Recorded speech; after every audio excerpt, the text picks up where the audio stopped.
And for Northumberland, Alistair Athway, Sol Bell, Michael Richardson, Ryan Prangle, Nicky Allen, Tom Cant, Sean Tyndale, Ollie McGee, Josh Coughlin, Kieran Waterson and Matty Scott.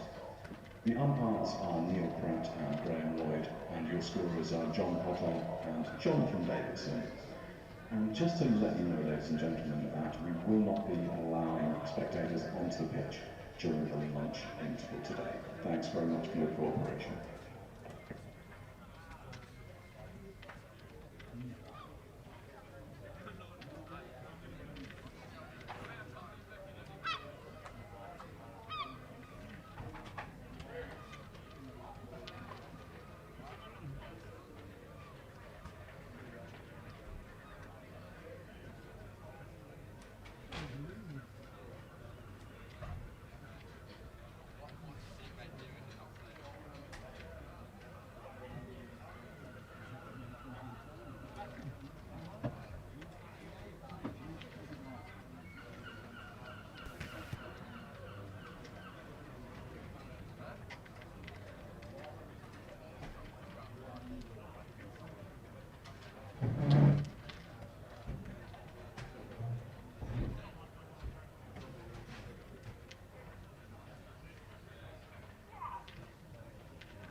umpires Neil Pratt and Graham Lloyd.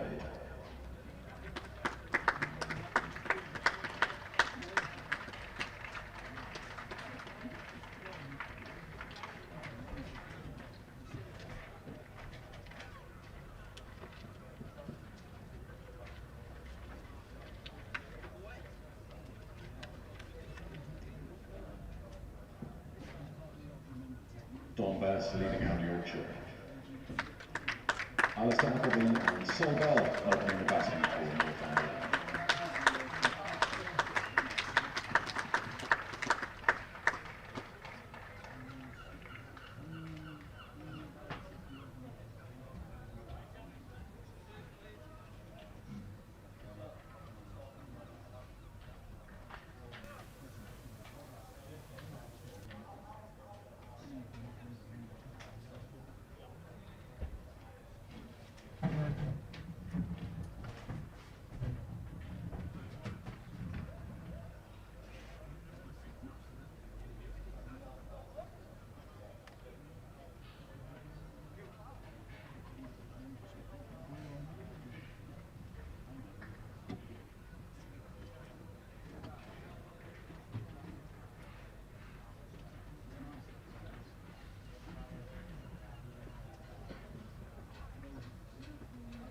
Opening the bowling for Yorkshire this morning from the Peasholm Park end, Matthew Waite.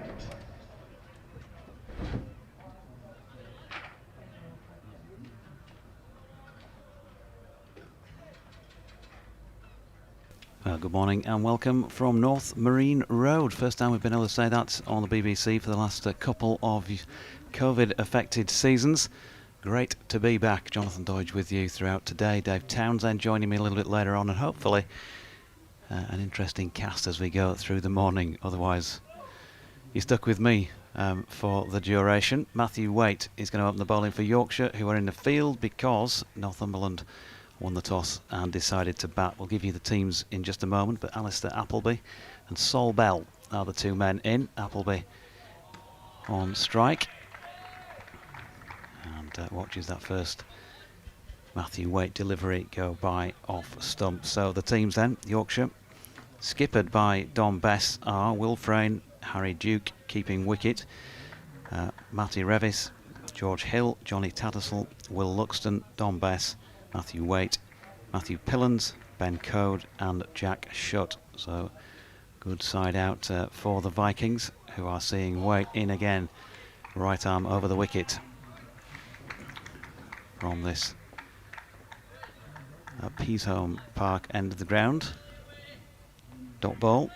And then for the visiting side, who are coached by Dan Sherburn, Alistair Appleby and Sol Bell, I should say, are they got confused with the footballer. The two opening batsmen, Michael Richardson, Ryan Pringle, Mickey Allen, Tom Cant, Sean Tyndale, Ollie McGee, Josh Coghlan, Jack Scott and Kieran Waterson, as Waite produces a wide down the leg side. Third ball. Yorkshire playing in a navy blue strip with a bit of gold trim, which looks good, I've got to say, in this for this RL50.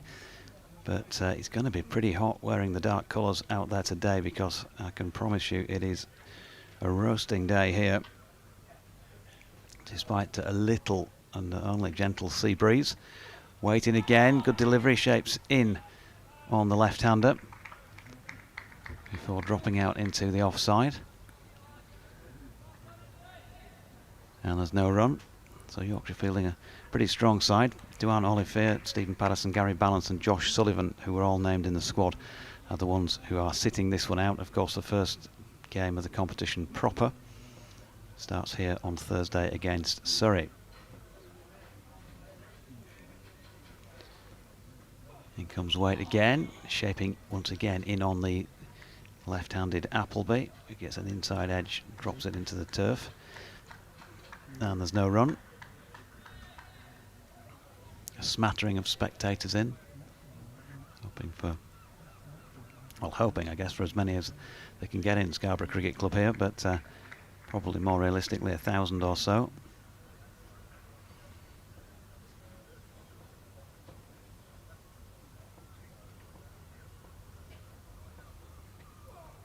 Weight again goes wide of off stump on this occasion.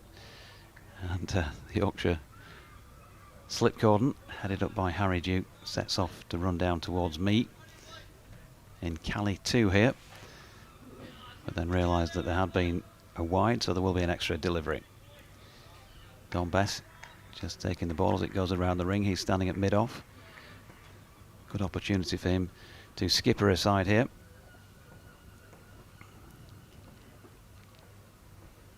Here's Waite once again.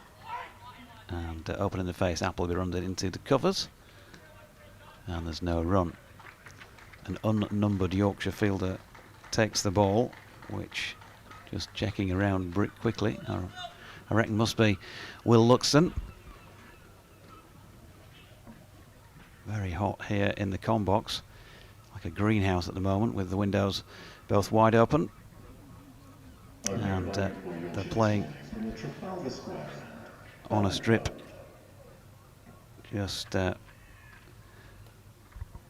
almost straight on here. I'm probably about a strip and a half from straight on. The looks a lovely straw-coloured deck as well.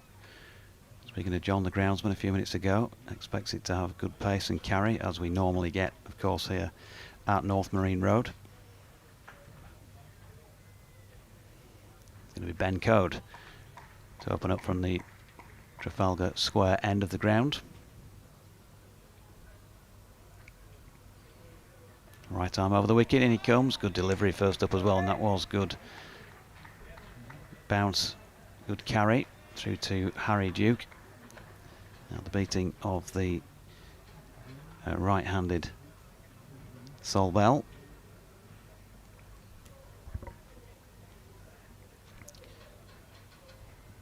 Bit of Hessian, something like that, covering the strip a couple to the right of where they're playing from where I sit, which will of course be used for the Surrey game taking place here on Thursday. Ben Code coming in once again, and at this time asks Bell to play, pushes it back down the pitch. There's no run.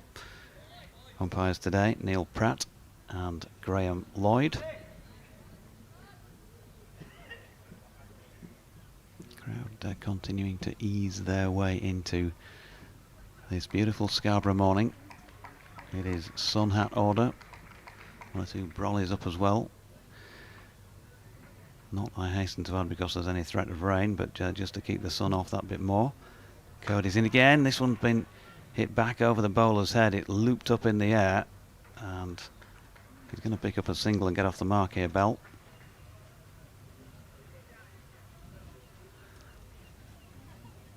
But not entirely sure that went where he was hoping it would go. Yorkshire have brought a bit of a travelling contingent with them. Seen Duan Olivier warming up with the lads. Richard Pyre, of course, is in charge of the coaching reins for this one. Martin Moxon around as well as second team coach Ian Dews. Code in. That's dropped into the leg side where George Hill does the fielding, but it's a wayward throw, and this is going to be buzzers, as they say. So 4 runs to Alistair Appleby by unorthodox means. George Hill with the throw, and Will Luxton unable to reel that in. Disappears off to the North Marine Road side of the ground.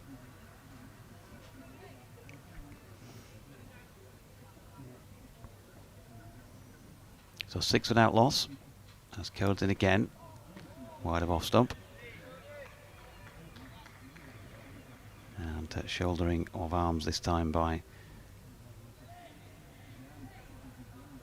Alistair Appleby. Not out on 4.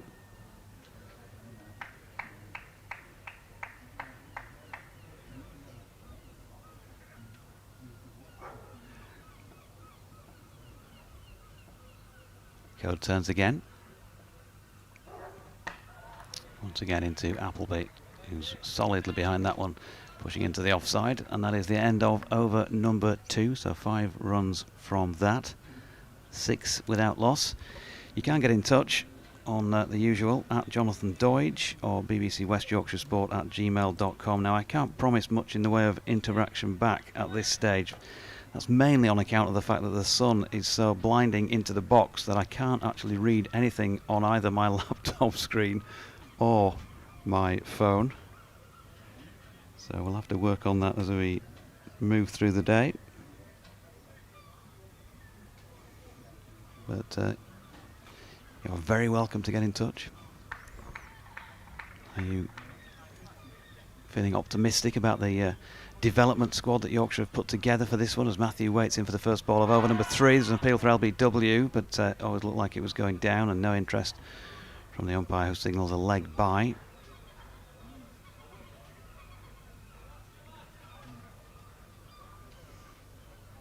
Plenty of goal action in the early part of the day. Keeping me awake last night as well. Was here yesterday evening across the bottom side of the ground in the marquee for the Sangakkara dinner. Weight in, driven through extra cover here. Didn't fully time that. Alistair Appleby is going to pick up one. Don Best round to do the fielding. I mentioned goal action. There's a good 7 or 8 on the field away to the right. Just a little bit perturbed because Don Bess just upset them for a moment there as they were pecking away at the grass, and they thought it was after them.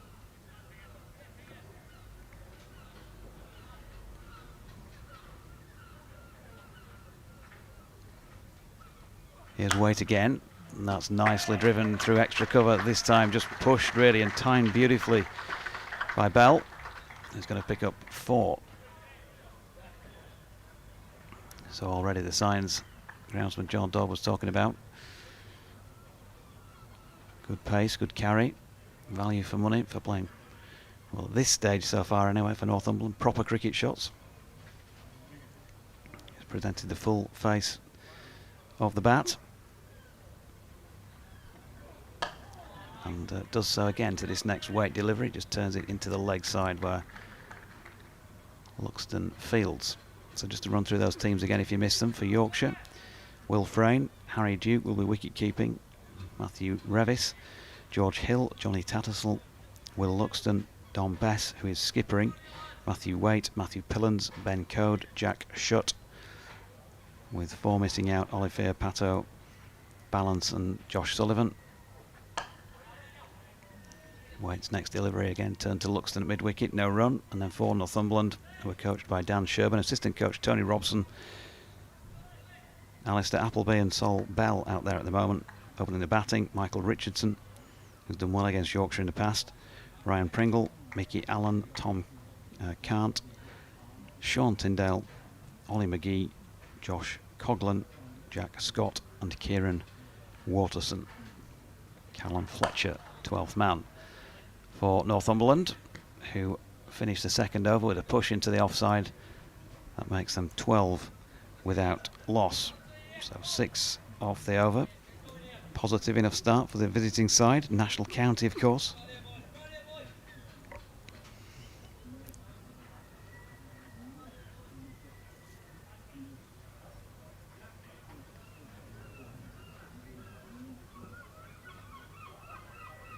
Format, 50 overs straight through, and then a half-hour break, which is scheduled for around about the 2:30 mark.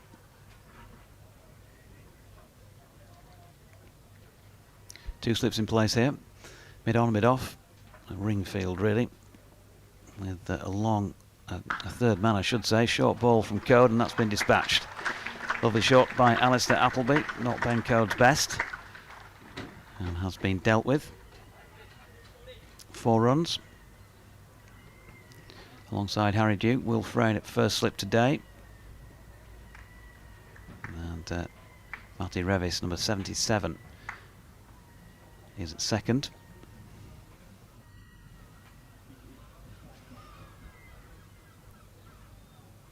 Hoping we might get some of the non-playing Yorkshire contingent round to the com-box.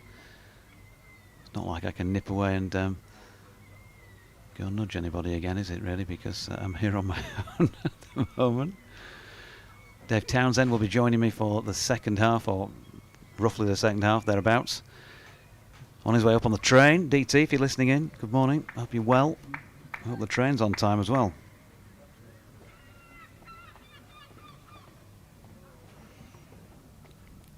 Here's Code into Appleby, solidly behind it.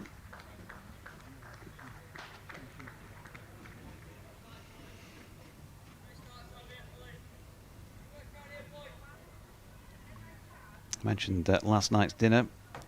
Kuma Sangakkara, what a man, what a class act. So eloquent, so measured in his responses to not only questions from the MC, Kenham Story, the president here at Scarborough Cricket Club, but also questions from the floor, some good questions too. Appleby pushes back up the pitch to this next Code delivery, and there is no run.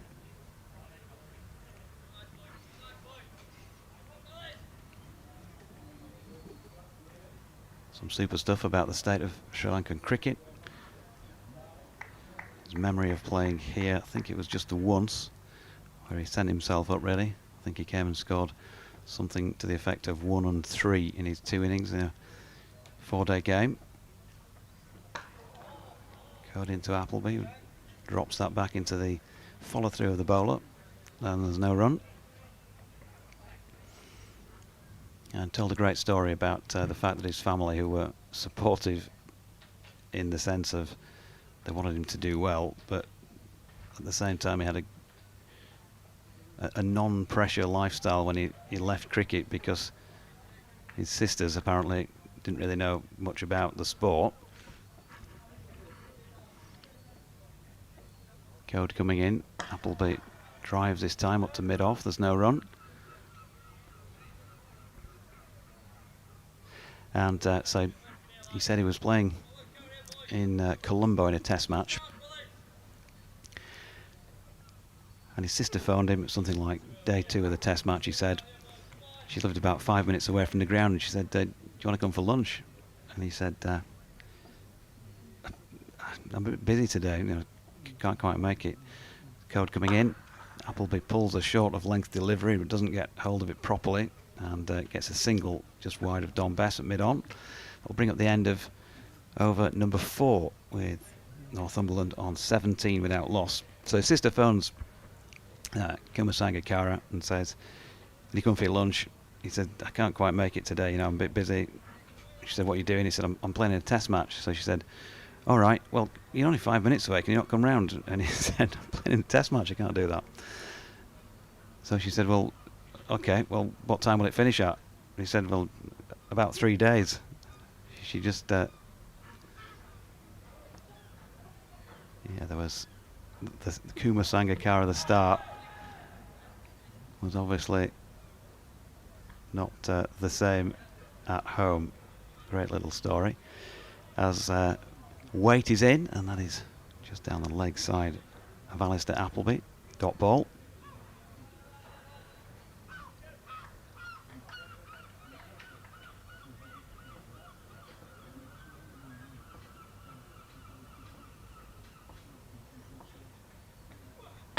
Weight once again.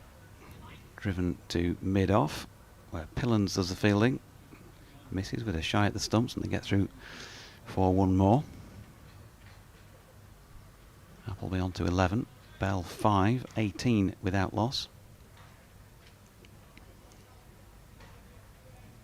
Matthew Waite continuing at this Petersham Park end of the ground.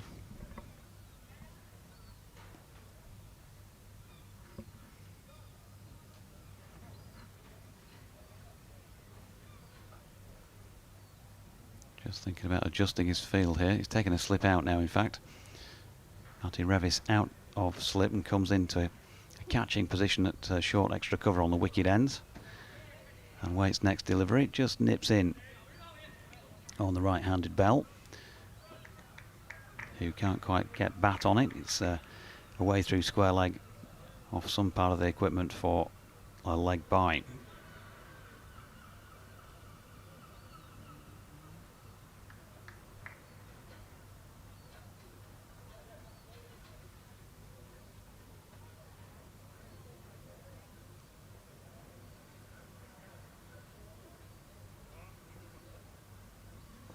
Revis now going back into second slip to the left-handed Appleby, who's up on his toes and playing this one nicely. Just in front of square on the offside. There's a chase between two Yorkshire fielders.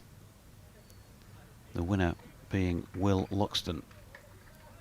They get back for a comfortable 2.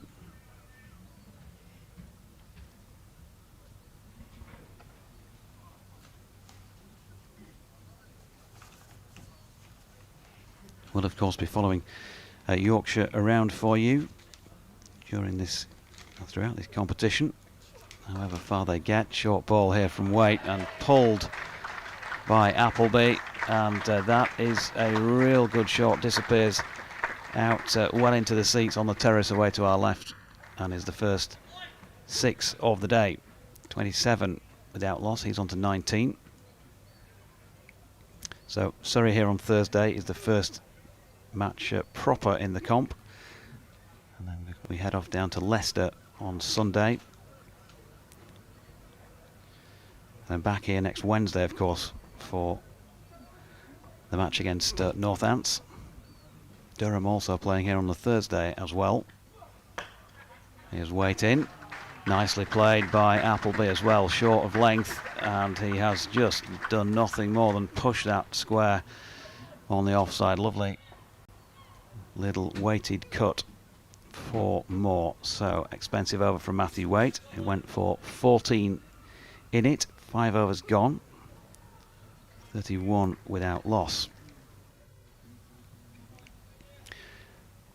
So I mentioned Northants here next Wednesday, a few days gap off down to Taunton, Sunday the 1st of August, taking on Somerset, and then of course 2 games in the space of 4 days at Clifton Park, York, Tuesday the 3rd of August, match against Warwickshire, Friday the 6th against Nottinghamshire, down to Queen's Park, Chesterfield, to play Derbyshire on Sunday the 8th, and then the final game of the group stages takes place in Cardiff against Glamorgan on Thursday the 12th of August. All of that, of course, while the 100 is going on elsewhere.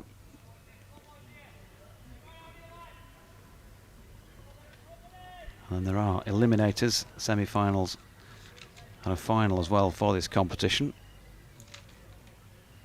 So there could still be further involvement for Yorkshire, depending upon how they do in the 8 that they've got to play. Good delivery from Code first up here. Drops out into the offside. Bowling there to Sol Bell. There was no run. You look at the list of players that are available to them, and despite the fact that some of the other players are snapped up by 100 contracts, and of course the likes of Joe Root and others in international action as well, still a useful looking county side. Here is Ben Code coming in once again to Bell, who tries to pull this delivery from just wide of off stump. A little bit of nip away from the right-hander, who misses out. He's anchored on 5 at the minute. But no major cause for alarm from a Northumberland point of view, because his partner is going well at the other end. 23. 31 without loss.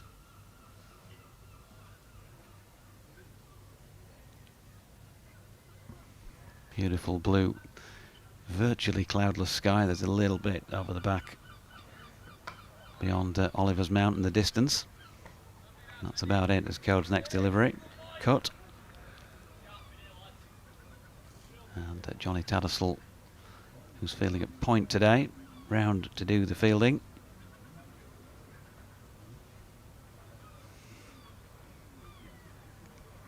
Tattersall, of course, lost the gloves early in the campaign. Went off down to Gloucestershire. Did well with a couple of half centuries in Championship cricket. Has been back around for a little while again now. Code in, pushed into the offside this time by Bell. Fielded in the covers by George Hill, no run. So I suppose in terms of points to prove here, Johnny Tattersall will certainly want to be scoring runs when he gets the opportunity.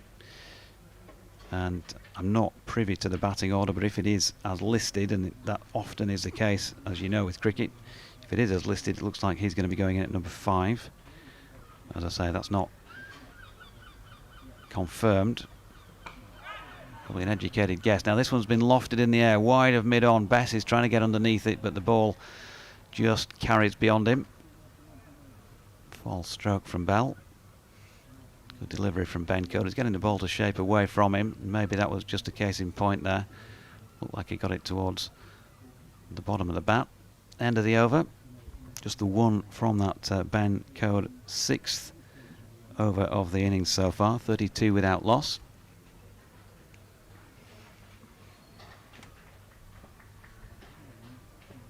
Hoping that former Scarborough chairman Bill Mustoe might come and join us for a little chat at some point. Always good value for money. Going to be introducing a new voice as well today. ... more to follow. Having a first sanitisation break at the moment. And as I mentioned, DT here for around about the start of the second half. If whichever train line he's on is running to time.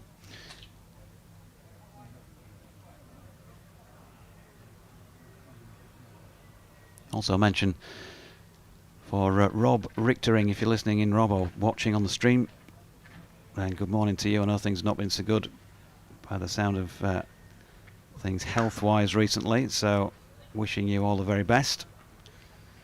Certainly the Scarborough folk at the dinner last night were doing so as well. So very best wishes to Rob Richtering as Matthew Waite's first delivery of the over is pushed out square on the offside there by Sol Bell. And there's no run.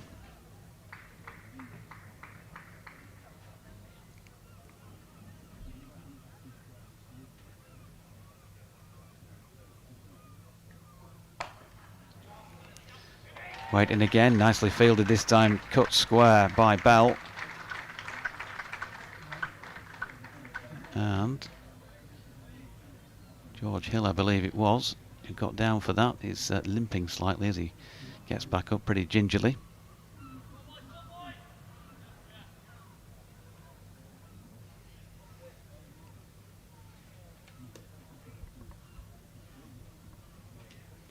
It is great to see cricket back here, and particularly looking forward to Thursday against Surrey. Mark Church will be alongside for that, as well as Dave Townsend, particularly because I'm going to have a decent crowd in. Waite in to Appleby, who pushes into the offside where Revis fields, no run. They're hoping for the maximum allowable on Thursday, which is something around the 4,700 mark. That should be a great atmosphere.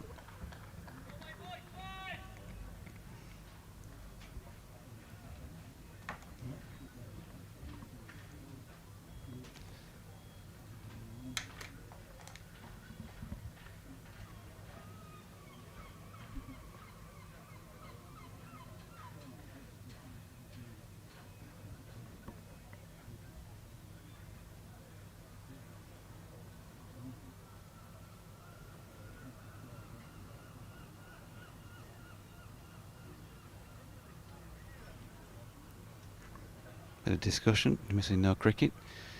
Discussion between Bess and Matthew Waite, who is now in and bowling, and that is driven out to Matthew Pillans at mid-off. There's no run. Just going to check back through the... I'm still attempting to read on screens where the sun is shining brightly on them. But if I can get to an email I received last night, I'll give you more details about Thursday.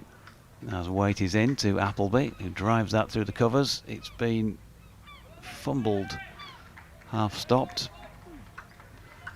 by Luxton. They've got back for a couple.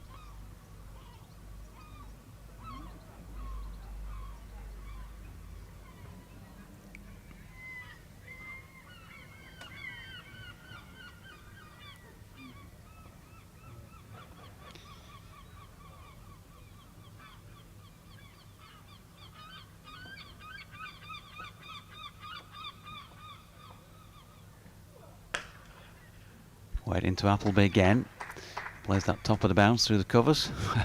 Looks and feels the ball runs through a posse of a trio of gulls who at one stage looked like they were going to field it, but then hopped on and let it go by. End of the over. 4 from that Matthew Waite over.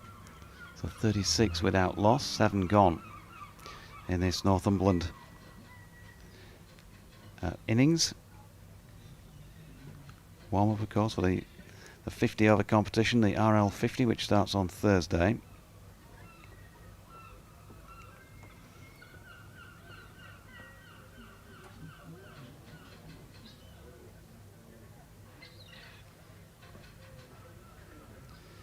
I'll let the gulls fill in the silence, but I'll try and find this email for you, and then I can tell you more about what is going on.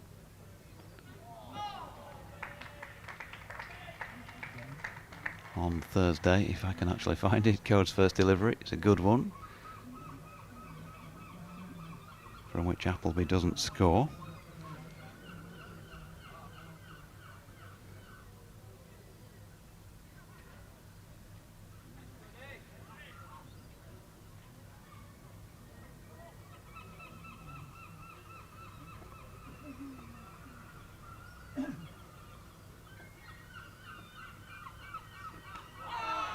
Good delivery from Code again here. Edge from Appleby. Now then, how's that drop? Just short of Revis. Was it a drop chance? Difficult to tell. It was coming across Will Frayne, both with their backs to my commentary position.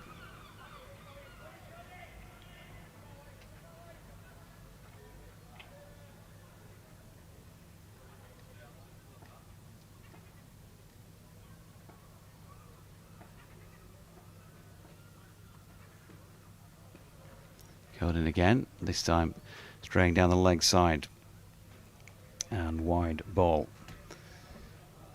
I hope you've not been holding your breath waiting for that email, because can't find it, so I've asked for another copy sending. Hopefully when that comes through I'll be able to give you the full details of what's going on Thursday in terms of entrance to the ground. In comes Code. Now then, good delivery, slanted in to the left-hander from round the wicket. Harry Duke takes it diving down to the right.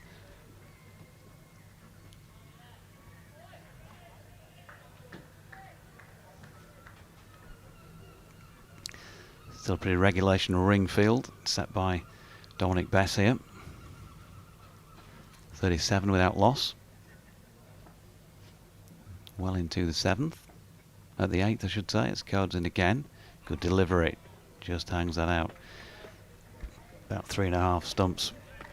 Would have gone over the top anyway, as Appleby plays inside the line. Still 37 without loss. We joined at the end of the over by someone I'll introduce to in a moment. Here's Code coming in down the hill once again from the Trafalgar Square end. Beautiful drive this time. Hammered into the ground and bounces up and over the diving Will Luxton in the covers, and will bring 4 runs to the Northumberland opener. So he's certainly looking pretty fluent this morning.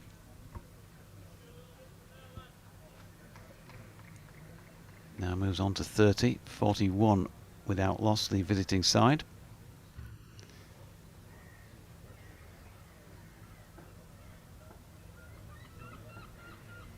What's Ben Code got then as a riposte?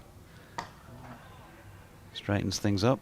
Appleby drops it into the offside this time and took the pace off the ball. Jack Shutt couldn't prevent the single to end over number 8 even, with Northumberland having scored 6 from it on 42 without loss. 4 overs apiece for Messrs Waite and Code now. And I'm going to introduce you to somebody you won't have heard before on the BBC, but he works here at Scarborough Cricket Club, and he's done a little bit of cricket commentary. He's got involved in a bit of sports media, and I thought I'd invite him along and give him a chance to talk to you as well this morning. He goes by the name of Charlie Hopper. So good morning to you, Charlie.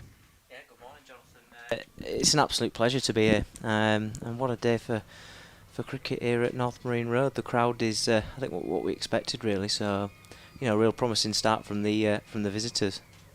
I've just been trying to find an email from Paul Harrand with details for Thursday, but don't know where he sent it. He was sending it to me last night in the marquee at the dinner, but he must have gone somewhere else. So I've asked him for another copy, but you'll be able to tell us probably in terms of tickets and walk-ups and where you can go to pay cash and all the rest of it. If you're thinking of coming on Thursday, here's Waite coming in from this Peasholm Park end of the ground, and pulled into the leg side this time by Appleby for a single. So fill us on the details for Thursday. Yeah, of course. So it's obviously the first game of the One Day Cup. So tickets are going really well at the moment. We probably will be on a limited capacity. What that will be, I'm thinking probably about 4,000. So I'd encourage people where possible to pre-book tickets, but the weather looks really good for it. So this is going to be a really, really enjoyable game, and I expect Surrey to bring a pretty strong side. But the weather's good, so why wouldn't you want to come down to Northumberland Road? Why wouldn't you, especially on a day like this? Here's Waite over the wicket, flicked to mid-wicket where Luxton does a bit of juggling but prevents the single. So Paul was telling me that you could pay cash on the gate. If you're a cash payer and you're walking up on Thursday, you can do that. Whereabouts do you pay cash? You just pay on the end turnstile. So the turnstile's open at 9:15 for members, 9:30 for tickets, for sort of walk-ins and ticket holders. Here's Waite once again, up there to drive and flicked really through the leg side, well wide of mid-on.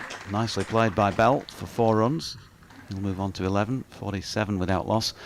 And is there another entrance for ticket only or for cards or something like that? I think he said. Yes, all the Trafalgar Square end as well as, and the other all the turnstiles are open as they normally would be. So it's all back to some sort of normality. I think that's what we've all been waiting for, isn't it? So ticket not necessary. You can walk up on the day, but obviously capacity is capacity when it's filled. Yep. You're going to have to go find yourself some fish and chips from a local shop and sit out on a bench overlooking the North Bay if you miss out. So get here early. There could be worse things you could do, but you'd really want to be in watching the cricket.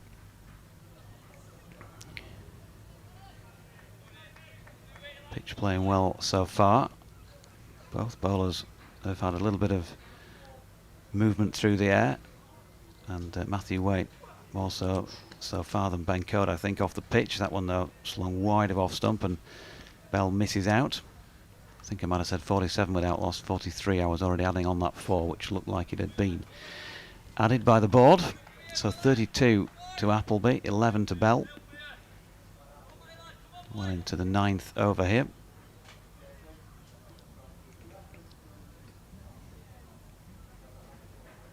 In comes Matthew Waite once again. It's a straight delivery this time and flicked backward of square. I tell you what, Will Luxton's getting through his steps today. He's all over the place out in the deep and also saving ones, and he's managed to keep them to 2 down there. That was hit down towards the deck chairs, the marquee at the bottom side of the ground. Yorkshire, well, good job it's not in actual RL50 competition today, because they might be penalised for having several extra fielders on the ground in the shape of the gulls, as Waite is in and ducking underneath that one. Campbell, last ball of the 9th, so 7 runs from it, 49 off 9, and with the likes of Michael Richardson, plenty of first class experience to come, then they could be setting Yorkshire something worthwhile chasing here. We'll see. Charlie, fancy doing an over from the Trafalgar Square end? Yeah, I can do. I mean, look, I think I wasn't really too sure when I arrived this morning what sort of a game we'd anticipate. But I think Northumberland have started in the best possible way. Obviously, with Bell and Appleby. Appleby seems to be the aggressor of the two. So they're doing nicely here as Ben Code approaches the crease.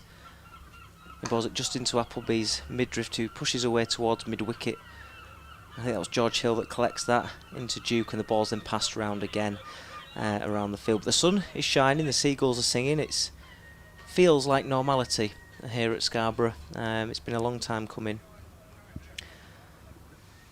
but what a sight for sore eyes. Someone told me this week that they'd died and gone to heaven as they came into the gates this morning, as Ben Code approaches the crease again. This time again it's the same ball, it's whipped away over mid-wicket for a one bounce forward. It hits the covers into the west stand, and Appleby has got his eye in here at North Marine Road. He's moved on to 36, 53 for none after 9. And as I was mentioning there at the start of the over, Appleby just seems to be the aggressor of the two,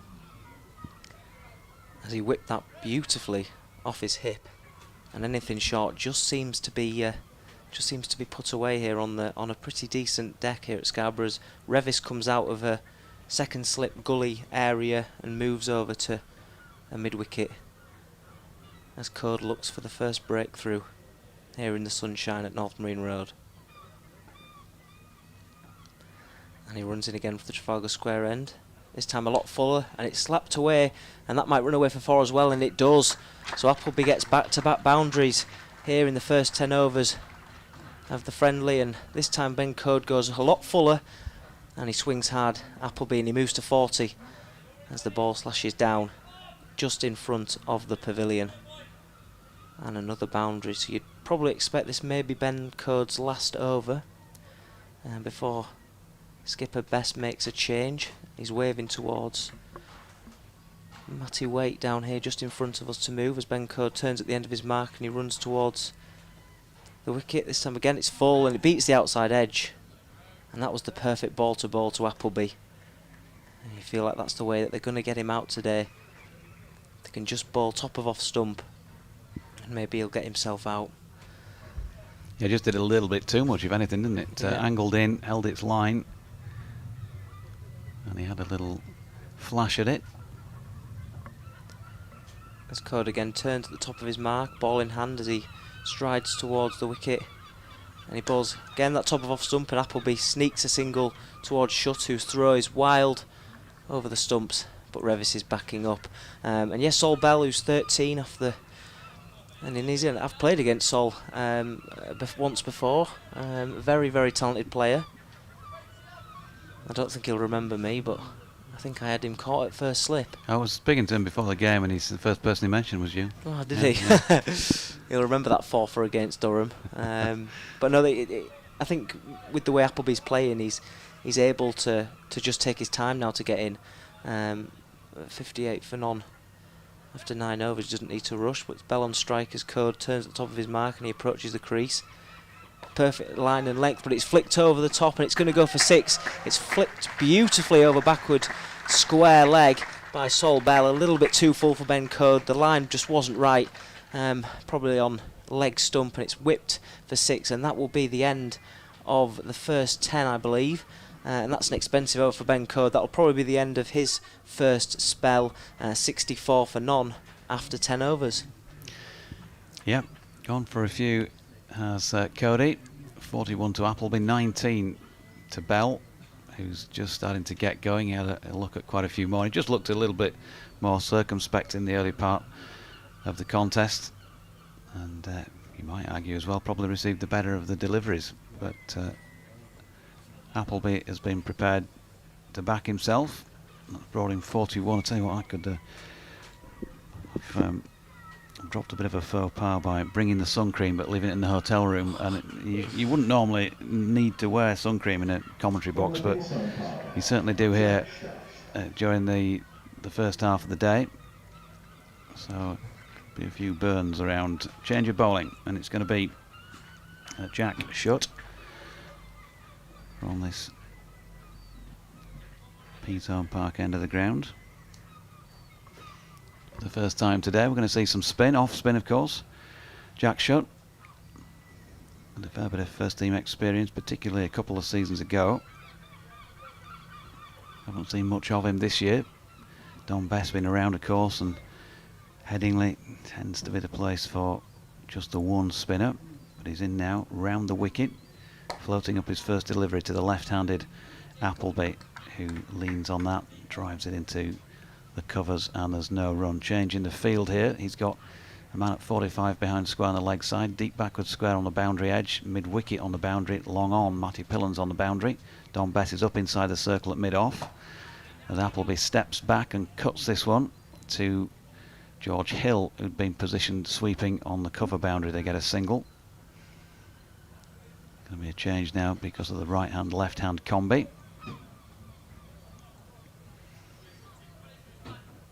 Bell on strike. Shot switching to bowl over the wicket. And they're going to set him a similar field as you might expect. Plenty of cover through the leg side. Long on his back. 2 men back as well. Square and mid-wicket boundary. And it's long on is going to be brought into play here with this simple push by Bell. Single to him, 20 he'll move on to, and 66 without loss. Northumberland backing themselves here, winning the toss and batting. Yeah, definitely. Shut round the wicket once again to Appleby, who pushes into the offside. Johnny Tattersall feels no run. He's playing with a bit of authority, isn't he, Appleby? He looks like he feels in control of the situation out there already. So a good challenge here for the Yorkshire youth, of which Jack Shutt is one. And pushed out to Tattersall, who does a bit of a sideways roll on fielding, no run.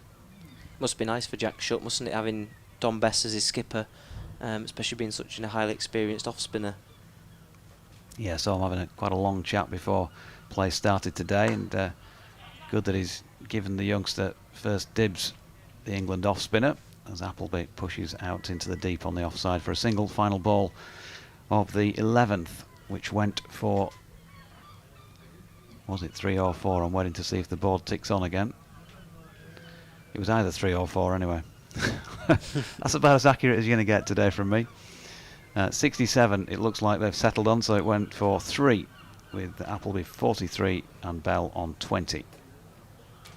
I think they might be having a change of bowling as well. I think Matthew Pillans might be coming on. Did have a brief spell at the club actually here at Scarborough. Not last year, the year before last. I think he had 10 games with us. Did Matthew Pillans. Wouldn't like to be at the other end facing him when he's got his tail up there. There was a bit of a challenge thrown down to the media a couple of winters ago in the indoor school at Headingley. I was working elsewhere, but I know Jamie Rain, who presents our cricket show, was involved. Yeah, I think he saw 1 or 2 fly past the head. Here is Pillans then, just short of length. Appleby pushes out to point, where Tattersall fields no run. Richard Pyra, who is in charge of proceedings for Yorkshire, of course, in this RL50, is making his way up to have a chat. Yeah, we were very lucky to that Matthew was busy with Yorkshire when we had nets on here at the club, because I don't fancy myself facing him. If you want to just hand those cans over, Charlie, we'll get you back in a bit. We'll have a chat with Rich while he's available.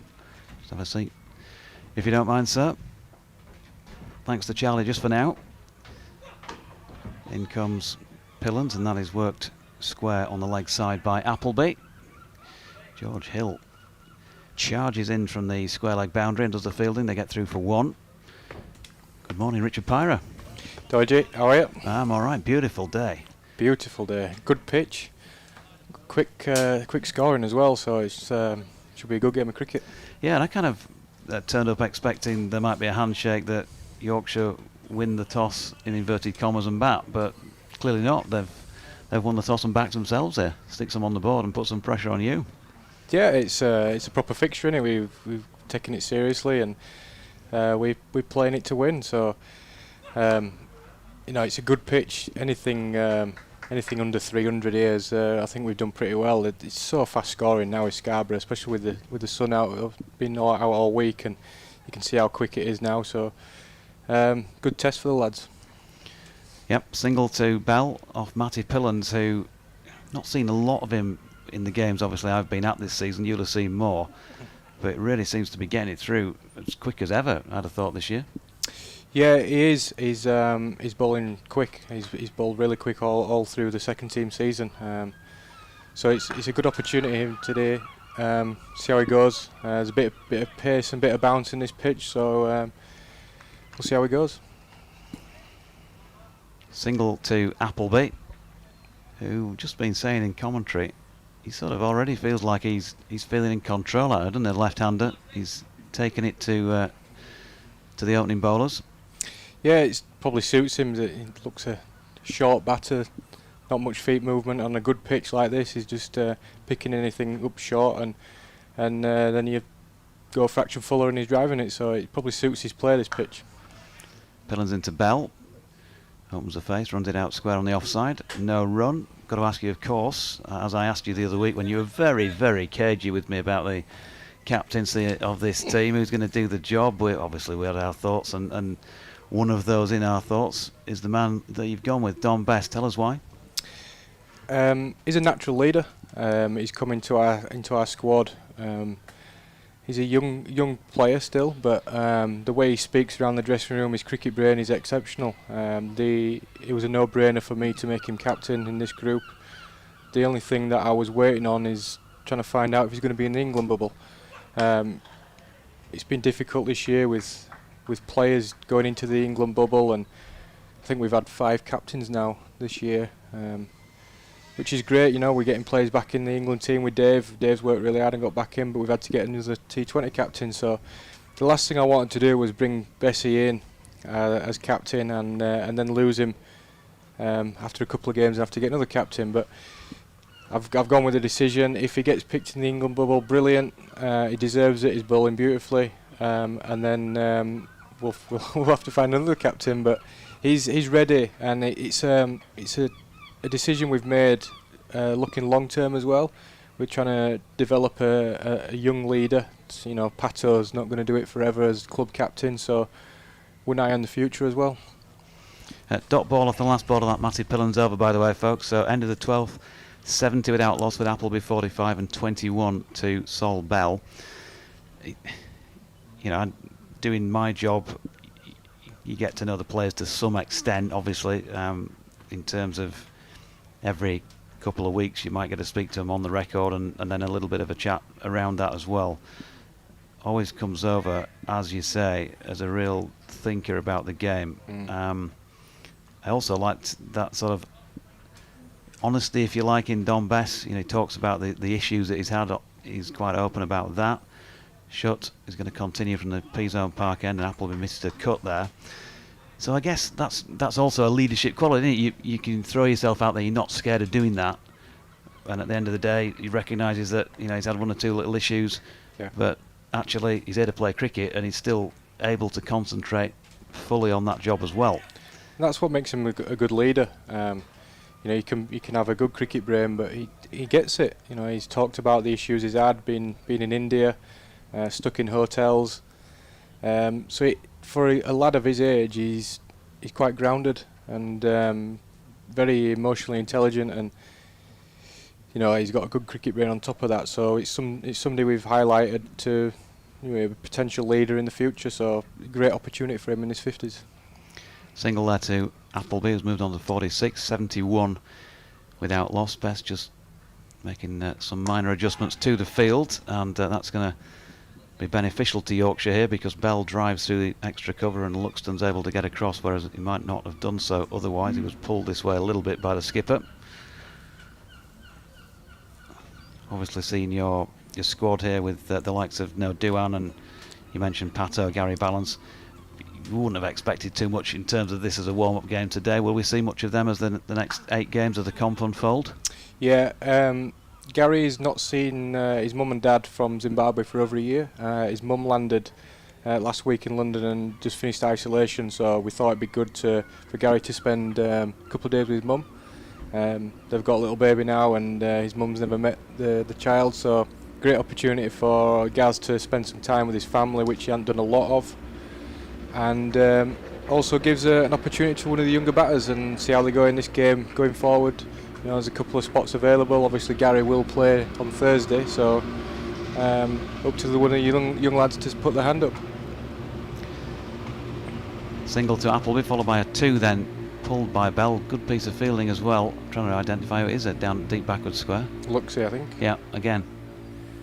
He's been all over the park this morning, hasn't he? Short ball again.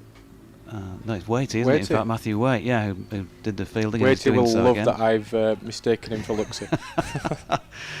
The agile, athletic Matthew Waite. But that's this is the exciting thing, you know. We've lost 11 players now, first team players, and it's given an opportunity to play some young lads in this 50 over comp. And what you will get is good energy, and the fielding which should be outstanding. You know, it's full of young lads who are athletic, and will throw themselves about. So it's something that I'm looking forward to seeing is our fielding performances. 76 without loss at the end of the over, and Matthew Pillen's going to continue at the Trafalgar Square end of the ground. I suppose also, I mean, it's still a very handy looking squad when you look at it on paper anyway.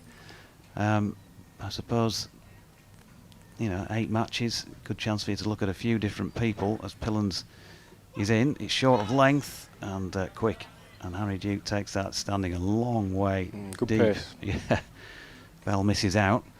But I suppose in the longer term, you know, people might be sorting themselves out in some sort of coach's pecking order in these next few games. If somebody, you know, can play consistently well, they might be more at the forefront of the coaching staff's thoughts for the future than some others. I suppose that's professional sport at the end of the day, isn't it? Yeah, and this is what opportunity gives you. You know, what an opportunity for somebody like Will Luxton, who's played academy cricket all year. I think he might have played a couple of second team games, but he's somebody we've identified as being an exciting prospect, and to throw him into this at such a young age is gold dust. And you know, that's what the 100 has brought. He's going to bring opportunities to young lads, which hopefully will make them develop a bit quicker. So I think it's really exciting. Single to Bell, pushed through the covers. Pillens turns. Got a bit of a hurry up about his run up, Matthew Pillens. Appleby tries the drive on the up, but misses out. Tell us more about Will Luxton, in fact, for those who, you know, I think we've mentioned him an odd time when he's played in the warm-up games early in the season, and when he's come out on 12th man on an odd occasion. But tell us how you see him as a cricketer, what stage he is at in his development. Well, he's a young batter who, when you look at him in the nets, he's got a lot of time, quite a natural player. But what he has done this year has gone in academy cricket, has got a lot of runs and been quite consistent. So, you know, it's all good of being a young player and looking good, but he's back to with runs in the academy. So, you know, we're rewarding not just promise but runs as well, which is important. But what you do get is a really athletic fielder as well. You can see how he moves in the field. He's quite a natural mover. So, exciting prospect. 2 runs there, by the way, to Appleby, who lofted that, didn't time it, and Don Best was interested in a catch at mid-on for a little while, but again, like one he had on the other side of the field earlier, just dropped 2 or 3 yards out of his reach. Pillens storming in again, and again short of length and quick, but too wide to interest Appleby in having a flick at it. It's always, you never can tell, I guess, with players until they get that chance, until they're facing you know, first team opposition. But you see enough players, I guess, when you've been around the game as long as you have, to know that you watch them how they make up against second teamers or whatever, or in the nets against your own bowlers, and you think this lad's got a bit of something. So I'm guessing that that is the case from what you've all seen with Luxton as Appleby pushes a single to mid-off, and that brings up a half century, and well made 50 as well for Alistair Appleby. He raises his bat to some warm applause here at North Marine Road, and that run takes Northumberland on to 80. Good start from him. Yeah, he's played nicely. It's a good day to be a batter, I think. With this, it looks a beautiful pitch and very quick scoring, so make the most of it. 80 without loss after 14.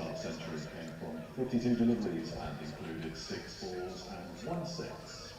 There you go, 42 balls, 6 4s and a 6 from the golden voice of Howard Ferguson, who has I'm delighted to say, from my commentary perspective, travelled to North Marine Road today because he's filling me in on some details that I wouldn't otherwise have. Jack Shutt, I want to talk to you about him as well, and he's bowling here to Appleby, who's working that one around the corner square. Will Frayne fielding, they get a single. Jack Shutt, of course, came to prominence a couple of seasons ago. We remember the 5 in the T20 match up at Durham, played some first team cricket as well. Don Best being signed. Immediately you get all those questions, don't you? Why are you trying to develop an off spinner when you're signing an England international? How's that going to work then? Interesting for me just to sort of observe when I'm sitting here this morning getting ready for the commentary that, you know, Dom is having a good long chat with Jack down there at pitch level as he's in and bowling to Appleby, who drives into extra cover for a single. I mean, how's that relationship working? Yeah, I mean, the opportunity to sign somebody like Don Best doesn't come around too often, so to sign a player of his age who's not just going to be a good spinner batter for a long year to come, but a leader as well, so there's a no-brainer to try and sign. Appeal for LBW, sweeping Appleby but not out. But what it does is it gives opportunity for Shutty to develop himself at his own rate. You know, he was thrown in last year, last couple of years, and he's done well. But what he has done this year is he's played a second team every game, and he's bowled a lot of overs, and you can see him improving. You know, and Bessie's a quality act, and he will go on and play for England. So that will give Shutty opportunities as well. And you need, you know, a club like Yorkshire, you need strength in depth. So to have Shutty with the spinner behind Bessie, then makes us strong as a squad. 3 runs there to Alistair Appleby. He's on to 54, 85 without loss in the 15th. And in terms of what he was like 2 years ago, if you like, what we saw from him, how he was landing it, his confidence, to the player that we see now, how's that? Do you see him, you know, tangible improvement in him? Yeah, he's getting to know his game a lot better, especially red ball cricket. I mean, he came and played, did well for us in white ball, had a bit of experience in red ball, but he's had the opportunity this year to play 4-day cricket, red ball, and bowl a lot of overs, and he's won us a couple of games in the second team doing that. And you know, you only learn by doing it. So to bowl the amount of overs he has done has been brilliant, and that's what the you know, the opportunity of playing as a senior spinner now in second team cricket has done for him. Single there, pulled by Bell down to deep backward square.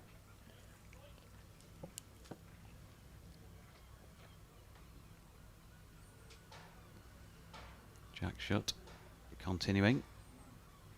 So 86 without loss. He's in round the wicket, and this time Appleby hammers that one wide of mid-on. Matthew Pillins is round from there, from long on, to do the fielding in front of the pavilion, and they get a single off the last ball of the over. So Northumberland going pretty well, but it's Richard Pirate, who is, what are we calling you in terms of coach for this then? Coach of the RL50 side, is it, or team coach? Or yeah, I don't know. Have you got an I've been sorting out an official title for this if I were you, Rich, and saying, look, I want that title and that's the money, please. Well, yeah, you can ask Martin for me then. No, just is it one of those where you're approaching the office door and just before you knock you think, no, next time? It's you know, I'm head coach of the 50 over team this year while Gailey's with the 100. You know, it's a great experience. I've been at the club 6 years now as a coach, and did a little bit of head coach with the women in my first year, but it's the first time I've been in charge of the men, and it's a great opportunity. You know, I'm still developing as a coach. The bowling side's going really well. I'm enjoying that. Got a few gigs with England on the back of that, so it's a good opportunity. It's come early in my career, so yeah, brilliant. Good delivery first up there from Matty Pillins, past the outside edge of Appleby. Yorkshire have dispensed with their slip fielders.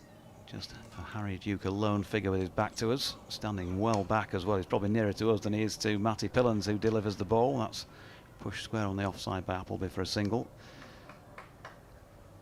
Yeah, great opportunity for you. I suppose, given that you are the bowling coach, your head's in bowling for most of the time, but I'm sure you don't just dismiss the batting side of things and say 155 all out again, that's your baby PG, do you? No. I've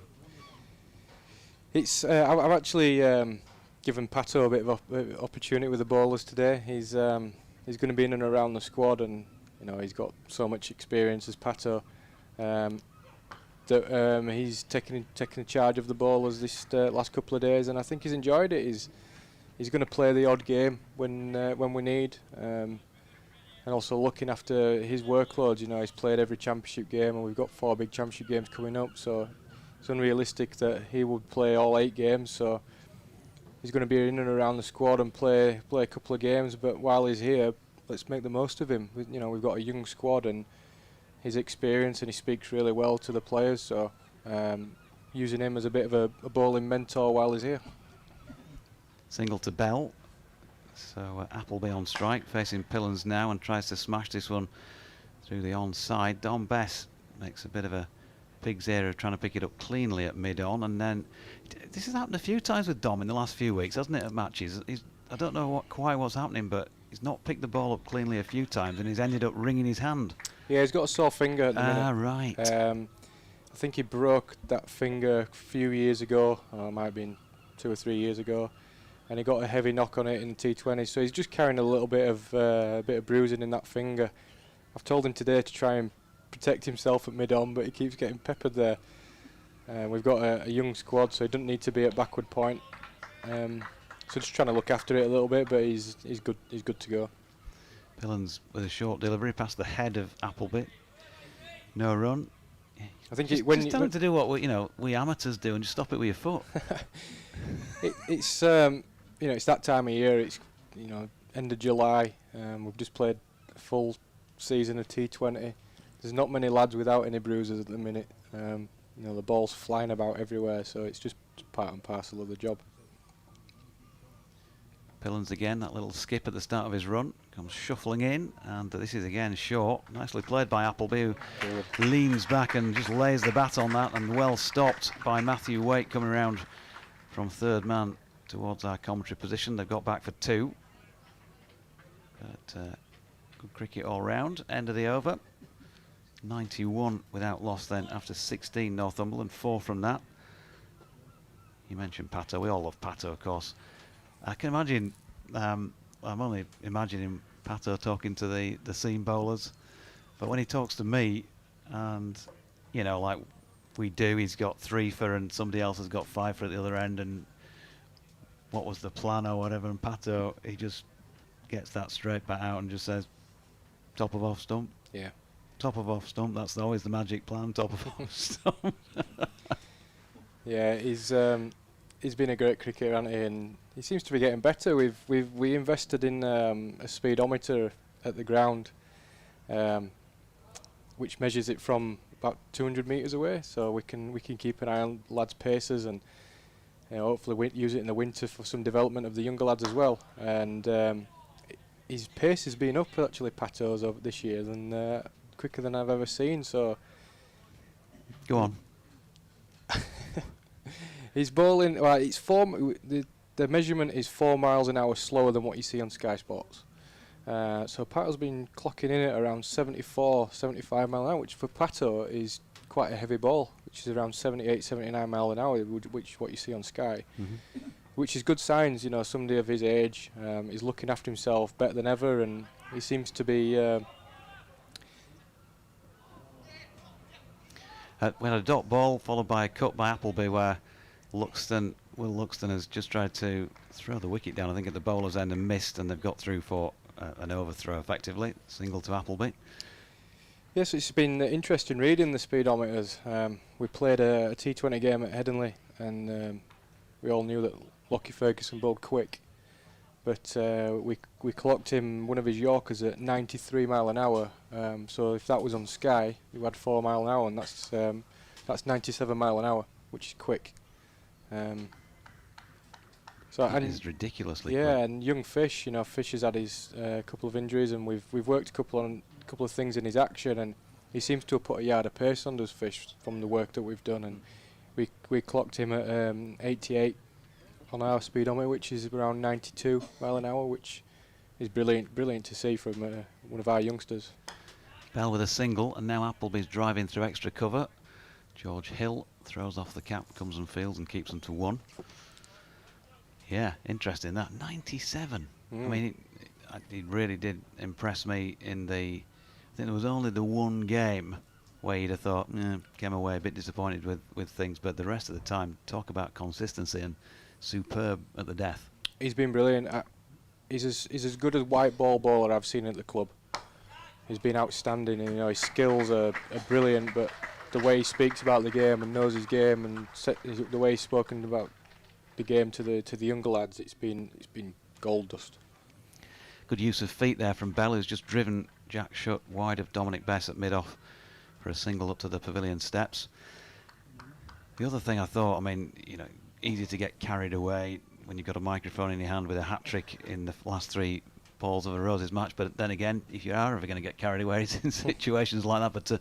But it was what that followed to come back from the first 3 balls of that over, where if your head wasn't screwed on, if you didn't have that calm sort of exterior, you could have just given that one up easily, couldn't you? As a dot ball from Jack Shutt to finish the over. Yeah, he's got such a level head on him. Every New Zealand that we have has been very similar. So calm, know the game, and they trust it. If it doesn't go well, if they've done the right processes, then they're happy, and that's what he does. And to do that in, he does it in AIPL, and he's been brought up in international white ball cricket, so he's used to the pace and he's used to that environment. So nothing phases him. It's brilliant. Yeah, I think, like I said, the word consistency. I mean, you coaches talk about it. We talk about it quite a lot in the commentary box. It's the utopian dream, isn't it, of professional sport, that you want to be producing a level of performance every time you go out there. And I think, the level of performances that he's produced, outstanding in that competition, and along with other things such as runs from a certain H. Brook. Have been a big reason. Good catch. Yeah, that's a superb diving catch from Harry Duke. Matthew Pillans has got rid of Alistair Appleby. Caught by Harry Duke for 60. First wicket of the day goes down. Northumberland 99 for 1. Good wicket. He's bowled well as Matty P. He's run in, bowled quick. You can see they were getting a little bit hurried by him. A bit of extra bounce and pushed him back, and then pitched one up and nicked him. Brilliant. And Harry Duke, another case in point, talking about developing young players. He's come in, he got his opportunity when Johnny Tattersall was left out of the side, went off to Gloucestershire for a bit of a period of rebuilding for himself, and credit to him, he's kept the gloves. Yeah, he's been really impressive as Dukey. We all, in the winter, we could all see he could play, but the most impressive thing I can say about him is his temperament. He's come in, and I think half of his games in first team cricket have been against Lancashire, haven't they? So they're the biggest games for any county cricketer, and he doesn't look phased at all. He actually he thrives on the big occasion, and that's one of the things that we look at. We talked about Lockie Ferguson and how well he's done, but his temperament is outstanding, and it's something we've seen in Dukey, and that's why I've put him at the top of the order. I just think he's obviously a good young player, but that temperament, he's got a good head on him. So you're confirming that he is opening the batting with Will Frayne today? Is that as was given on the team sheet? Yep, Dukey's going to open, and he'll be opening on Thursday as well in the first game. Okay. So great opportunity for him. And Matty Revis 3? Right, Matty Revis is at 3 today. Gary will be batting 3 on Thursday. Okay. So yeah, Rev's going to bat 3. Who's done well consistently in second team cricket for a couple of years, so gives an opportunity. And what Rev does give us is his bowling as well. His bowling's really come on. He's bowling a heavy ball at the minute, and you can see he's a big lad and gets a lot of bounce. So turn into a decent cricketer. New batsman, by the way, is Michael Richardson, who ducks under a short one from Matthew Pillans first. Michael Richardson, 21 previous matches against Yorkshire, 450s, 300s in Durham's good cricket colours. Good player. And you know, this fixture's it's not going to be a walkover. You know, Northumberland have got a lot of ex-pros in there. You know, Michael Richardson's been a good county cricket for a number of years, and his record's outstanding. And the lad Bell at the other end, he played a first-class game for Durham last year. So they've got a very good team. Pillans charging in again. Richardson fully behind that, dropped it into the offside, no run.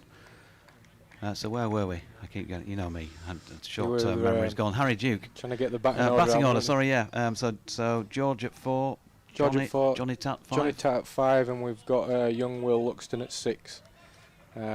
Captain Bessie at 7, Waity at 8, Matty Pillans at 9, Cody and Shutty 10-11. Because Ben likes having a little bit of a flash here, as we recall from 4-day cricket previously. Cody loves his batting. Pillans, that's dropped into the offside by Richardson, no run. Yeah, he rates his batting, does Cody. He's turning into a good number 10. He thinks should be higher than that, but we're keeping him grounded. I'm sure you are. I can't imagine anybody's going to let him get carried away with that in the dressing room. Well, he's turned himself into a good golfer, as Cody. He hits a long ball, and he rates himself against spin. He says he just gets his driver out and tries to hit it straight. Pillans to Richardson. So we might give him opportunity at some point and see if... Send him out with a golf club then. See if he can back it up. Send him out with a 5-wood. You know, Verdi might be playing for Surrey on Thursday. He was one of the best young spinners in the country. We might see what Cody's got. That was a single, by the way, to Michael Richardson to get him off the mark. Pushed through. Let me tell you, Cody's not moving from 10.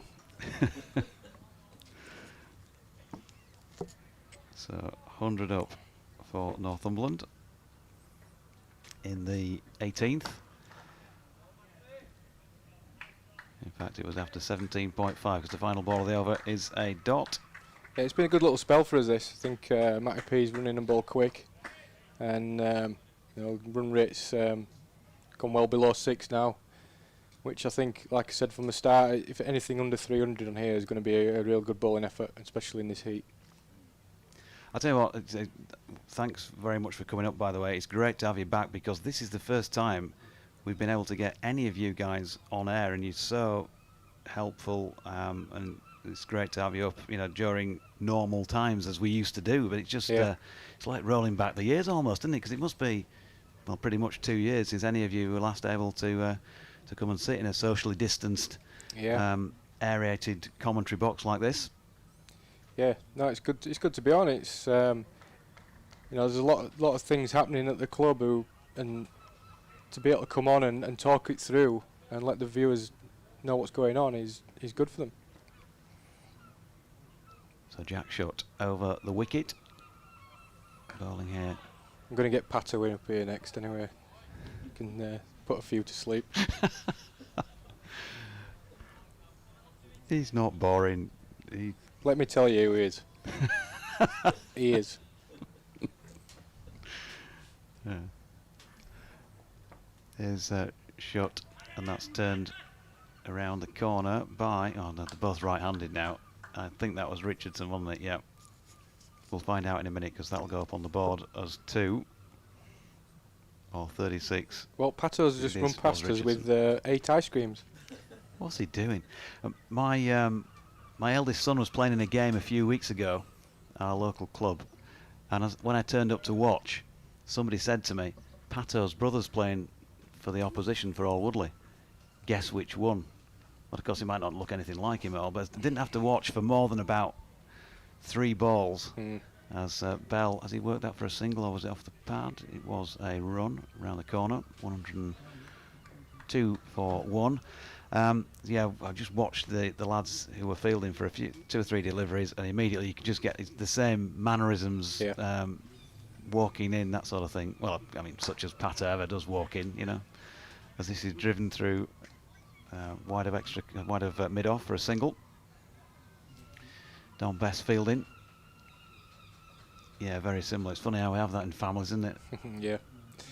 can They are just very tell. similar. Same walk or whatever it might be. Same sort of stance. Shot in. First attempt at a reverse sweep of the day, but it was a little bit too, well, originally leg stumpish to be having to play that shot, really. Dot ball. It'll be interesting in terms of pace then, if you're talking about speed guns. Just let Jack get this delivery out of the way. Top edge sweep this time. It's gone over the top of Ben Code and disappears off for 4 at the Trafalgar Square end to complete the 19th over. 107 without loss, so 7 off it. But yeah, speed gun wise, what about spin? What about the respective paces of Don Bess and Jack Shutt, for example, both off spinners like for like? Yeah, Shutty tends to be a little bit slower than Bessie, and that's something that Shutty's continuously working on. When he doesn't bowl at his best, he's probably a fraction too slow. So yeah, I mean the speedometer it's not just for show. We use it to develop our lads, and it helps within the spin department. We've got quite a few young spinners, and you know, if to play first team cricket, you've got to spin the ball, but you've got to bowl at a decent pace as well. You tend to see young lads coming through who do really well in age group cricket, but the bowl it slow, because young lads can't hit the ball, and they tend to get a lot of wickets like that. But if you come to first team cricket and you start bowling that pace, then you'll get met. Dot ball first up from Pillans to Richardson. If you're just joining us, by the way, ball by ball commentary on the BBC with myself, Jonathan Doidge, and joined at the moment by Yorkshire's RL50 head coach, as he now is, Richard Pyra. 107 for 1 Northumberland, who won the toss and are batting first. We've seen Alistair Appleby, useful lucky left-hander, make 60 before being well caught by Harry Duke off the bowling of the man who's got the ball in his hand now, Matthew Pillans, who's racing into Michael Richardson, who again gets a little bit of a top edge on this that he's pulling round the corner. Matthew Wakefields, they get a single. Hoping that Pato might join us as well. Dave Townsend's on his way up from down south on the train. He's going to be joining him for the second half commentary. Bill Musto is also in tow. We're going to get him involved at some point. We've had Charlie Hopper in the box, and I think Charlie's going to come back as well. So we're going to get there. But great to have the company of some of the Yorkshire staff for the first time in a long time. Because not because they didn't want to talk to me, I don't think anyway. Because of the COVID situation. S&C coach wants to come on for 10 minutes as well. Does he? Yeah. Just the 10 though. Just 10. He's good. He's good value, is Pete. So with an open face, Bell pushes a single out into the offside, and there's 109 showing on the board. Yep, Pete's more than welcome, Mr. Windermere. Yeah, he'll be talking about his Ironman. He's training for an Ironman. Ironman. Right, okay. Oh, is it going to be all about him, is it? He's probably wanting some more donations for his Ironman. Doubtless. Right, Dodgy, I'm going to shoot. I'm going to try and get Pato after he's finished his ice cream. You do that. Brilliant to talk to you, Rich. Thanks very much, and we'll hopefully speak to you after the game anyway. Yeah, cheers. Richard Pyra. We thank him for his time and insight as well into this squad and thoughts on some of the players individually. I hope you enjoyed that. You see, it's amazing, isn't it? You're on your own, you've got no commentator, you just have a quick word. Can you just help us out today, fellas? Brilliant. So I think we all feel much better about things as we move into this competition.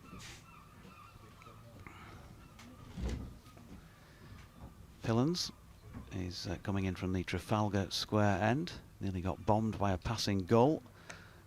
And Richardson opens the face and pushes that square on the offside where George Hill, he's got a good flat arm, hasn't he, George Hill? He just athletically, looks like he's putting no power in there, but it flies through to Harry Duke. They've got 110 for 1, 5 to Richardson now.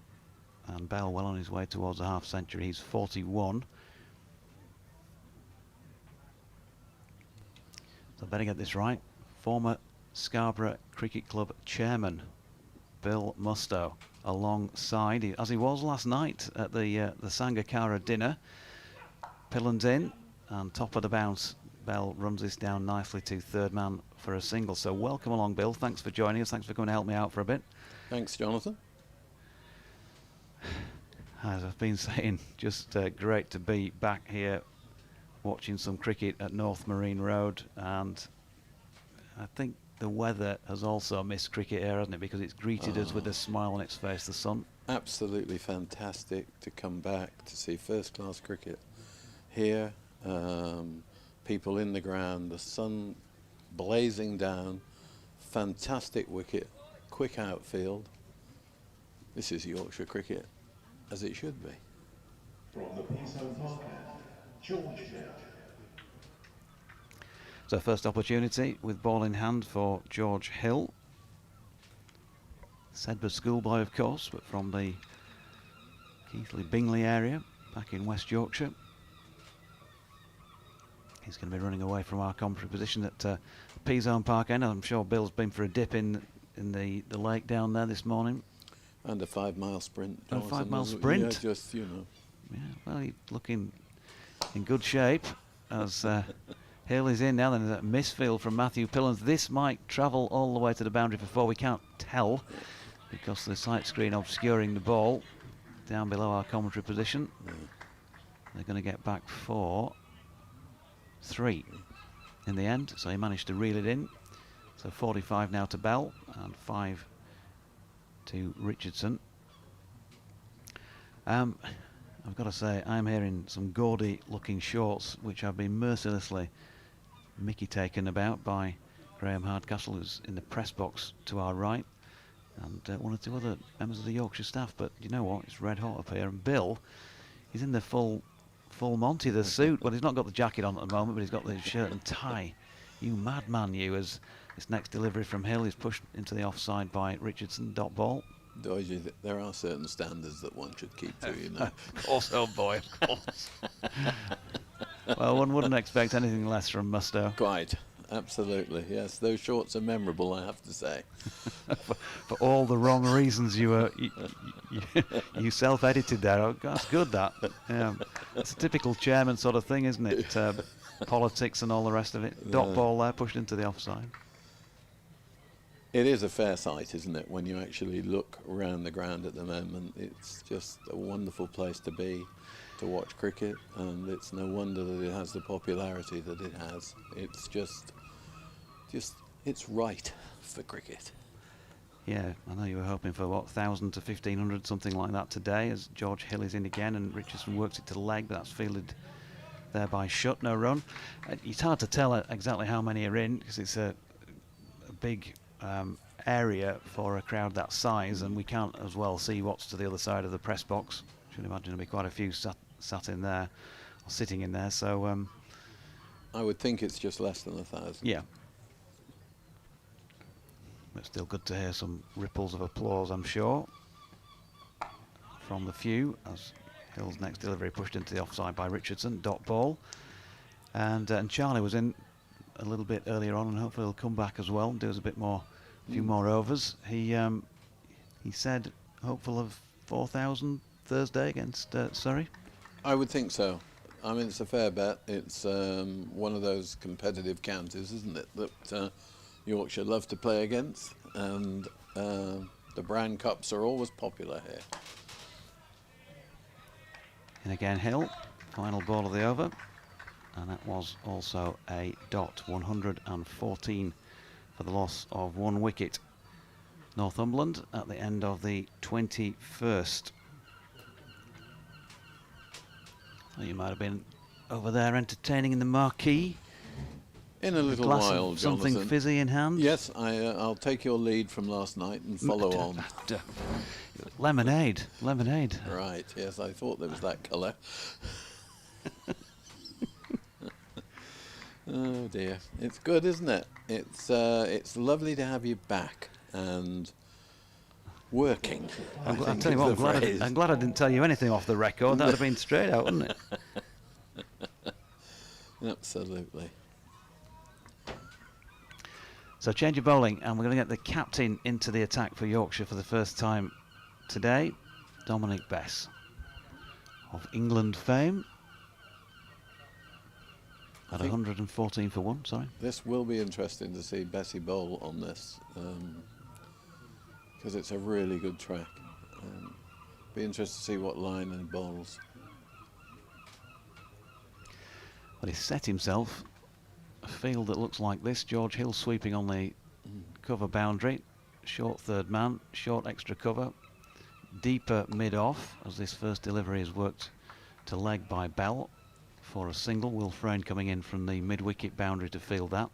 Johnny Tattersall is at sort of a straight mid-wicket, round about level with the wickets at the Trafalgar Square end. Matthew Pillen's short fine leg, and also a long on, or deep backward square leg as well. I think we've named them all, with the exception of bowler and keeper, as this sees Richardson rock back and cut that one through the offside for another one. 116 for 1.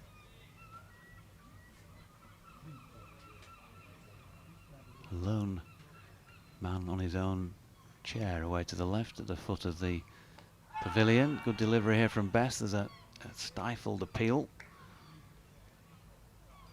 as the batsman was intent on flicking that to leg.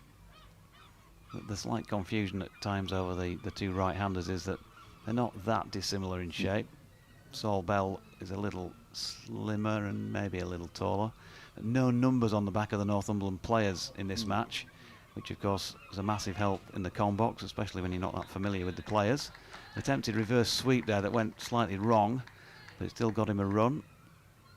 Bottom edged it past what would have been leg stump originally. So he gets a single bell, 47 to him, 117 for 1. Best wheels the arm back, little skip. And then he comes again, and Richardson this time just milks another single square on the leg side. Matthew Waite returning that to the gloves of Harry Duke. I think Richie Power was right, wasn't it? Northumberland got a good side, actually, with quite a lot of experience, and probably underrated in terms of... Yeah, Bess in again to Bell, who picks that off for another single backward of square to Waite. And that will complete Don Bess's first over. There were... You never know with the scoreboard here whether it's gone on or if they're still about to update it. I think it's gone on, so we'll go in with 5 off the over, 119 for 1. That's a good start, isn't it? They've, I mean, they've done quite well. Yeah, Rich was suggesting that anything short of 300, they'd be pretty confident of chasing. I think he's a fair judge, and looks a very, very good deck. It's a good deck, and the outfield is lightning. So I think if you just get it past the infield, you can chalk up a 4, no problem at all. Here's George Hill then, over the wicket at the Peasholm Park end. Scene of the World Powerboat Championships of 1984, the World Water Skiing Championships for the last decade. That's a single through deep backward square leg by Bell. I didn't know that Johnny history, Weissmuller, didn't he used to train there? I think he probably in did. his pre-Olympic days Yeah. as well. Yeah, I modelled myself on him. Did they film Tarzan there a few times as well?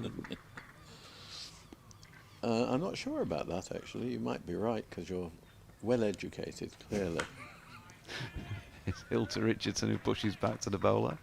And there's no run. The Battle of River Plate will be reenacted, no doubt, this afternoon. Well, 3 o'clock, I think it starts again, is it? Usually. Will you have the medals on at that point? Oh, probably. You of military bearing? Absolutely.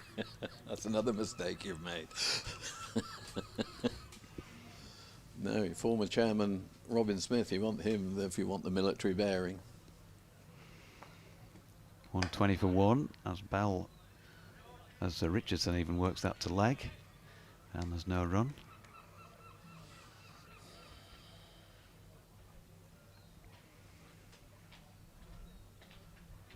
Duan Olivier, who's here with the players, comes out decked out in his face mask with some sanitizer. Must be the sanitisation break at the end of the over. And we'll hope to speak to Pato, as and when. Steve Patterson not playing in the match, but travelling around with the squad, mentoring, and is going to play in 2 or 3 matches, we're told, during the competition, as Richardson works a single through deep backward square leg. When Pato comes in, just ask him how much he enjoys bowling on one of John Dodds' decks, will you? You'll be sure of a reply anyway.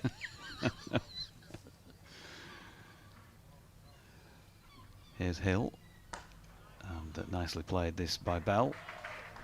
On his toes, flicks it through mid-wicket, and he has got to a well-earned half-century, more patiently built than that of Alistair Appleby before him, but no less valuable from a Northumberland's perspective, and they're on to 122 for 1 as a result.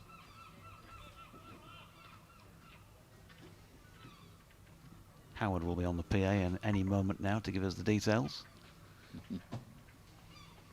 The golden voice. In comes Hill, turned to mid-wicket where Shutfield's, and at the end of the 23rd, Northumberland 122 for 1. Interesting man, Howard. Bit of a racing fan, you know, horse racing fan, and also works in as a sort of part-timer in one of the theatres. Yeah. Yeah, it's, I don't know whether he sells ice cream or shows people where they seat, but he's a good man. 52 deliveries and included 4 fours and 1 6. There you go, 52 balls, 4 fours and 1 6 for Sol Bell, a well-made half-century. Yeah, I just get jealous about the voice. I want that voice. Best wheels back the arm. Trafalgar Square end, the Yorkshire captain, flicked into the leg side by Bell, who adds another single to that half-century. Matty Revis doing the fielding. Sounds like he's going to get a ball from what Richard Pyra was saying. Very tall figure of Matty Revis. Here comes Bess again. And off the back foot, Richardson plays it to Shutt, who's at backward of point, no run. Why does Don Bess wheel back the arm, take a little skip? Why do players do those little idiosyncrasies that they've got as part of their makeup? Never fails to repeat it. Yeah. Turns again, in he comes, and he's turned backward a square to Pillans, who returns it for the concession of 1. Similarly, Matty Pillans, I was mentioning, he does a little bit of a skip, doesn't he, at the start of his run? Runs 3 or 4 strides, and then really does get the hurry up on as he's approaching the crease.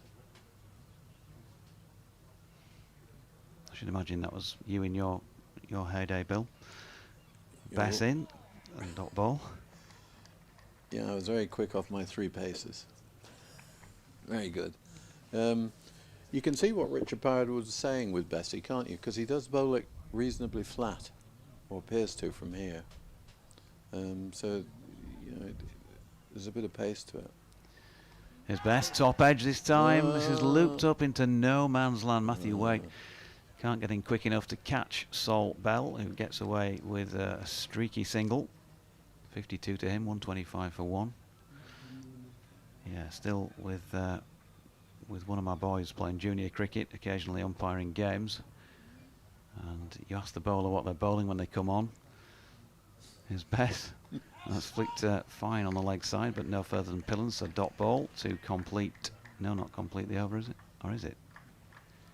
Umpire's walking. No. Yeah, it is. It is, yeah. Completion of number 24.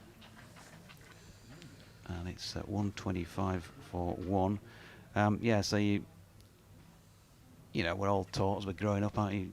I don't know at what point actually in your cricketing life where you actually have to tell the umpire what you bowl, or he's going to no-bowl you. I sort of not gently warn the players, so I'll just say, what are you bowling? And they go, fast? And you go, no, which arm are you bowling with? That one? Yeah. Is that your right or your left? Right. Mr. Johnson, you know, the shout to their coach, is this my right arm or my left?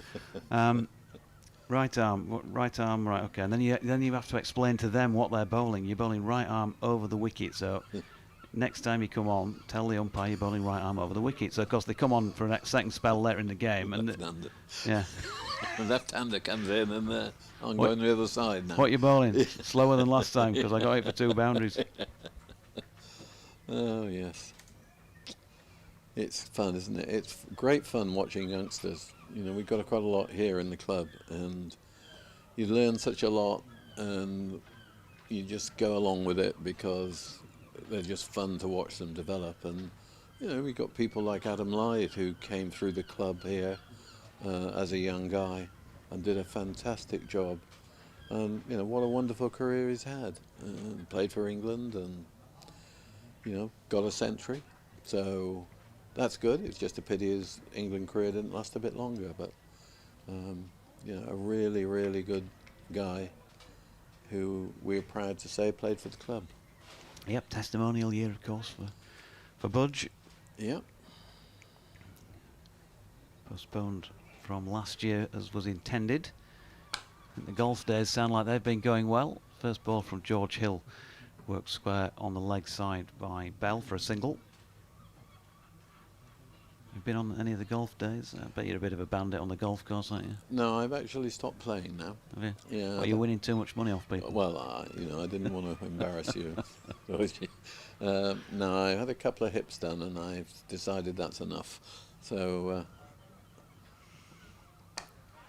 Hill into Richardson, works a single in the same direction as Bell had done the ball before.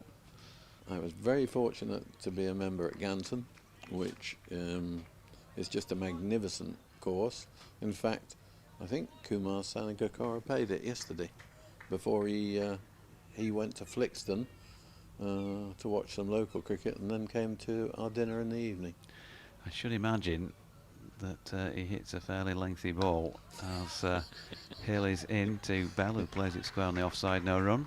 Probably straight as well. Yeah. Well, actually, though, in cricketism, golf, I don't know. Mine goes to the right-handed, and it goes away to the right. Are you extra cover? Yeah, I was absolutely. extra cover as well. I'd love to be able to hit a cricket shot there, but I can only hit golf shots then. And then you compensate, don't you? And it goes the wrong way. through square leg. Yeah, that's right. Yeah. Here's Hill, and that is pulled nicely as well. Didn't hit the ball too hard. Bell picks up a single down to the sweeping Luxton. Tell you what, Will Luxton, I should imagine he'll need about 5 litres of water, the amount of running he's done today in this heat.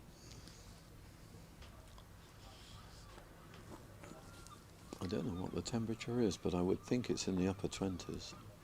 It is, as we say in Yorkshire, without an H, hot. Hot. Single worked by Richardson backward of square leg. It takes him on to 11, 129 for 1. It says it's 21, but I just don't believe that. It's hotter than that, surely.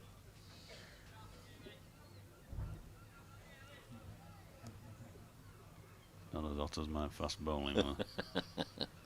No, he was good. Hill in and driven back over his head here. Best fields, no run.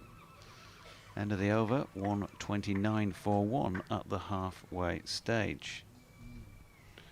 I did have the joy of playing both against FST, and my sort of memory was, one, the boot when he came in was full face and you could see all the studs on his delivery stride, and secondly, he bowled a very hard ball. It seemed to jar the hands in the bat. You just felt it. But he was also, what a great comedian as well. Was that between deliveries? I'll let you have this one, Bill, or I'll take your off stump out. Yeah, that's right, yes. So Don Best continuing at the Trafalgar Square end.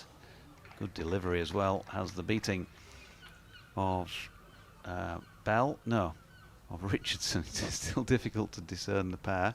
Need to see them moving. Richardson it was. Missed it. Harry Duke with a tidy bit of work, whipping the bails off. Best coming in again.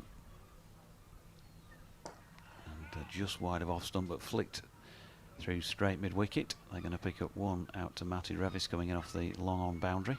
So you faced FST where and when? Harrogate. I played at Harrogate before I came to Scarborough, and we played in a game. Do you remember Julian Vallance? Do you remember J.F. Vallance? He was he'd been on the MCC committee, and he was fairly colourful, and he had one of those very colourful caps. Best top edge sweep here. Matthew Waits trying to get underneath this one. Yeah, does he's got comfortably. it. Good catch. And that has to be the end then of Sol Bell, who's gone for a well-made 54. But Dominic Bess, Yorkshire's skipper, strikes for the first time in 50-over cricket for the club this season. And Northumberland 130 for the loss of 2 wickets. Julian came out to bat in a very multicoloured hat, and Truman, pigeon-toed, hands on the hip, stared as he came in, and Julian faffed around for a couple of balls, and Truman just said to him, stand still, and he just bowled him a bouncer, and it went straight past his nose end, but he told him to stand still and not move. So he's a great character. Batting at number 4 for Northumberland, Ryan Pringle. Ryan Pringle, new man in for Northumberland. Stay there, I'm going to bowl you a bounty. And that's it, and he did. I was also very lucky to play in an MCC sort of club side with Truman, Titmus and Bob Platt, all in the same dressing room. We were all in. I've never laughed so much. My sides absolutely ached. They were just so funny. All cricket bits. And the stories you hear about FST, those of us who are just a bit too young to have seen him play, must have been something pretty special, as Bess's delivery here to Pringle is slightly misfielded there by Johnny Tattersall, and so they're through for a single.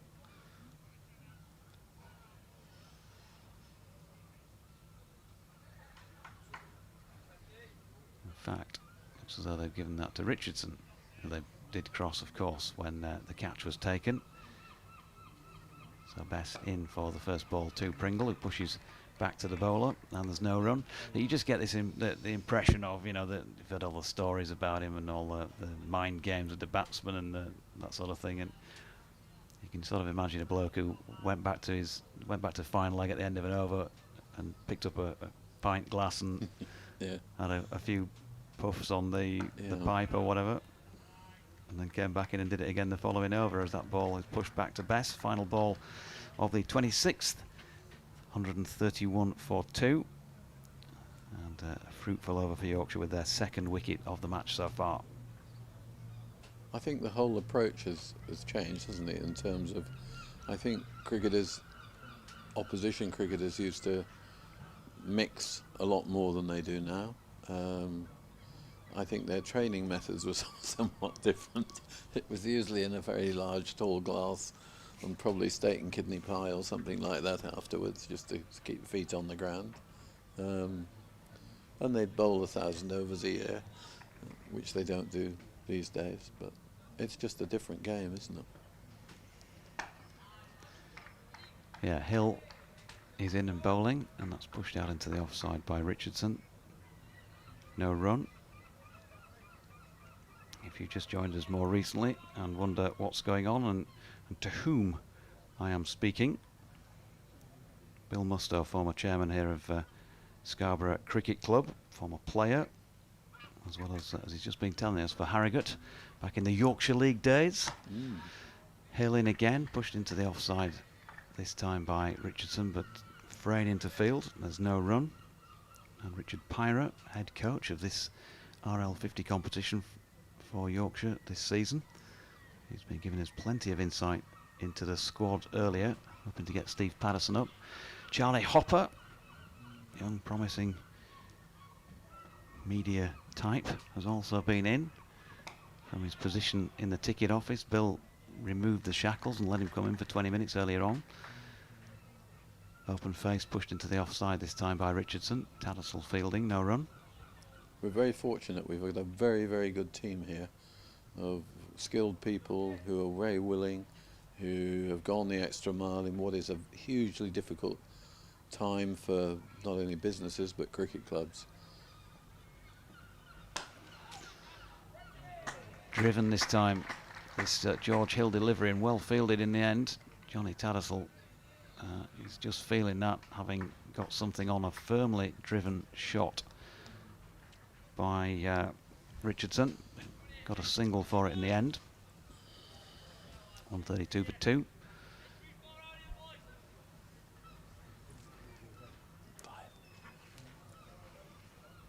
In comes Hill, shuffling in again from the P-Zone Park end. Worked a leg, this time by Pringle, who's going to get off the mark with a single to Luxton in front of square on the leg side.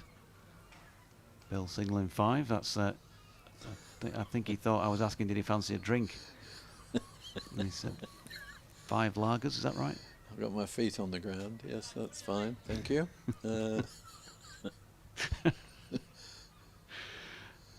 Well, that's just that's a sensational dig. That's a beautiful shot as well by Richardson, Michael Richardson, showing his first class with that.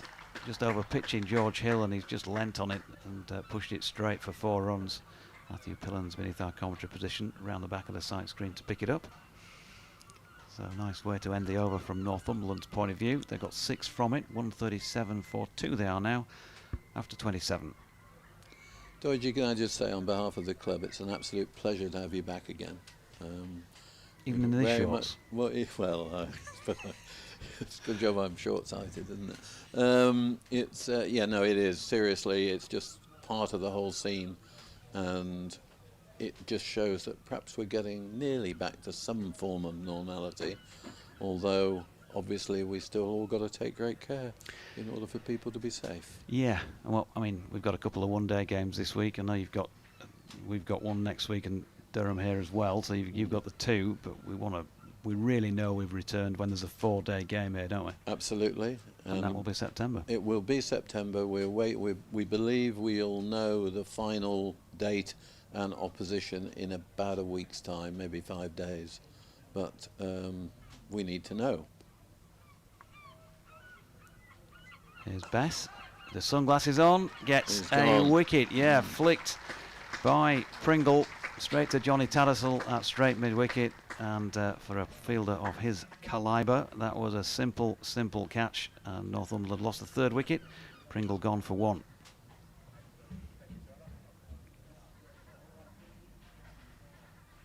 Yeah, it is. I mean, we've all waited long enough, haven't we? And I think that we're certainly not out of the woods yet, and I'm sure there'll be a few twists and turns, but at least we're up and running, and I think that's the main thing.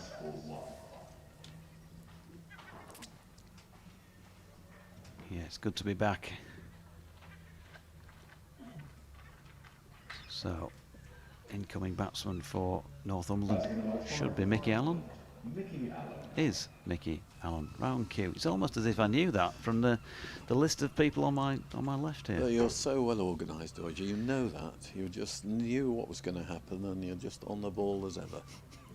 Yeah, if you could have seen what was happening in the final 20 minutes before play started today. I can't even see my laptop. It's just a black screen in front of me because of the sunlight on it. I think I think that's a fair point, actually. In some ways, this is a nice game for us to get started again, because it does give the team, both from Yorkshire and the support staff, just time to get back into the swing of things, and it is difficult. When you realise you haven't done it for 2 years, you just have to work at it a bit and deal with things, and there will be problems inevitably, but we're very fortunate. We've got a really good staff, and I think we're all very lucky. It didn't appear to put you off your wine last night. I knew that was a parting shot, that you get your own back. Yes, no, it was fine, and it was a very good dinner. Bess wheels back the arm, takes a skip, continuing at the Trafalgar Square end, bowling then to Allen, who pushes into the offside. There's no run. The the dodgy parents are in, you know. This is the first time since I've been doing this job that they've turned up. Are they just here on the left Yeah, there, yeah, are they? yeah. Oh, that's very good. Yep. Your mum hasn't got a hat that- on then, has she? Which is, No, it's their fault. yes. So go have a word, blame them as you walk past on your way out. Yeah, yeah. Thanks a million. Here's Bess into Alan once again. Outside edge this time to Jack Shutt at point, no run. It's nice to have them here. I'm hope they come regularly. No. Oh, well, they come. Yeah, they do, but they're not to the games where I've been at in the last few years. Probably just avoiding me. Probably, yes. But yeah, they've been here many times over the years. Yeah. That's great. That's good. In comes Bess. That's turned square on the leg side, but there's no run. Are you going to Scarborough this year? Yeah, you coming? No. Yeah. I can't do that much. Oh, we're booked for that. Yeah, we're going to that one, yeah. In comes Don Bess, stepping back. He's cut this one, and he's got a top edge over the head. Well, Matty Revis, who's pretty tall at first slip, nearly decapitated there. He was taking evasive action rather than attempting to catch. And the ball's disappeared down to our right for 4. So he's on the board here, Mickey Allen, by hook or by crook.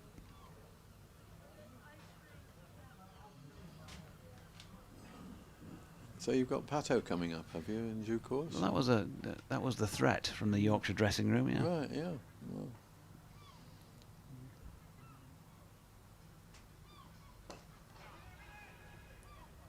And this one flicked to Tattersall, who'd taken a comfortable catch earlier, dives and fumbles this one, unlike JT, and they've got through for a single to Allen to complete over number 28 with Northumberland on 142 for 3. Don't want to delay you any longer than is necessary, because I know that the 4-course lunch will be awaiting. No, I think it's yeah, I think it's a slim job today. I think it's 3. So, 3. Yeah, but I might have to have a little liquid because of the heat, Jonathan. Yeah, well, indeed. If you don't happen to pass with a pint of shandy at some point, yeah, I'll send you one up. Is that fine? Why not? Yeah, okay, yeah. Yes. It'll be most agreeable. I'll see what I can do for you. In comes Hill, full length delivery, driven into the offside, but fielded at cover by Will Frayne. But I'll probably get Charlie to bring one up for you. Yeah, Give him a job to do. He was telling me he's on big money in the ticket office here. That's another mistake we've made then, if that's the case. Here's Hill again, right arm over the wicket. Solidly blocked on this occasion. Back to the bowler, no run. So you're here on Thursday, I take it, are you? Oh, for Surrey? absolutely. Absolutely. And are you here the following week as well? Yes. Oh, good. That's excellent. It's a shame we couldn't have all 3 games in it. It was sort of Monday, Wednesday, Friday, something like that. Maybe a week of it. Yeah. But we've got to go off to Leicester on Sunday and come back up and for next Wednesday's game. Yeah. Hill in and pushed into the offside this time by Allen, no run. Do you enjoy the travel? Such as you ever do on a motorway. I don't mind it too much, and like anybody, I mind the contraflows and the waiting. It's 50 miles an hour. The worst thing is when you leave a ground on a Friday night or whatever. Here's Hill in and again solidly blocked. Bowler fielding his follow through. I think the worst thing is those Friday night matches where you think, great, everyone's left the ground. Here I'll be back up home in whatever, you're going from Leicester, I'll be back up there in a couple of hours, and you get about 5 minutes up the motorway, and then, as they've often done on my travels this year, they stick a load of cones out and you're all funneled into one lane, which inevitably ends up still meaning a queue at 10 o'clock at night. Yeah. Appeal here from Harry Duke to a flick at a ball down the leg side that was missed and inevitably therefore given as a wide. Not been many of those though, to credit Yorkshire today. Yeah, that's the annoying thing, isn't it? Yeah, and then you're all funneled down into one lane, and then you get the people who Yeah. come charging down the outside and Yes. want to sneak Yeah. in front. Yeah. And the people who say, not seen you, so I can't let you in. No, that's it. Short ball here from Hill, pulled backward of square leg by Allen. Fielded by Luxton out there among the gulls, and they get a single.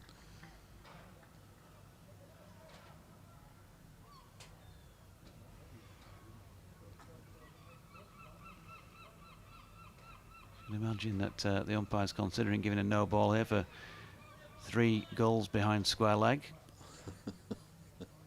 Because there are in fact 5 of them out there at this moment in time, as well as a lone Yorkshire fielder. In comes Hill. And again, sprightly George Hill right across the strip to pick that up in his follow through and prevent a single off the last ball of the 29th, 144 for 3. The groundsman doesn't like the gulls because they tend to peck away at the turf and spoil his manicured surface, so he's not very fond of them, but it's part of the seaside. Groundsmen, they're a breed of their own, aren't they? You know, they sort of they love to curate these beautiful surfaces, and then they want you to look at them and say they're gorgeous, but not play on that. Yeah, actually, we're very lucky. John Dodds, he's an absolutely first-class groundsman and has won quite a few of the outground awards. He actually is oddball because he does like cricket on the ground. When he first came here, the number of days that were played cricket went up 30%. He had young people, and when I was chairman, I said, you make the decision, John, who comes on the ground, and he's unusual. So change of bowling here. Seeing the end of Dominic Bess for now.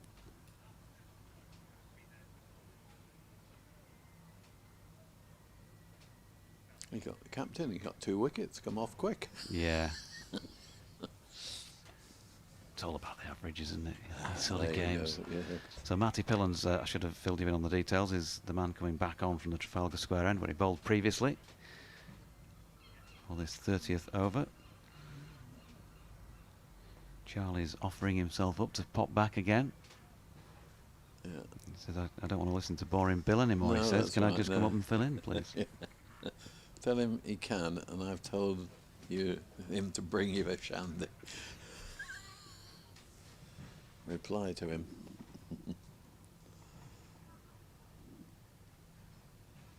And I think on the end of this over, I'll take my leave of you, Jonathan. I think you probably had enough anyway. So Pillans, short ball, cut and well fielded by Johnny Tattersall at point. Absolutely never get bored of your company, Mr. Mustoe. you just want to come back, don't you? Yeah, what was that? Was that 3-course meal you were inviting me for? I can't remember. We had a nice bit of beef last night. You Mrs. enjoyed M, that, you should have that ship shape and yeah, no Bristol problem fashion, at all. I'm sure. No problem at all. Yeah.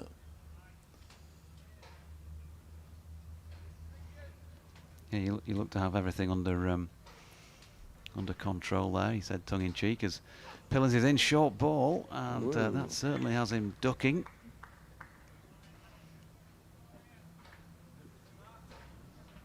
Through to Harry Duke, but had to get out of the way of that one sharpish, and listening to Richard Pyra talking about the timings and the speed gun and all of that. 97 miles an hour, Lockie Ferguson in the T20 campaign. Matthew Pillans, I know, out of all the players on the staff, several people have said to me this season that he's been bowling rockets. And I think the proof is here for all to see. That's a fuller delivery. I thought that was Push really back to him. interesting about the the bowling speeds and the way they look at it. I thought that was new to me, and I hadn't heard much about that. So yeah, I enjoyed that bit. Nobody's quite managed to get to the, what was it, 99.3 that you Harrogate that day that you told me about. Oh, apocryphal. If I did that off 3 run, three runner, I would have been something special, but I wasn't. Pillon's in, that's dropped into Yeah. the offside by Allen, dot ball. It's one thing about cricket is the dressing room and the fun that you had. It's just terrific, and it stays with you.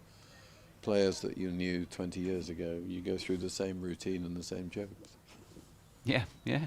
You do, you see players that you used to play with, and it's almost like the bit in between never happened, didn't it? You Yeah. just saw last week's match. Here's Pillons again, and that's worked to leg this time, where it's fielded by Ben Code. Fires it There you back to go. Duke to complete the over. So 144 for 3. Maiden over by Matthew Pillons on his return to the attack. 20 overs remaining. That you done, sir? I'm done. Thank you very much, Doja. I've enjoyed your company as ever. And if you'll excuse me, I'll go and have a drink with Mr. Cope and Mr. Bird. Do that. Send them round. Bring them round. Let's get let's get Cope and Dickie in to tell a few stories. That would be fun. Thanks, Bill.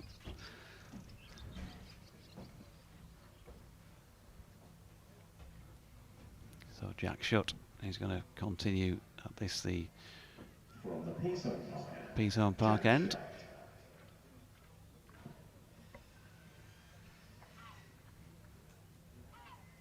Replacing George Hill.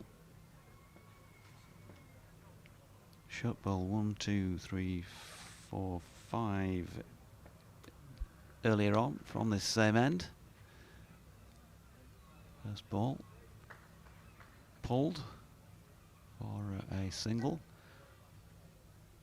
to Michael Richardson. 145 for 3, 19 now to the former Durham batsman.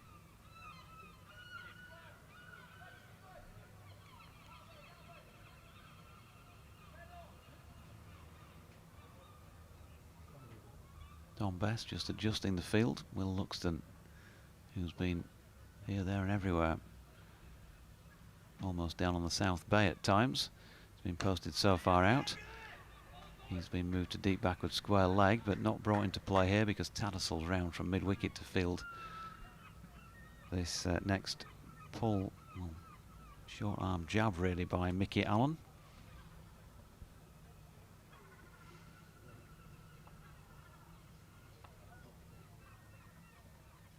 Shot in again. Good use of feet by Allen, who opens up the offside and plays it out to Matthew Waite, sweeping on the cover boundary, and they pick up 1.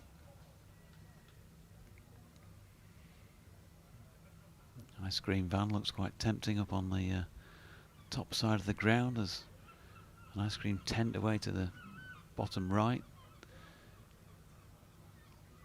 Bars open as well. But everywhere except the commentary box seems to have refreshments at this stage, as Shutt runs through the crease on this next delivery without bowling it. Dead ball signalled.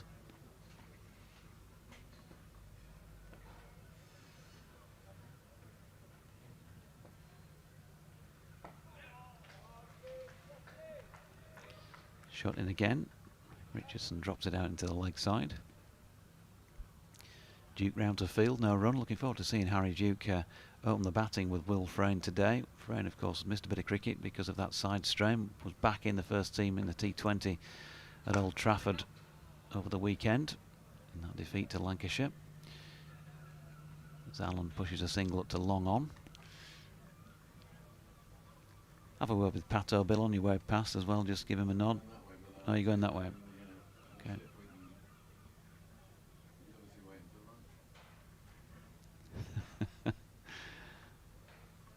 Yeah, he might, being his age, he might want to eat now. He might need to eat regularly at 1 o'clock rather than 2:30. You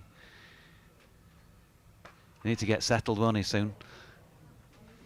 Short ball here, pulled just over the top of the outstretched arm of the leaping Johnny Tattersall at mid-wicket. Allen gets a 1, and that brings to an end over number 31. They got 4 off it.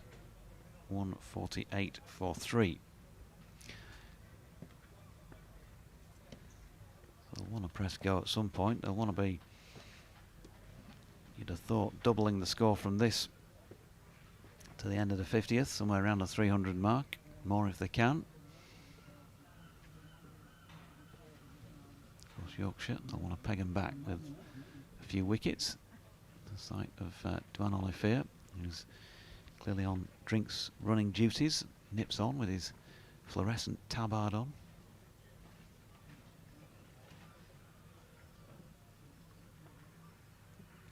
Pillans, meanwhile, from the Trafalgar Square end. Short ball, that's the top edge. Harry Duke calls for it and catches it. And that is a fourth Northumberland wicket gone. And Matthew Pillans, well, just too quick on this occasion. And that is the end of Mickey Allen. Trying to pull, but, well, in all honesty, didn't really get remotely close to doing that because the ball was on him so quickly. And he was only halfway into the shot when it hit the top edge, ballooned up in the air. And Harry Duke, with the gloves on, took control and took the catch. Pillans with a second wicket. 2 to him, 2 to Dominic Best so far. Allen gone for 8. And it's Tom Cant coming in next for Northumberland. Northumberland captain at number 6. Makes his way out to the middle. Yorkshire taking a sanitisation and drinks break as well. It is, I can promise you, hot here today. Whatever the temperature reads on your weather forecast, it feels like it's a couple of notches higher. Very little in the way of sea breeze. Baking out there. Yorkshire as well, playing in dark coloured kit, navy blue with gold.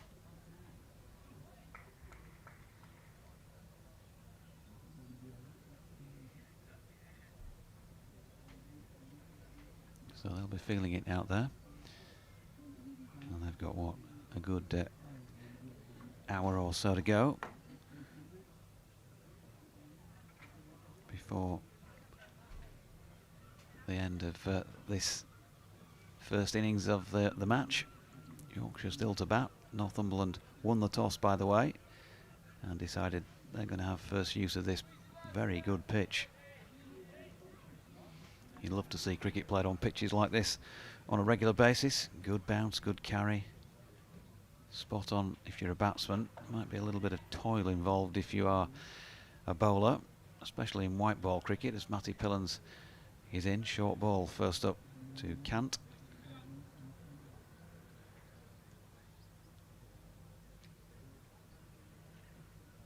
In fact, it was to Richardson because the batsman crossed, presumably, when Allen was caught by Duke.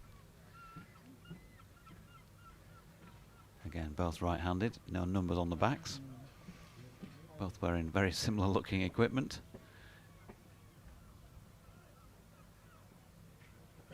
Here's Pillans, ball swinging wide of off stump. Now then, a chance for a run out here. Well picked up at cover by Luxton. Tried to hit just about one stump from side on and missed. Or else that could have been the end of the Northumberland captain as quick as he'd come in. Pete Sim, Yorkshire's strength and conditioning coach, has been instructed to come in by head coach Richard Pirate. So no Pato. Is Pato sidestepping Doidgy today? I think he's going to come today. So Pillans is in, short ball and just a shade down the leg side. It's been signalled as a wide. 150 up for Northumberland in the 32nd over. Tell you what, Dodgy, it's not a bad temperature up here. Nice breeze coming through. It's hot. I thought it'd be warm. Well, you sat in the sun, aren't you? Just out of it now. It's moved a bit, but yeah, this morning it's been burning. I think it'll be fairly lobster-like come the end of the match. Pillans does his little skip and shuffle and comes in, and again that's a little bit on the quick side for batsman Tom Cant, and drops it down into the offside. There's no run. So how's things, Pete? We've not spoken to you for a couple of seasons on air. Well, yeah, it's been a weird couple of seasons, hasn't it? But yeah, things are all good. We've had a decent year so far. Lads are all in good shape. We've done well with injuries so far this year. So from my end, it's been a good season. when you say you've done well with injuries, Pillen's into Cant, and that's worked down to fine leg by Wakefield. They get a single. You say you've done well with injuries. Are you talking about injury prevention, or when people are injured, which is inevitable in sport? It's going to happen at some point, that you get them back fully firing and quickly. So a bit of both really. So injury prevention wise, with well, I say prevention, you can never control. There's always a risk with them playing at all times that they're going to get injured, but we've had relatively low numbers of injuries, especially with the fast bowlers, other than right at the start of the year, which is always a really risky time for us. But yeah, Pillen's in. Richardson drives into the offside, well fielded there by Luxton, no run. But yeah, so it's been we've been happy with how they've gone. I think as much as we don't want to see it rain, the rain actually helps us sometimes, because it reduces the amount of overs they bowl, helps us kind of manage their loads a little bit easier. So it's kind of gone in our favour at times like that from an injury prevention point of view. It's interesting, isn't it, because people of a certain age who've watched cricket for a long time, talk about the old days and the amount of overs that the FS Trumans and co used to bowl in a day, and then we now see things being worked differently. I mean, what's the sports science behind, and what would be an optimum number of overs, say, for let's specify a Steve Patterson to bowl in a day or in 4 days? I think it really depends on the type of bowler they are, their injury history, and everyone's a bit different. So 20 overs for Steve might be different to 20 overs for Matty Fisher, because of the intensity that Matty bowls at. Obviously that comes at a greater risk of injury compared to Steve, and combine that with how many years Steve has under his belt. He has what we call chronic load, so like a year on year on year of bowling, whereas someone like some of our younger bowlers are at a higher risk because they don't have that adaptation yet. So that's kind of what we try and build them up to. Well, obviously it's tricky because the game dictates how much they bowl sometimes, but that's ideally the older bowlers bowl a bit more because they've got used to it. The younger bowlers bowl a bit less, and each year they bowl a little bit more. Okay, here's shot in and turned into the leg side this time by Cant, no run. And does even things like, let's say Ben Code bowls 6 overs in an evening session, does that still count as part of his 20 for that innings or whatever? Or, just explain to us how that works after I've told you that there's a single there down to mid-wicket. We tend to look at it on like a 7-day rolling. So kind of what have they bowled within that 7 days, and then when it moves on another days, it's the 7 days previous to that, another day, and it goes like that. So that allows us to kind of, if we keep track of that compared to what they cover over, what they're doing over a month, and whatever they do in that average for that month is what we call their chronic load, and then whatever they do per week is their acute load. So then you never want to kind of double the amount in that week that what their average is, if that makes sense. Yep. So shot in and pushed just onside of straight, fields the ball himself. That was Richardson on strike. But if you think about it, a bit like if you were prepping to run a marathon, logistically, you'd start at say 3 miles, a couple of times a week, and then you'd build it up, and build it up. And we kind of try and do that with the bowlers prep. We start them at kind of when they come in the winter, 8 overs a week, say, and then we build it up and build up. By the time they get to end of the winter, they're doing 35 plus, and then when in the season, it's depending on what the game dictates, but it's up to 40, up to 50 in a week.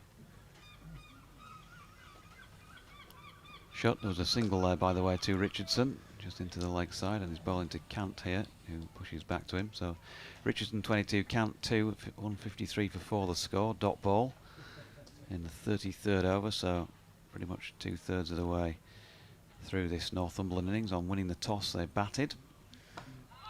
Another ball drops into the offside to complete that 33rd, then at 153 for 4. Just 2 runs from it. So you obviously know then that if you like, there's a sweet spot where you can take the players to the edge of before it starts to become a risk. I mean, you'll doubtless have lots of documentation on how much they're bowling, and therefore if they do pull up injured, you might be able to then zone in and say, yeah, well maybe that he might have just gone beyond the point of, or do you keep records historically? Let's say, I don't know, a player gets injured fairly regularly. What's he been doing up to that point, so that you can try and then avoid that and work and find a better way to manage that for next time around? Absolutely. That, you know, we track every over the ball and it all gets recorded.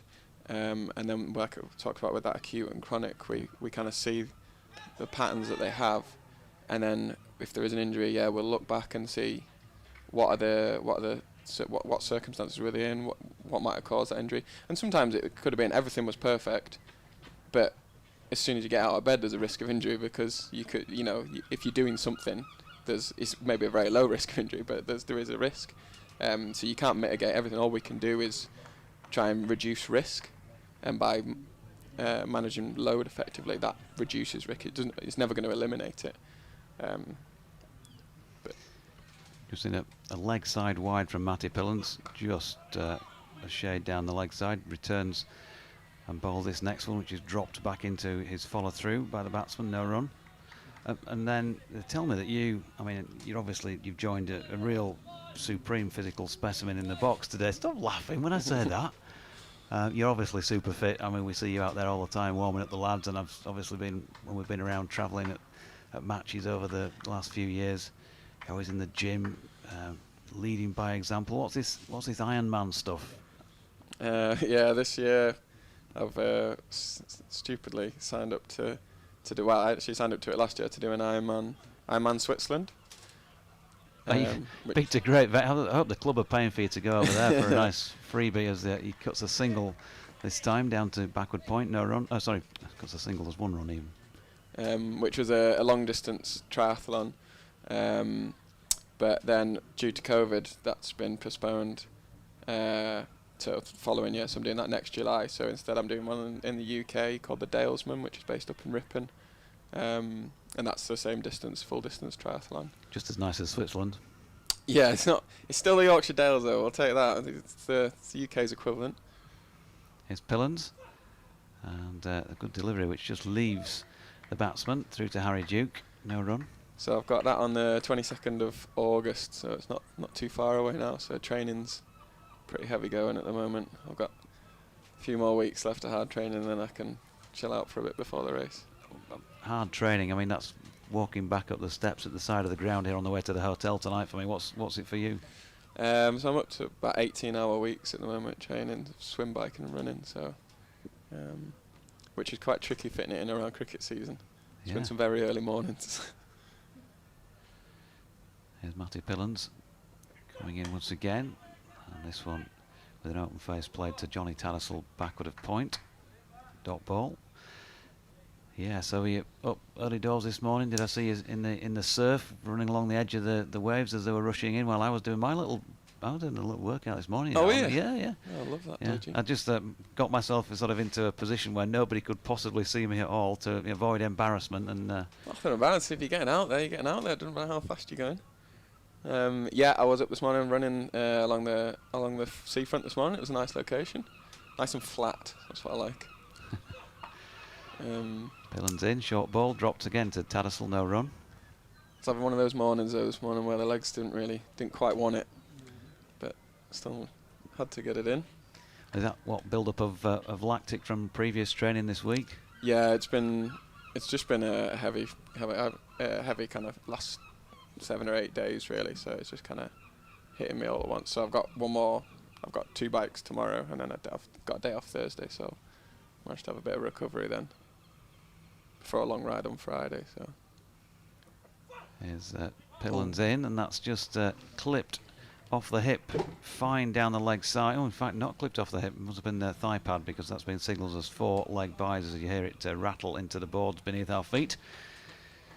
Matthew Waite down there to do the fielding. So end of the 34th, 6 runs from it, 2 from the bat, and that 4 leg byes means 159 for 4. 16 overs remaining. So is this something you're getting sponsorship for, or whatever? Yes, I am actually. I'm doing it for the Brownlee Foundation, which is a local charity, obviously set up by the Brownlee brothers. That provides opportunities to encourage young children to get into physical activity. So they set up swim, bike and run events to kind of give children the opportunity to do it that might not have an opportunity to kind of get involved with that. So I'm doing that for them. My sponsorship page is on my Instagram, which is PeterSim13 is my handle for that. If anyone would like to sponsor me, it'd be hugely appreciated.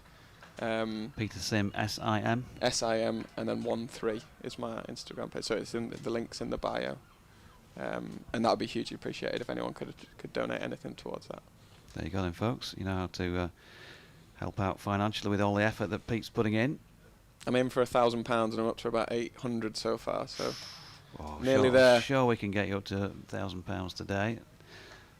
Dot ball first up and a nice little sweep played second ball, although batsman just wraps himself on the pad again. I'm checking which one it is without the numbers on the back because they still look pretty similar out there in the middle. It was Michael Richardson, 160 for 4. He's on 24 now. Cant back on strike, pushes back to shot, no run. But yeah, the sponsorship is going to help put a bit of pressure on during the day to kind of get me around, because I've got roughly 12 hours of pain to get through. So if I've got some people that I need to please by fulfilling their sponsorship, that'll help. Off the back foot here. It was Jack Shutt being cut top edge by Cant, and he's got it away for 4 runs. Nobody as fine as that down in the third man region. So 164 for 4. What about you then in terms of, I mean, we keep talking to Rich Pyra about the players' development. What about Pete Sim's development? What do you do as a strength and conditioning coach? Is there another rung up the ladder, or is it the pinnacle of world S&C being the Yorkshire S&C? Well, working at Yorkshire is the pinnacle of professional sport, isn't it? Oh, I'm asking you, I'm not. No, it's a great club to work for. I absolutely love it. I came from rugby union. I worked at Newcastle Falcons, which I really enjoyed there, but didn't have a huge amount of experience in cricket when I came in. And the club's been so good. They're very loyal to their staff, and they're unbelievable to work for. So I'm really happy where I am at the moment. Single there by Cant down to deep backward square leg, and here we see Richardson pushing one up to Revis at long on for one more. And of course, Koo Bouncil Physiotherapy used to be involved in rugby league, didn't he, with Hull FC? Did, yeah. So both got a bit of rugby background to bring to cricket. I think that's the beauty of science and medicine, is that you're still working with humans at the end of the day, regardless of the sport.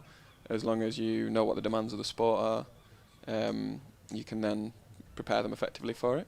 Obviously, the longer you're in it, the more you pick up and you get better at developing specifically for that sport. But you can transition around, which keeps it. One, it gives lots of opportunities to work in loads of different sports, keeps it fresh, but also allows you, once you found the sport that you really like to work in, you can kind of hone in on that. So at the moment, that's cricket for me, and I'm really enjoying it. In the last, it was 28 just before the pandemic. I moved into a first team role with the club, which has been great for my development. And Bess back on from the Trafalgar Square end, and Richardson just flicks that to leg. Harry Duke was interested for a few strides in trying to get his mitts on it, but couldn't quite reel it in.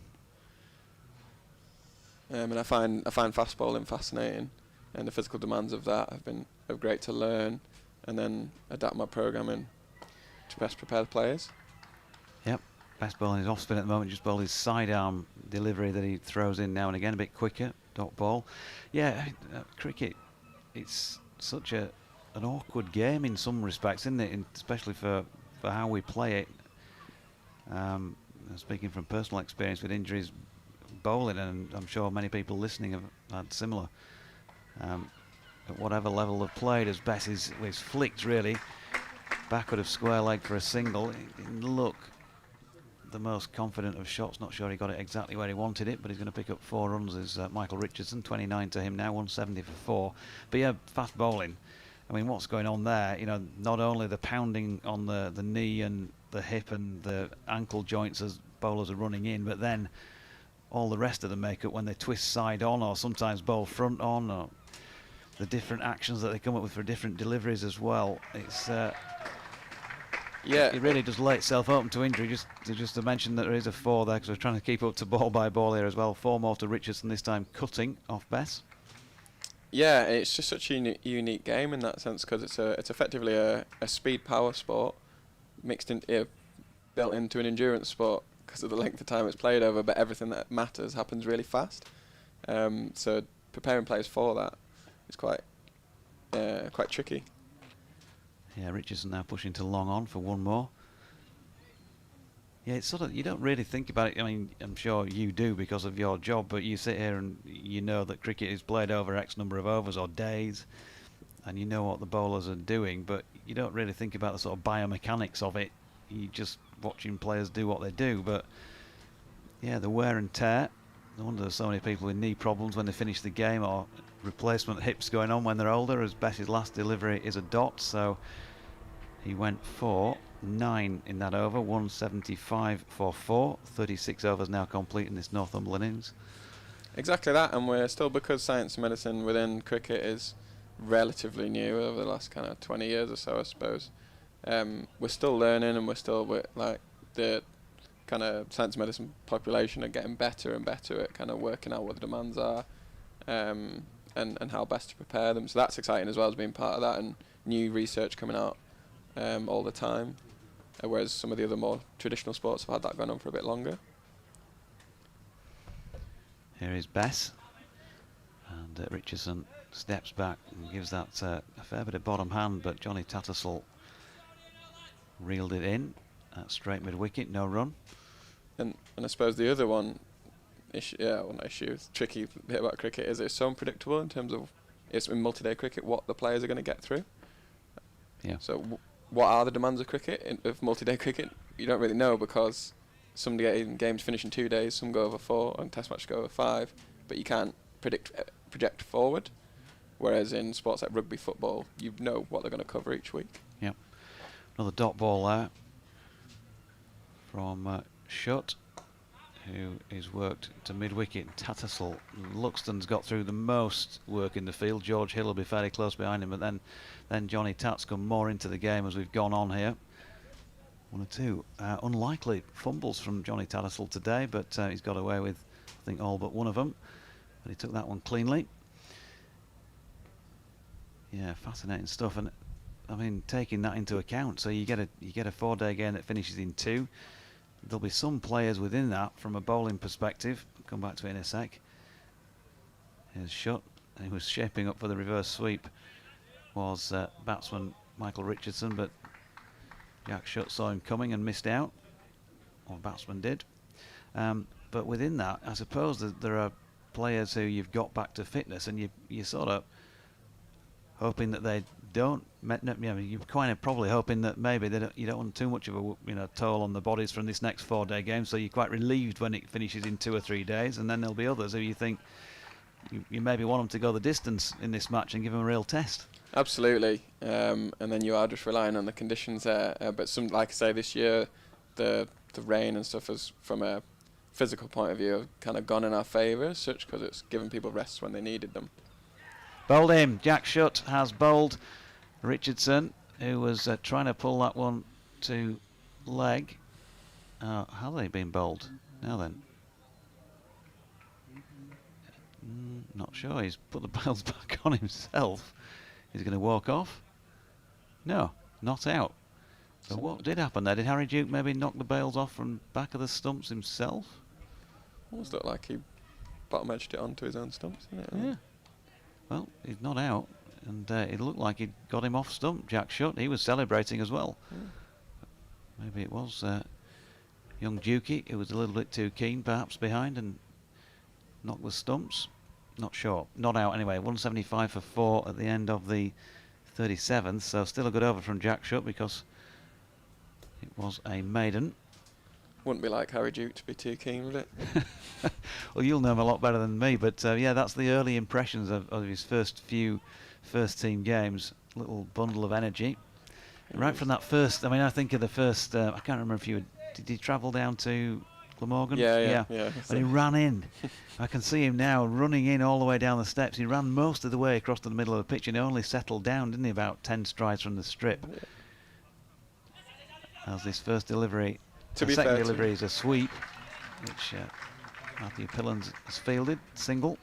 to be fair to him, I've spent a lot of time with him coming up through the academy as well, and he's done that his whole, even no matter what level he's playing at, he runs out to the middle, so it was just keep being consistent, I think. Yeah, he ran out to the middle and then walked out fairly quickly back to the changing rooms, didn't he? Fortunately, The poor yes. lad. First ball in first class cricket. Bess, solidly blocked by Cant. No run. Yeah, and as Joe Root was at pains to point out that night when I spoke to him, because he'd got a 99, didn't he, that day, batted brilliantly. And he just said, well, I got a duck in my first class knock and not done too badly. Yeah, he's done alright, hasn't he? Here's Bess. Now then, thinking of the reverse sweep was Richardson. He's missed it. What are we going to get as a signal? Is he going to give leg by here? Because I don't think it touched anything. They've got back for 2 byes. So 178 for 4.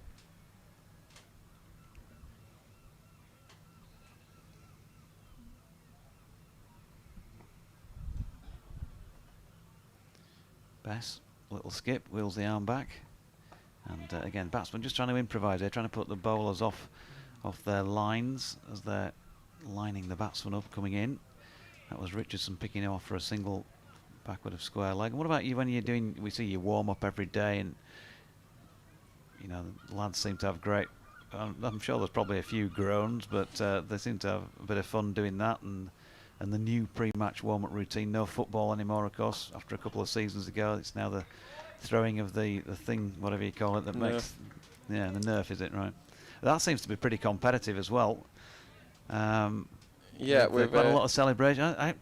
Particularly when I'm sitting up here, because of course I don't sit here watching it avidly, but you flick your eyes across it now and again, and any time that Matthew Fisher is involved in anything that approaches a score, he's off round the pitch like he's won the Olympic gold medal. You talk about competitive. Yeah, he does love a competition. He gets very serious when we get going. It's good. I like it though, because it brings up the energy levels, which some days can be tricky in 4-day cricket. It's a bit of a grind, especially game on game. So it's finding ways to keep the boys kind of excited to turn up every day. But they've really got into. We've started playing American football with the Nerf this year. Our own adapted rules of it, because no one really knows the rules over in the UK. But it's taken to it really well. They're enjoying it. It's good from my side of things. We obviously do a bit of movement and sort of prep before we get going with it, but gets the lads moving when they might not be kind of, I suppose, emotionally ready to get moving. But as soon as you put them in a game, they start getting warm, and then it then preps them to be able to go out and field and bowl. So it's very effective. Who's the biggest moaner in the squad? You know, when it comes to getting loose, is it the man who's running up the stairs now, Pato, the old boy? Just about to say, speak of the devil. He is one of them. He's definitely up there. I can imagine it's right, lads. We're going to get loose, but I want you to do this stretch. And Pato's, oh God, I've played cricket too long to be doing this. I'm loose already. Absolutely. I've looked at the pitch. I'm loose. That's fine. Yeah, you've hit the nail on the head there, Doji. Is it an attitude issue that you've got to speak to him about now and again? Oh no, he always gets himself ready for what he's got to do eventually. Well, you let him get on with it in his own time, do you? He just likes to try and wind me up most of the time. Yeah. People listen to this. 39th over then, 179 for 4. Shut from the Peasholm Park end. You two can swap if you want. Yeah, I was about to say I'll hand over the reins to the skipper. Thanks then, Pete Sim, Yorkshire's strength and conditioning coach, and a man who is prepared many times and one of the finest physical specimens in this commentary box at the moment.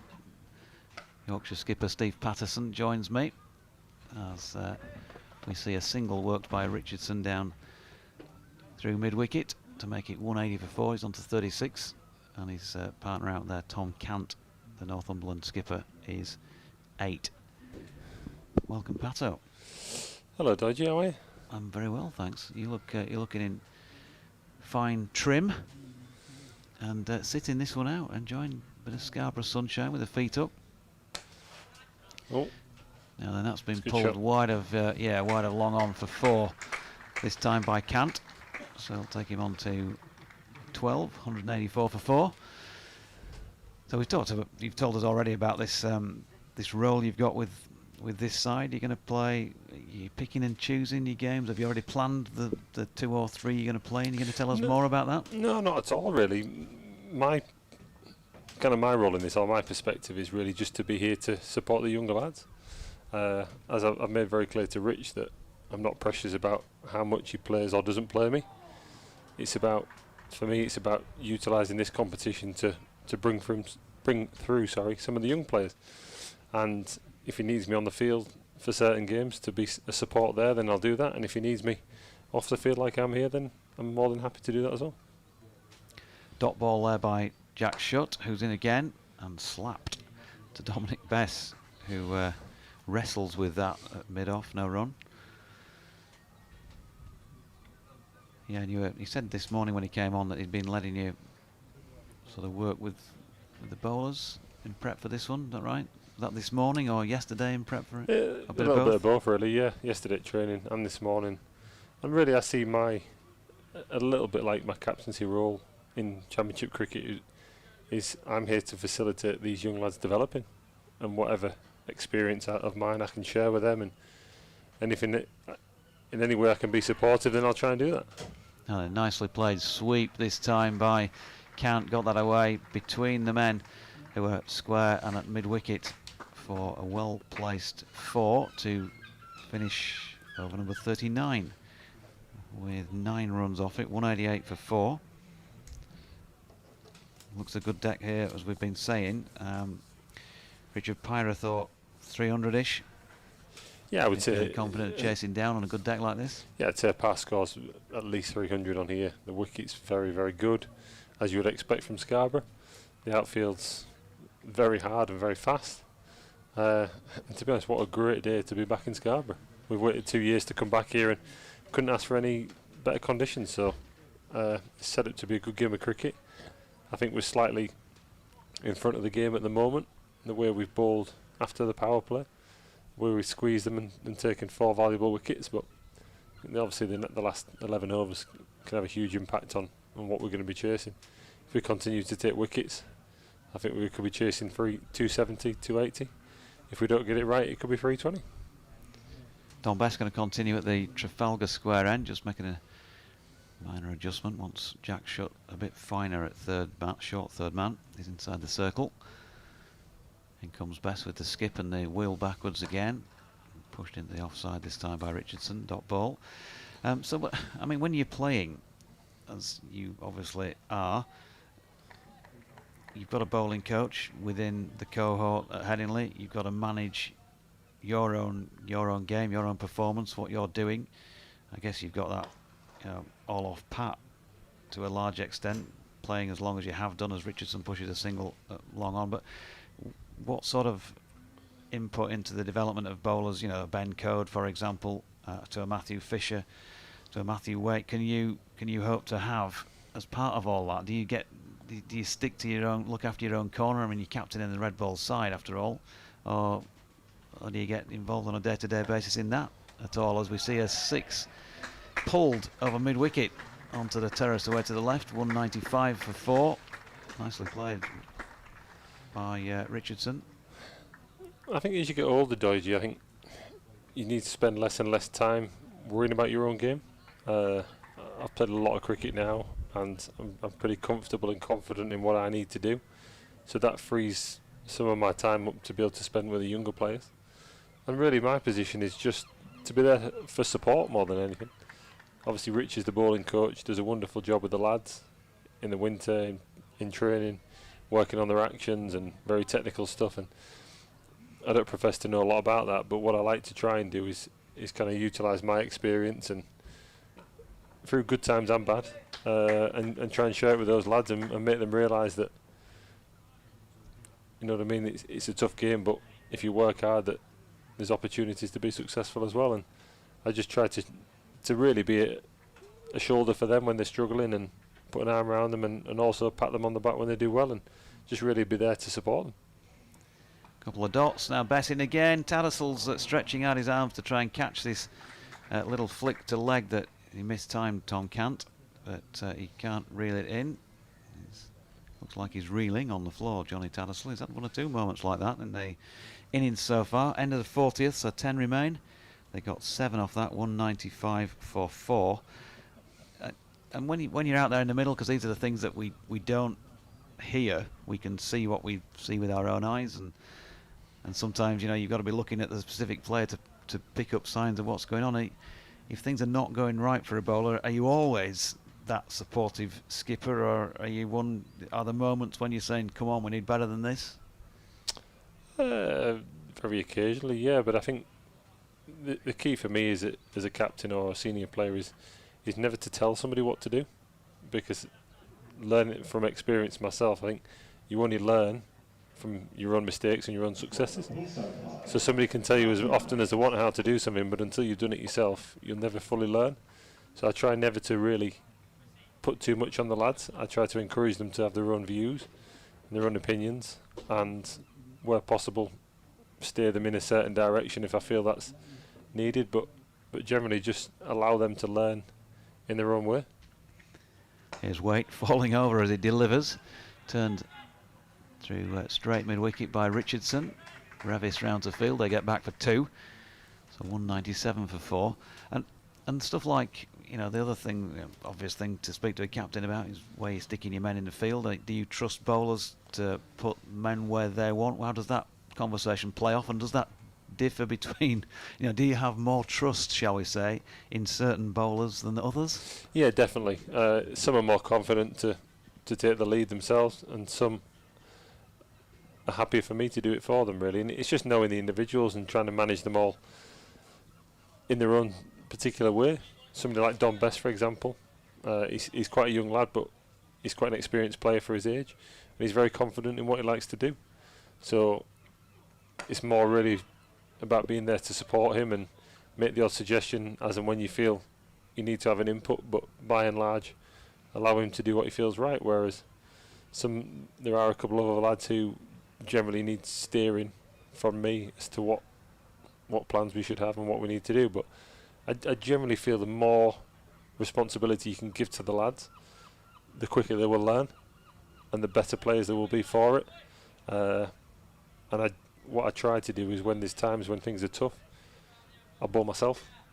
You know what I mean? If it's a no-win situation and it's going to be tough for somebody, then sometimes I'll just bring myself on and take that, because I'm old enough and ugly enough to be able to cope with the disappointment if it doesn't go well. Seen a single from Richardson, and Cant now stepping away to leg to play this next delivery from Matthew Waite to Johnny Tattersall, who has a shy at the stumps, and that would have been interesting had it hit direct. Didn't. They got 1. What I want to know from you, Dodgy, what have you spoke to Pete Sim about for 45 minutes? Can't remember.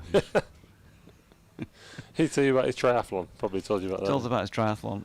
Yeah, for about half an hour. About managing workloads. He said that he's hoping that at some point you'll become more robust, and that you'll be able to get through about 7 overs a day. Who's this? Me? Yeah. He said that you were struggling on the fitness front, and probably, yeah. No, nicely played pull this time from Richardson. Not the best of deliveries from Matthew Waite. Straying a little bit leg stumpish and short of length. So 203 for 4. I think this period now for me is key to the game, and our chances will affect our chances of winning the game. I think 50 overs is a long time, and there's periods of the game where it meanders and the game just kind of flows. But it's periods like this where you know they're going to come hard. They've got a few wickets in the tank. If we get this period right, we're in the box seat to win the game. If we get it wrong, then it's going to be a tall order. And it's about how we respond here, and it's a good learning opportunity for somebody like Waitey. Somebody like Cody, who's a very experienced red ball cricketer, but hasn't played a huge amount of 50 over cricket. So I think this tournament in general and games like this are vital for these lads, to give them that development where sometimes they wouldn't normally get the opportunity. Dot ball from Matthew Waite. Richardson on 44 now, 23 to Tom Cant. 203 for 4. Waite in and flicked into the leg side by Richardson. Revis in from the long on boundary. And they've got a single. There was mention from Richard Pyre that Matty Revis might be getting a bowl, but we haven't seen him yet in this particular match. We expect to see him during the comp. Yeah, I was just actually having that conversation down there with Rich before I came up here, and I would like to see him with Revis's natural the way he bowls. Which is described to us how he bowls. Well, he bowls a For those who've heavy. not seen He him. bowls what we would call a heavy ball. He bowls a hard length. He bowls back of a length because he's very tall. He's a bit like a Dewan in a certain respect. He's tall. He bowls with good pace, and I think on this surface we've seen the most successful bowler for us has been Matt Pilland because of the extra pace and the extra bounce. And I think if we were to give Matty Revis a go at this end with a longer leg side boundary and that bit of protection, I think he could have been successful. But I got a feeling now we're not going to see him in this game. No. First best delivery played by Cant down to deep backward point for a couple. And when you say bowls with good pace, we're talking 80, Yeah, 80 plus? Yeah, certainly 80 plus, yeah. I'd say in this side here, other than Matt Pilland, he'd probably be the quickest seamer we've got. Obviously he's young and he's probably a little bit raw in that he hasn't bowled many match overs. But there's only one way to change that, and that's to give the chance to bowl. So it's always a challenge, and Bessie's first game as captain. The tournament starts properly on Thursday, and it's crucial we try and win the game, of course, but then it's also crucial to get as much experience into the lads as you can, so that when you call on them in games to come, that you know they're ready. So it's always a fine balance. So an LBW appeal, which was turned down, and then a swept single from Richardson. Best continuing. Richardson now to 48. Cant back on strike. He's clothed this one. Looked like a low full toss, I think, from Don Best. He's picked up one up to Revis at long on. Who are going to be the standout teams in the competition, do you reckon? I couldn't tell you, to be honest. I think you would know better than me. It depends on. Some teams have lost a lot of players to the 100. Some teams have lost very few. So there'll be very different sides to what we would normally be accustomed to facing. So until we see the lineups for the individual sides, it's really hard to tell. But I certainly think it's going to be quite an open competition. And I think if we play the cricket we're capable of playing, I certainly think we've got a chance. Yeah, could go well. Single for Richardson. Cant stepping away to leg to open up the offside, but mistimes his cut, and a dot to finish that over by the skipper. 209 for 4 then, with 8 overs remaining. Mentioned talking to Richard Pyre about Don Best for skipper. Be interesting to get your thoughts as the club red ball skipper on the latest club white ball skipper. I think he's got a good cricket brain, that's for sure. He's got a good temperament to be captain. Obviously time will tell as to how successful he is and how he finds it personally. But I certainly think it's a good choice to do it, and it's a good opportunity for him also. Nicely played single to long on by Richardson, who with that brings up his half century, third of the match so far for a Northumberland player. Appleby made 60 earlier on, Sol Bell 54, and now Michael Richardson 50. 210 for 4. We'll get Howard to tell us how many deliveries it took him, but that is a 5th 50 against Yorkshire over the years for Richardson, to go with 3 centuries he scored as well. Certainly enjoys playing against the Tykes, the Vikings. Short ball here from Wake, pulled, it's in the air for a long time, and that is an excellent catch by Will Luxton. Out there in the deep, he's been superb in the field today, I've got to say. He really has covered some ground. I was joking about him getting his steps in earlier in the piece, but he had to watch that. That travelled a long way, and he still wasn't quite in the right position when it came down, but he snaffled it, and that's the end of Tom Cant, the Northumberland skipper. He's gone, caught Luxton for 24, so 210 for 5. Yeah, good time to get a wicket, I think. Obviously, you don't want 2 men in both set at this stage of the game because it could be quite costly. So, getting a new man in who might take a little while to get going gives us an opportunity to hopefully build a little bit of pressure at one end and limit what they're going to score. So where were we with captaincy thing? Yeah, Don Best. I think the club have got to decide going forward, in a sense, who's going to replace me, because for the cricket, being kind of club captain, as I suppose, is not an easy task. You've got a lot to juggle with in terms of senior players coming and going, young players coming through, a lot of disruption at times, and obviously the pressure of expectation as well. We're expected to win. We want to be winning. We want to be competing for the championship every year. So I think it's important that the club start to identify people who can take over that role from me. And I think obviously Bessie's one that they probably look at and think that he's got the qualities that he might need to be the club captain. And I think the only challenge I would say for Bessie at this stage is balancing out his own personal ambitions of international cricket, getting back in the test side, being involved there, getting that level of success, but also then, I suppose, progressing with responsibility here at Yorkshire. So I guess that's a balance he has to work out for himself and with the club, but I certainly think a tournament like this is a good opportunity to look at somebody like him, see the qualities he can bring, and see if he's ready to potentially take on that role when they take it off me.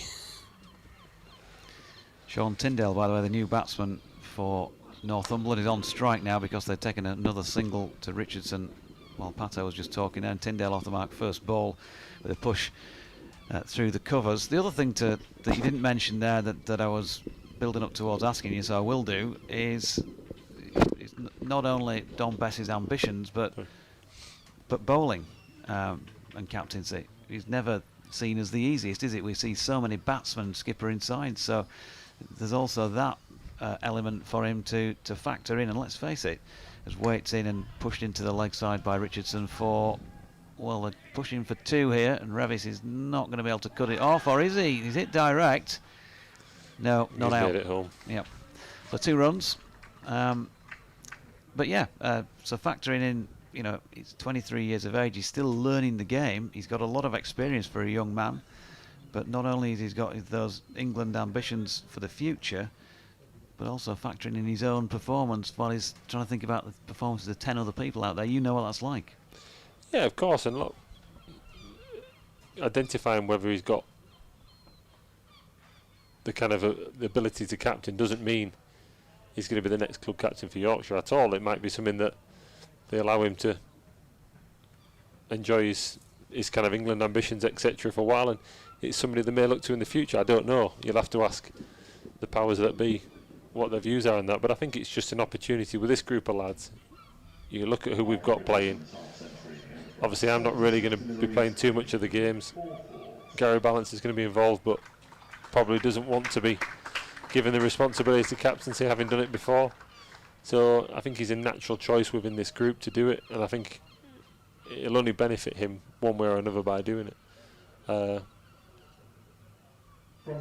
But it is a challenge. I think your question about being a bowler and captaincy, I don't think it's an issue, but I think any captain would say that you need good support on the field to be successful anyway. And I know from my perspective, I have a couple of senior lads that I would trust. So when it's about decisions of who bowls and when, especially when it includes myself, I can always bounce ideas off them, because I think that's the hardest part when you're a bowler yourself. It's knowing when to bowl yourself, when to take you off. So by and large, if I bowl at a crucial time, it's usually because they've suggested that's the right decision. I wouldn't usually pick myself over somebody else. So it's vital for anybody to be successful, especially the bowler, to have the right guys on the field with you to give you that support. Ben Code back on at the Trafalgar Square end, driven into the offside by Luxton Fields. First ball of the 44th over at 2:15 for 5. There's no run. So Cody, for example, is he out there nudging you when he fancies coming back on and saying, "Give it back to me, Skip," or you know, what's that like? Or would he be a sort of player who'd be saying to you, "This is where you need to bring yourself back on, Skip, to you know, to whatever, to dot them out for a few overs. I mean, he can do that himself anyway, can't he? Yeah, Dot no, ball out. I would generally look to somebody like Gary, for example. He's got a very good cricket brain, reads the game really well, perhaps lively at times, and kind of get their view. David Milan, when he's playing, he's done a lot of captaincy himself. They're the guys I would kind of go to get that steer on whether I should bowl. But our lads are generally quite good, the bowlers. They're all very happy to bowl at any stage, and they've got a really good attitude towards it. 4 runs, just flicked fine this time by Richardson. 58 to him, 219 for 5. Yeah, You said that to me that. on the record about Duan a few times, that he's captain's dream in the sense that you can turn to him at any end, at any moment in the game, and he'll fire it in for you. Yeah, and that's what you want as a captain. You want guys to be able to put their hand up and say, look, I'll go for you again, even if they're a bit tired or it's late in the day.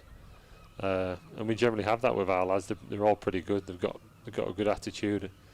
If anything, it's the difficulty for me is to get them to be honest enough, because there is times when they're tired or they might be a bit sore in the hamstring or the back, and actually it's more beneficial for them to say, look, I'm struggling a bit here, go with somebody else, because it's going to protect them in the long term. So it's almost getting them to have that team mentality, but also be honest enough to say, look, I'm tired here, I need a rest, because bigger picture is the more lads we keep fit, the better chance we've got of competing all the way through. Ben Code in, just fourth stumpish, and he steps away and cuts this quite nicely. Good bit of fielding from Johnny Tattersall, who's dropped out wideish at third man on the boundary edge, but he couldn't prevent the 2. So Richardson on to 60, 221 for 5. If you're just joining us, ball by ball commentary on the BBC with himself, Jonathan Doidge, and at the moment Yorkshire Red Ball skipper Steve Patterson joining me. Already had 50 over head coach Richard Pyra, Pete Sim, Bill Mustoe, Charlie Hopper, cast of thousands this morning session, our first innings at Scarborough, as Richardson drives into the offside for a single. What do you see is what do you see the total being here, Doidge? Looking at what's going on out there. I'm not sure 300's on at this stage. It's not like there's a lot of fluent boundary striking at the moment. So I'm thinking 280, something like that. Yeah, I think probably 270, 275. I think we'd be happy with that as a bowling unit. Little drop into the offside this time from Tyndale for 1, which brings up the end of the 44th. So just the 6 to go. 223, 8 off that over. The loss of 5 wickets. Oh, not sure who that is. But there we go. We're joined with interference on the line, bit of company. At North Marine Road, I saw you walking around with the ice creams this morning. Was that clearly not for the players? No, just no. for the staff. Well, Who was buying them? Was that you were buying, were you? Absolutely, yeah. Now I'm on the other side. I can afford myself that luxury, can't I? That ice cream. So George Hill back into the attack at this Peace-Home Park end. Already seen him in action down here before. Bowled 5 overs. Yeah, he's bowled really well as George. Somebody who I've not seen bowl a huge amount, but when he's come into the championship side, he's bowled quite nicely, and he's bowled with some great control earlier in the game. Came on at a good time just after we got a wicket or 2, and he kind of squeezed the game really well and went 3-4 and over. So at a crucial period. So he's done a great job so far, and I hope he finishes off well here. Leg by off the first ball, and he's been worked down to long leg second ball for a single. Long leg positioned and not on the boundary edge. Ben Code be a good 20 in from it. Yeah, it's a long way out there. We've got to really be a bit tight in there to avoid leaking a lot of 2s, because you know what it's like. You go for a boundary and you go 2 or 3 2s in and over. Suddenly you're going 10 or 12. So got to have them off a bit there. Low full toss this time from George Hill, but doesn't go for any runs. Pushed in the offside by Tyndale. Yeah, so George Hill, like you say, we've seen him a few times when he's played first team cricket. not loads with the ball in hand. So I guess that's been an issue with when can we actually get him on? When is there a moment in the game that's suited? We haven't seen him take much in the way of wickets so far. So as this next delivery is going to be a wide down the leg side, trying a bit of variation this time, which didn't quite execute. I mean, would you describe him from what you've seen of him? Is he going to be somebody who the club are going to be able to rely on to come in and nip out a couple? Is he that sort of a bowler who'll come on for a short spell, nip a wicket out or two, or is he going to be bowling more often, I think longer spells than that? Initially, the way I see him as a bowler is he's a batsman who can bowl. He's not somebody that I would, at this particular moment, rely on in a four-man attack to be one of your four seamers, but on better pitches where you need to bowl more overs, he's certainly somebody who can come on and bowl you 8-10 overs in a day just to take that bit of pressure off. That was a dot, and he's already coming back in again, George Hill, for this next delivery, which Tyndale falls over backwards trying to crash that through the offside and misses. I mean, we've talked many times on this year already, you and I, on the record after 4-day matches, about the batting, but the bowling, you can see real sort of signs of development with somebody like George coming in, already talking about Matty Revis, who's to this point in first team cricket, he's not played that much anyway, but he's not had the ball in his hand, I don't think, apart from in an odd warm-up game. So looking forward to seeing him. We've still got Jack Shutt waiting in the wings and developing alongside Don Bess as Tyndale pushes a single just past the grasp of George Hill. So there's a few interesting prospects in that respect. We've seen obviously Jordan Thompson come into it increasingly now in first team cricket. There's still Matthew Waite around, who's been in and out with injuries. That there are loads of different prospects with different things that they do with the ball as well. So as a county, good times ahead. Yeah, definitely. We always, as a county, we always produce young players, don't we? We know that we're a big county, and generally we have quite a strong youth development setup. The key is getting them enough first team experience to know if they're good enough, for one, and to know you can rely on them too. I mean, you look at Jordan Thompson as an example. Go driven through the covers, George Hill fields and keeps them to 1. So if you look at Jordan since he's come in, he's gone from strength to strength. He's gained a lot of confidence from playing, knowing that he's going to be playing, and his performances have mirrored that. Really, they've really been impressive, haven't they, the last 2 years? And it just shows when somebody gets an opportunity what they can be capable of. And I think that's why, for me, this tournament is quite exciting for the likes of George Hill, Matt Revis, even like Matthew Waite, who's been around a bit, who hasn't probably had as much opportunity. Dot ball by Ben Code here, attempted cut which was missed by Richardson. And I think we're going to learn a lot from seeing these players play 7 or 8 games against good first class opposition. And you really work out. So you say about George, like, is he going to be somebody you can rely on? Well, we'll know more about that in 3 weeks' time than we do now, because he's going to get opportunity, and that's the key with quite at times a settled or more experienced 4-day side. You can't always give the opportunities that sometimes you would like. So somebody like George, who's played a handful of first team games prior to this, has shown some promise. He got that 70 odd open in the batting at Northampton. He's bowled nicely a couple of games last year, and so this is a great opportunity. Let's give him some first team cricket, see what he's capable of. He's still a young lad, so he's got a lot of development to do, but if he shows that he's got the temperament to deal with it, then fantastic. We've just seen a single followed by an excellent shot over long off that has gone all the way for 6 at the Trafalgar Square end of the ground by Tyndale.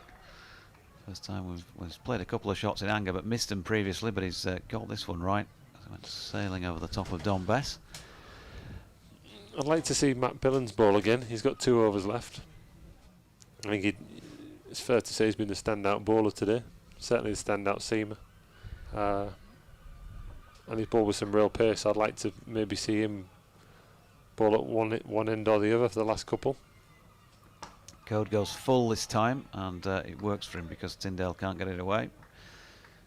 Back to the bowler and his follow through. So, I mean, bowling has definitely been the success story in red ball cricket so far this season.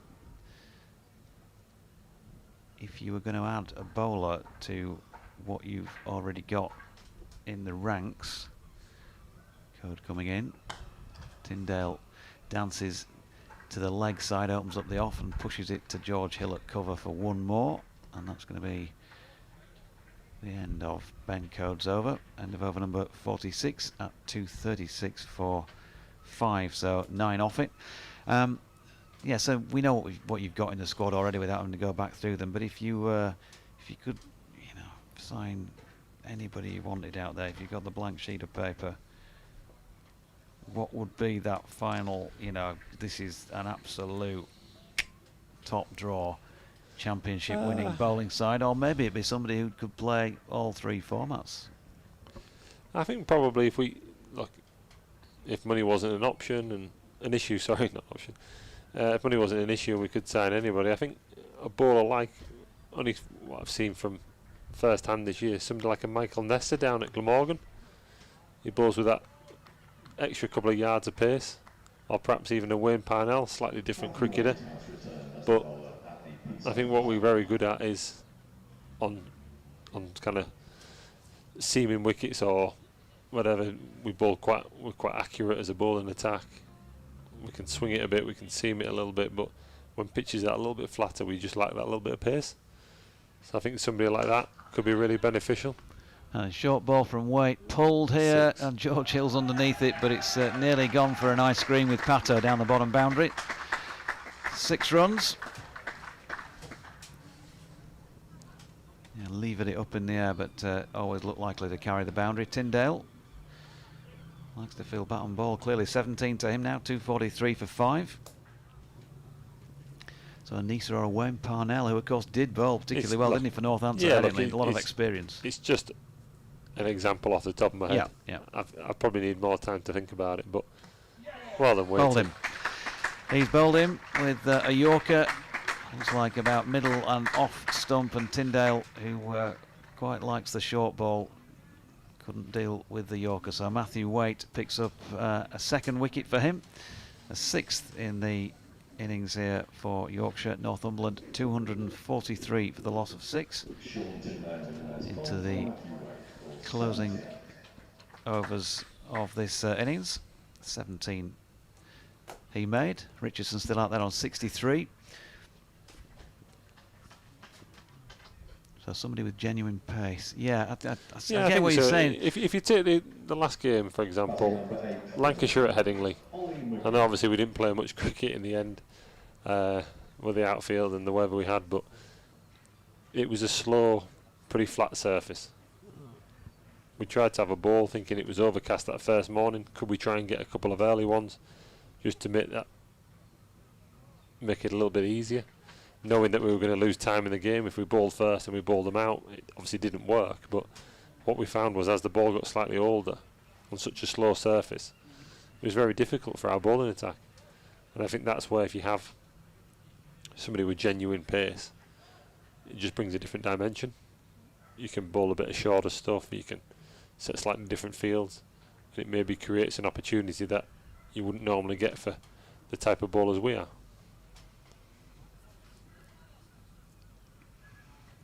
Yeah, of course, Duan missing that game, who's got some genuine pace.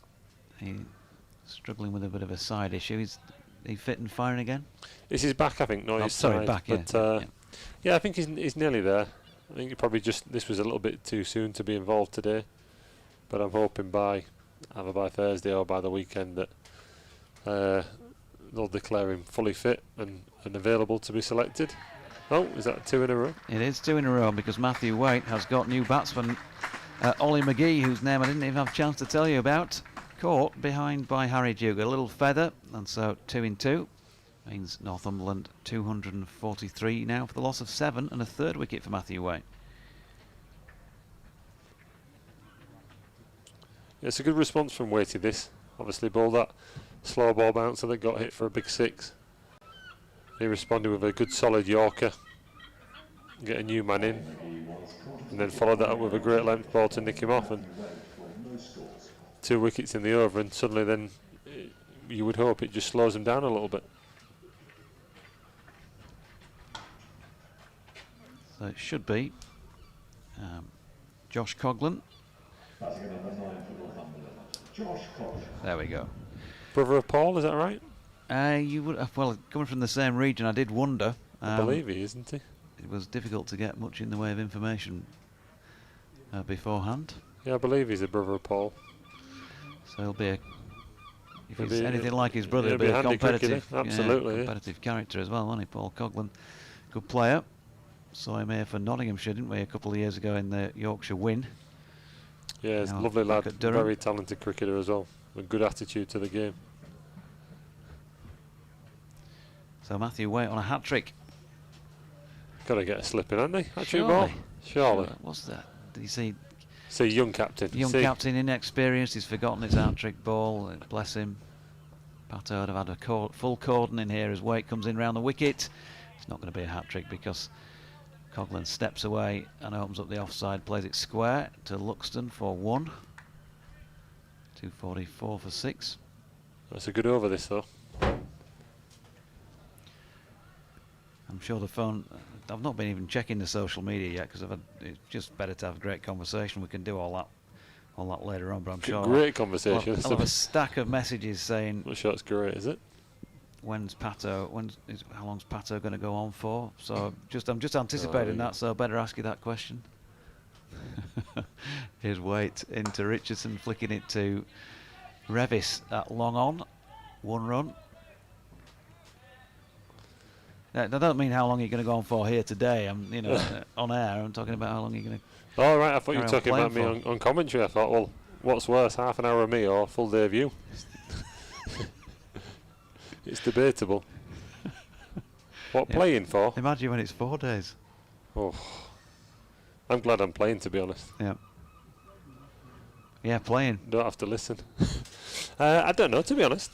I've got a contract for next year. That was sorted at the end of last year. I feel good. You're a long time retired from sport. You obviously retire at in a sense, quite a young age in your working life. You still got to work somewhere else. So I think while you've got the opportunity to play and you're physically capable of doing it, then why not try and keep going? I've enjoyed it. I've been relatively successful again this year, so I feel my performances justify my inclusion in the side. But the key for me is finding that balance between being able to contribute to a successful team myself, but also not blocking the way for somebody else, because I think that's key. I think there needs to be a path for some of these young players to come through, and at the moment I still think I justify my place in the side. I still think I warrant being out there. I don't think anybody at this moment could perform the role I do in terms of the volume of overs, but hopefully there'll come a time in the next year or two that somebody will kind of step up and prove they're a bit more robust and that they're capable of playing more cricket, at which time then hopefully that'll be the right time for me to step back. But it might be the end of next year, it might be another year after that. I guess we'll wait and see.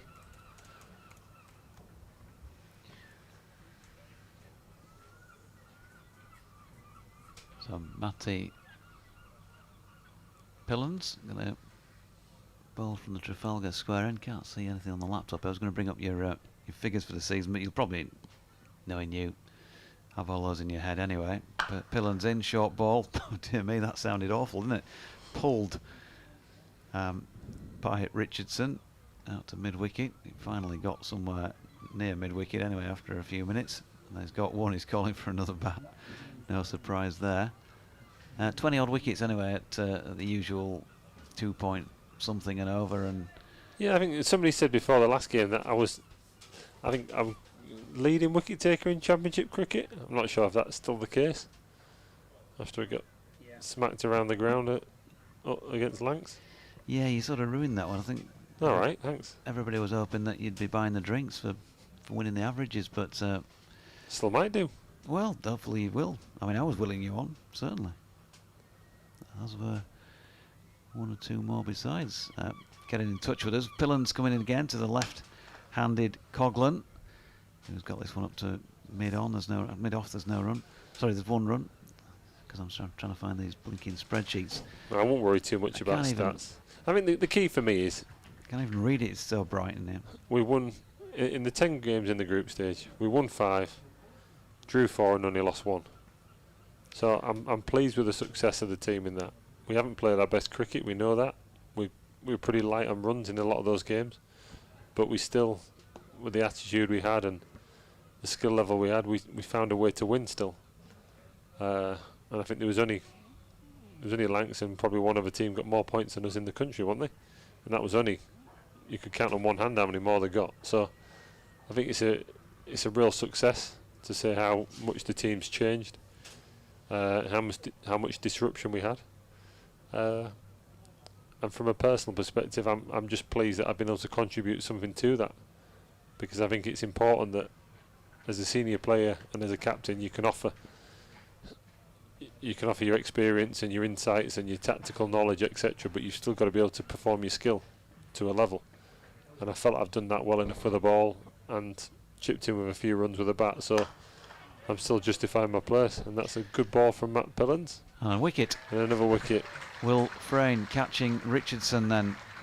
He's finally gone. See, that extra pace is just very useful, isn't it?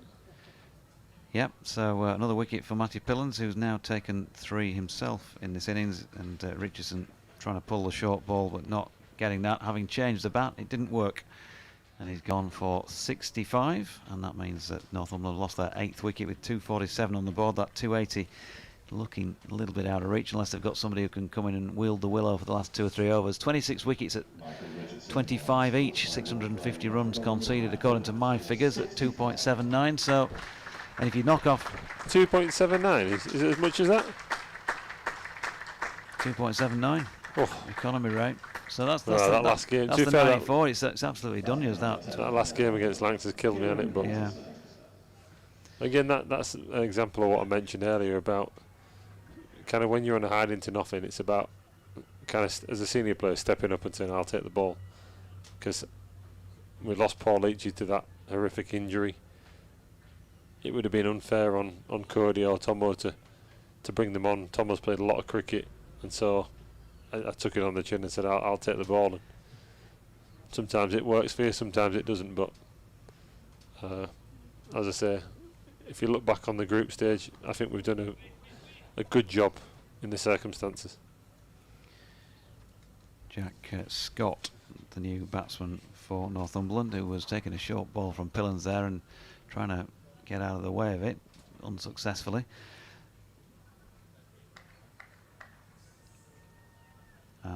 Andrew Gale was saying to us that Dom Leach, when we spoke to him at Old Trafford on Saturday, might actually be bowling again in about 3 weeks' time. Things go well. I heard something similar. I haven't had anything concrete from anybody, but I've heard that there's no kind of real damage there. There was a dislocation, but it's back in place now, and there's been no damage. So the hope is that rehab can start relatively soon.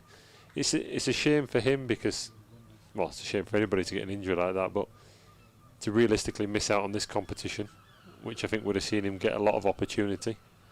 It was his first game in the first team this year, and to effectively now probably miss this whole comp is a real shame for him and his development. But he's a young guy, he's got a great attitude, he's got a lot of natural ability, and I think he's got a bright future ahead of him. And if his cricket's a bit limited this year, then it's not the end of the world because he's got time on his side. Yeah, only 20 years of age. Now then, low full toss from Pillans. It hits batsman Jack Scott on the full, and has run away into the offside for a leg by. Appeal has been denied. So 248 for 8 at the end of the 48th, just 3 off that over, and you'll feel that this is very much a chaseable score, no doubt. Yeah, absolutely. We've seen it's a good surface, very quick outfield. So I did believe that 300 is pretty much a par score, but it still takes some getting, doesn't it? 250, 260, whatever they end up getting. Still a lot of runs to get. You still need somebody to get 80 or 90, or 2 lads to get 60 or 70 to really set the platform. So it's an opportunity for these lads. Somebody like a Will Frayne, who probably would have liked to have played more first team cricket than he has this year. Performed well at times in the second team. this is his time. He's going to open the batting and the opportunity to bat for as long as he wants. So hopefully somebody like him, Dukey, again showed some real promise in the first team this year. Good opportunity for him to go out and bat for a long time. So it is very much a chaseable score, but it still needs somebody to stand up and go and make some runs. Scott off the mark then with a single through the offside. Any truth in the rumour that you've been coaching the lads how to play the square drive, the cut? Oh no. You've seen my technique with the Your bat. favourite shot? I don't think I'll be teaching anybody that. Waiting round the wicket and Coglan misses. I tell you what, it sails for plenty of boundaries when we see you out there. Well, I can't really hit the ball on the leg side. I shouldn't be saying this, should I? Can't really hit the ball on the leg side, so it's just easy to back away and hit it the other way. Off the record, opposing bowlers who are listening. But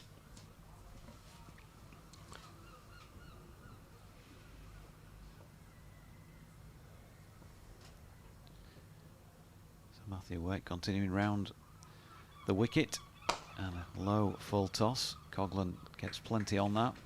Dominic Bess falling away to his right. He's still looking awkward with that injury that we were told about earlier today. He never seems to pick it up cleanly, because I think he's clearly trying to protect himself, isn't he, to some extent with it? yeah, he seems to have a few problems with his fingers. It's obviously difficult for a spinner. Want to try and protect him, but if you look at the type of fielder he is and the positions he fields in, the ball quite often coming his way. So it's not easy for him, but he's a strong lad, and I'm sure he'll get over it. Yeah, short ball there from Matthew Waite, which Scott misses out on. Yeah, obviously we're seeing him in his captaincy role today. He's taken up a position at mid-off most of the day, mid-on, mid-off. Normally accustomed to seeing him, he's a gun fielder, isn't he, at point as well. Top draw, doesn't miss many in there. No, he's a good all-round cricketer. Waite short again, pulled this time from right in front of his face by Scott, and gets a single. And the man who's fielding at point at the moment, of course, Johnny Tattersall. Interesting, back in the side in recent times, and he'll feel, I guess, that he's got a bit to prove, point to prove with the bat. Yeah, I suppose so. Obviously, he was disappointed when he got left out of the championship side, but at that period of the year, we were really short on runs as a team, and he'd struggled in all honesty, and we felt that was a position where we had the option to make a change. Dukey had been performing well in the seconds, showing some real promise, and we felt that was a good opportunity, a good time to give him an opportunity. And I feel since he's come in, he's really shown that he's good enough to be at that level. And for Johnny Tats, it's about going away and scoring runs and proving that he should be back in the side, like anybody who gets left out. And he'll be disappointed that he's had limited opportunity in T20 cricket.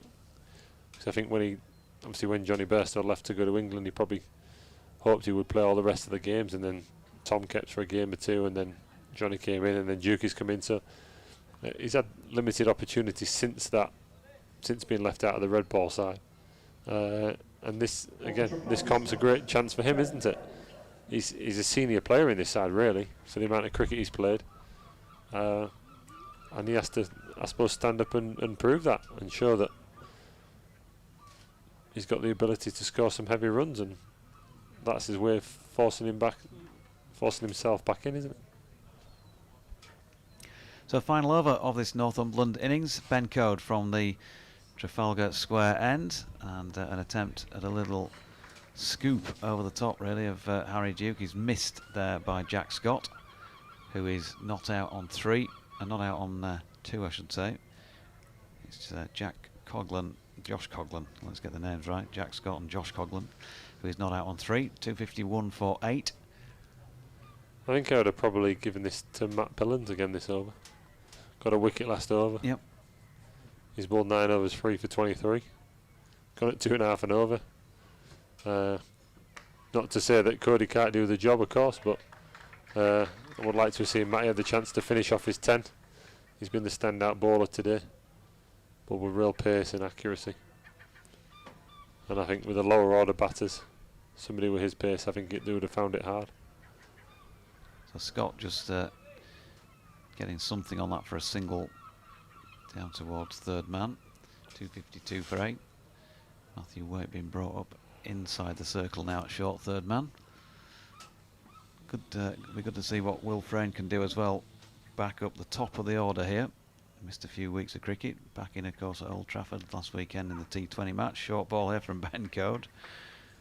Very short ball. Yeah. Missed by Coghlan. I think he's probably got away with one there, Corey. Yeah. Probably a wide, that, in all honesty, but certainly not complaining from our side. DT, I think he's trying to show us his tennis skills, such as they are. He's just arrived, folks. DT, he's off the train. So join me for the second half. Pato will be delighted to disappear after this over's finished. Full delivery from Code this time, attempted Yorker. Coghlan dug it out well for a single to Johnny Tattersall at point.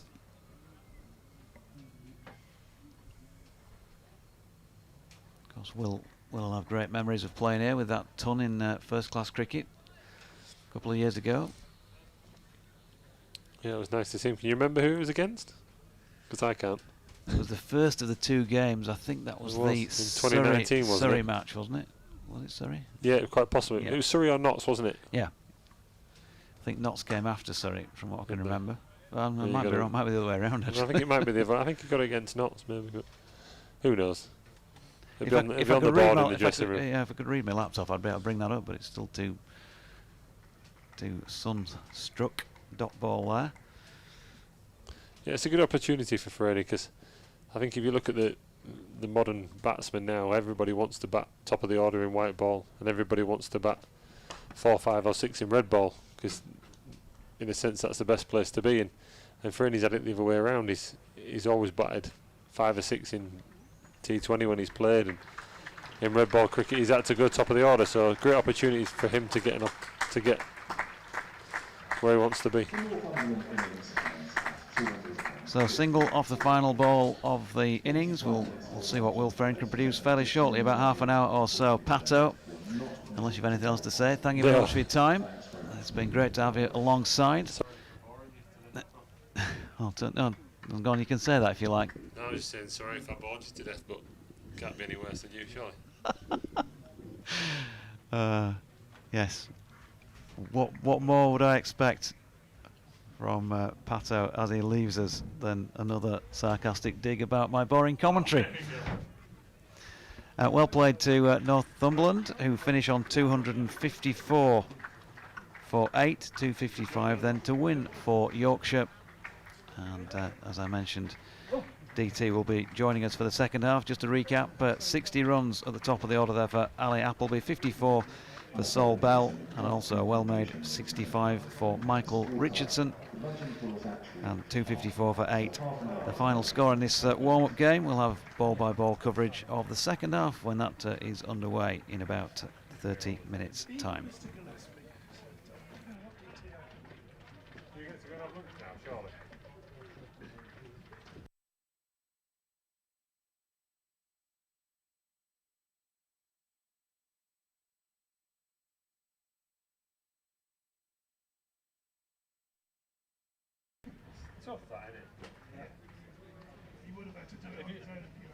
That's why it's not exciting, because I'm only joking, mate. No, it's hard. Thank God you all came up then, because that would have been a killer on the little Charlie who came up earlier, who's been texting me saying, oh, come back, I'll come back, but I just want to put you through.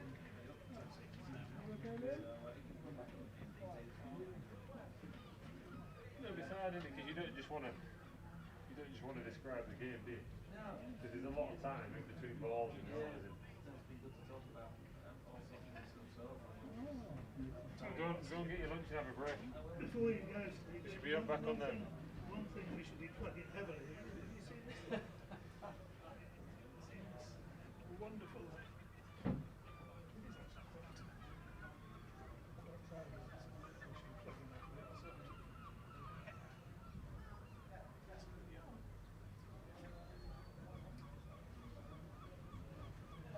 Very good.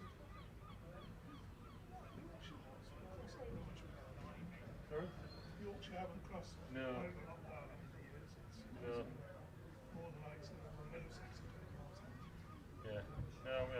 at all. No. Very little involvement, really. No. Well, it's a good cricket, is for sure. Well, just remember Christmas presents. It's on Amazon. You know. Is it? To be honest, when we get past the end of September, I don't think about cricket again till March. Very wise. Very wise.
Josh Coughlin.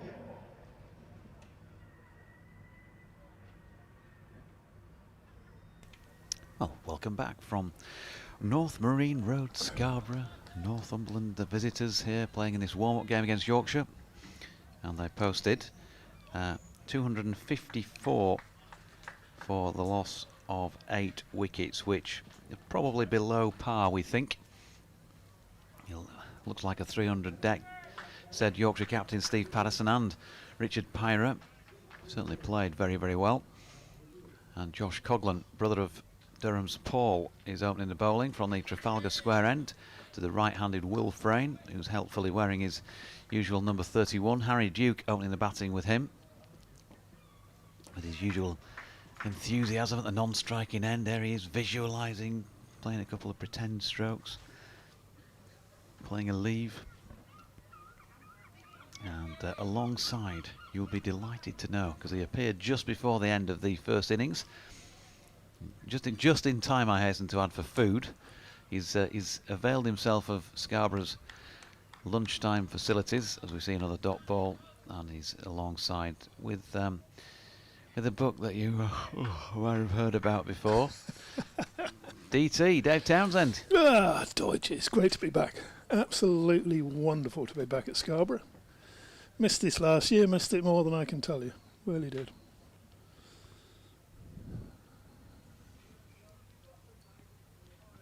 Here's Coughlin again then. Right arm over, full, driven by Will Frayne. Got plenty on that, and that's racing away down towards the Trafalgar Square end. Lovely straight drive for the first run of this Yorkshire response.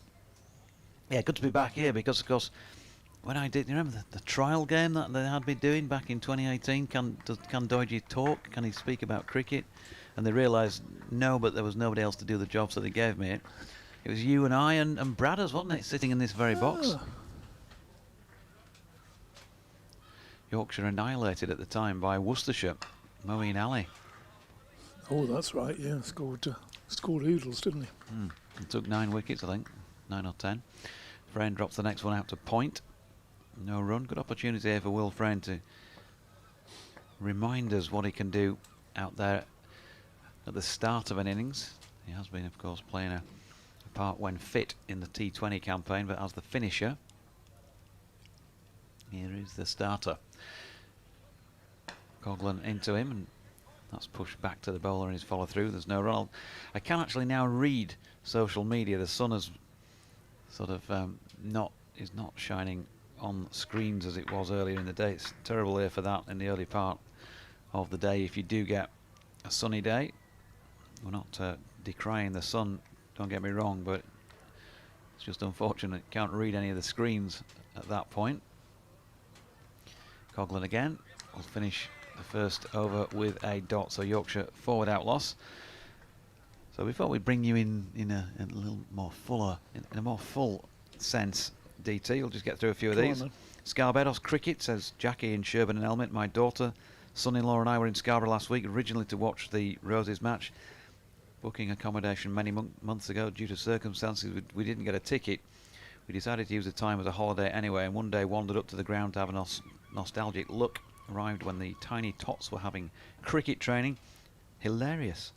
We spent about 20 minutes being thoroughly entertained by their antics, rolling around, bowling anywhere, but where it should have been, but so enthusiastic. I don't know who the coach was, but he was so patient and encouraging, ensuring they all enjoyed the session. Thanks, Jackie. Good to hear. That Yorkshire Twos she's referring to, the second 11, was it?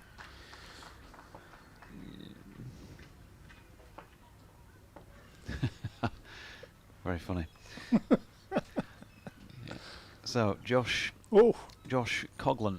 Down the leg side there. I thought that just brushed the pad on the way through. It's been given as a wide ball. A wide ball. He looked a bit like his brother, didn't he? Coughlin.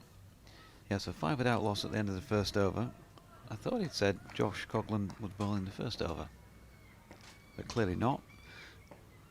He's now bowling the second here from this Peasholm Park end of the ground to Harry Duke, who's playing into the leg side, and there is no run. Actually get the scores up on screen now as well, if my mouse will We'll move around that screen. There we go. Wow. Moving into the 21st century here in Cali 2. Commentary box. Cali 1 occupied alongside with all the streaming kit. Liam and Phil.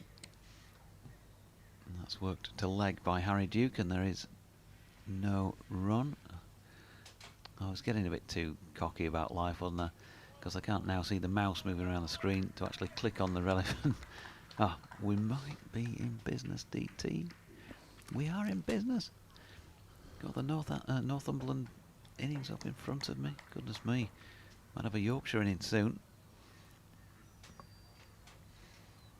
Here's Coghlan again. This one wide of off stump, and Duke happy to watch it go by, and there is no run. Also, Given that we're not sure about the fielders, we could just have Coghlan bowling all the deliveries from both ends, couldn't we? And that would be easy to commentate on then, Deutsch. yeah. Well, Coghlan is down on the score sheet as well as having bowled the first over. I thought he said that before the start of the first, and then I thought he said the same again before the start of this one. He might be bowling at both ends. Horrible clunky sound on the back there that time, pushed up to mid-on. Get him on at both ends. You've heard the cry plenty of times over the years. Lily, good afternoon to you. Great to see some youngsters playing for Yorkshire, she says. And where are you, Lily? Thought we'd see you here today. Well, she says she's enjoying our fantastic commentary with toothache after having an implant put in yesterday. Oh, Dot ball. word. Oh, that's serious stuff, that. It is. Hope you recovered in time for Thursday when she's planning to be here. Ian Mason I came says, through Moulton today. Did you? Yeah. They got an Asda there. Tell you what, that is impressive. They have an Asda in Moulton. Duke waits and drops this ball back into the bowler's follow through, completing over number 2 at 5 without loss. So a maiden to start things off at this P-Zone Park end. So Hello? just the wide first ball. Wide, my apologies. You can't have that. You can't. Old-fashioned maiden. Well, I was still About trying 40 years ago. Yeah, I'm going to say old-fashioned maiden. Yeah. No, I was still trying to work out who was bowling at the time, so I must have missed a wide. So great to hear the commentary, says Ian. Ian Mason, listening to your description of P-Zone Park reminds me that 2 years ago I brought my son and daughter up from Taunton for their annual trip to the north and saw the Yorkshire Notts game. It might be cheesy, but they both loved their row around the park. As Coghlan's in again, and that is pushed up to mid-on, just the onside of straight, and Will Frayne getting through for a single, 6 without loss. Duke was a bit slow setting off there. Throw come to the other end there. Could have been close, that one, Deutsche. Could have been. So, yeah, it might be cheesy, but they both loved their row around the park, missed the battle, and they didn't believe me that there was a battle. Yorkshire is now equal top holiday destination for my 10-year-old daughter with Fiji. Yorkshire being down here on Yorkshire Day will have the flag out, although they might have junior matches. Next delivery pushed into the offside by Harry Duke. There's no run. Thanks, Ian, for that. Good to hear from you. It is BBC West Yorkshire Sport at gmail.com, or you can get in touch on Twitter on @JonathanDodge, or the chap to my right is good. Now then, @DO_cricket. Hey, we finally got there. Right. He'll be going back home soon.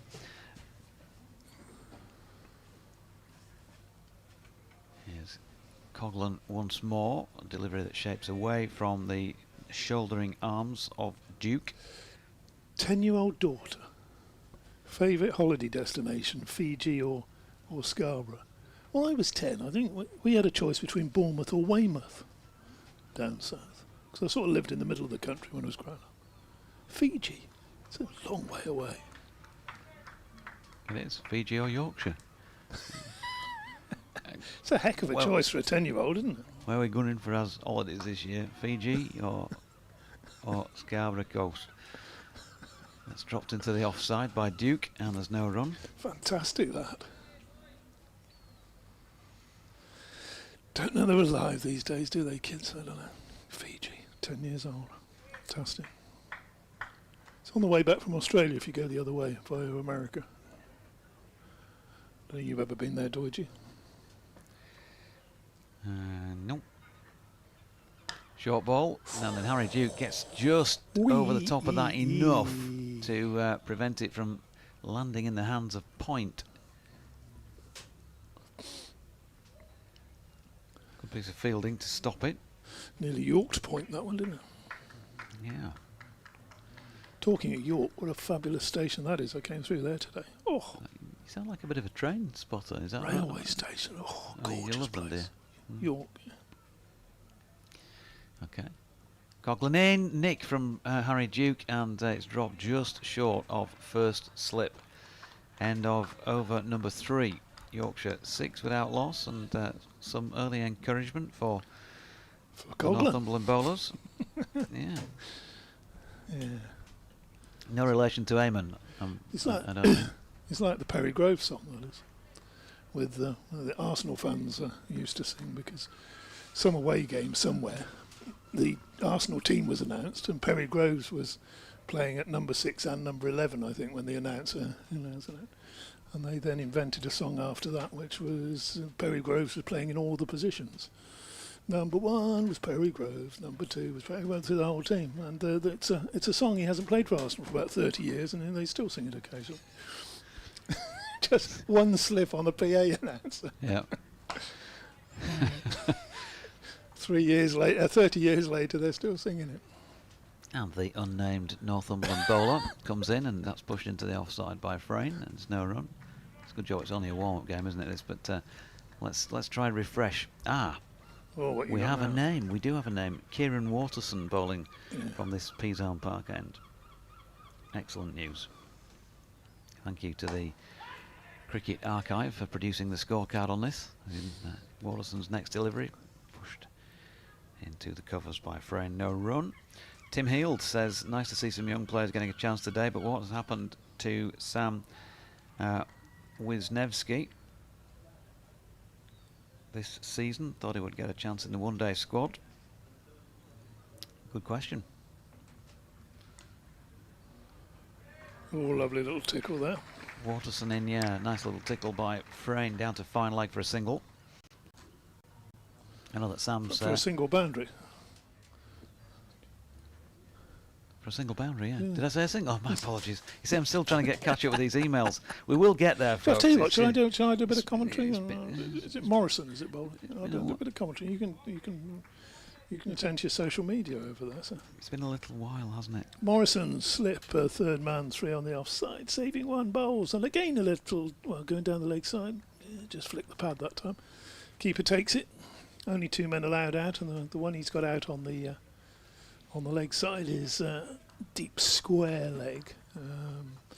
Fine leg inside the circle. That's why that ball just ran away for 4 down to fine leg. 10 for no wicket. Morrison again bowls, and again whipped off the legs. This is going to be a chase for deep backward square. Will he get it inside the boundary? He will. Picks up and sends a left arm throw in, but not a very strong throw. That the batsman comfortably back for a third run. 13 for no wicket, 12 of them to Will Frayne. Andy says you need to take the village approach to bowler identification. Open the window and shout bowler's name for the players. Proper village cricket. Yeah, done that many times.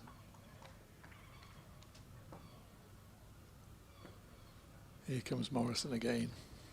Bowls a little bit of shape in there, and then just beat Duke on the outside of the bat. So that one came in and just held its line and through to the keeper.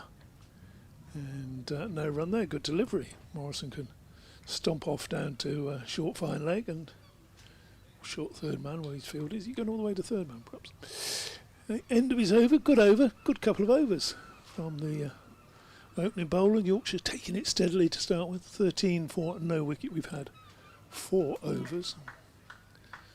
Deutsch is getting through all his tweets and his Instagrams and his Facebooks and his Snapchat and his various other things. Come to them in a moment then, because it is Coghlan once again from the Trafalgar Square end. There's a delivery wide of leg stump. Going to be a wide. David Bates says no sound on the YouTube stream. Probably better for that, David. Yeah. I'm sure if the lads have heard that, they'll be onto it. but have you got mute on, David? Have you got mute on, David?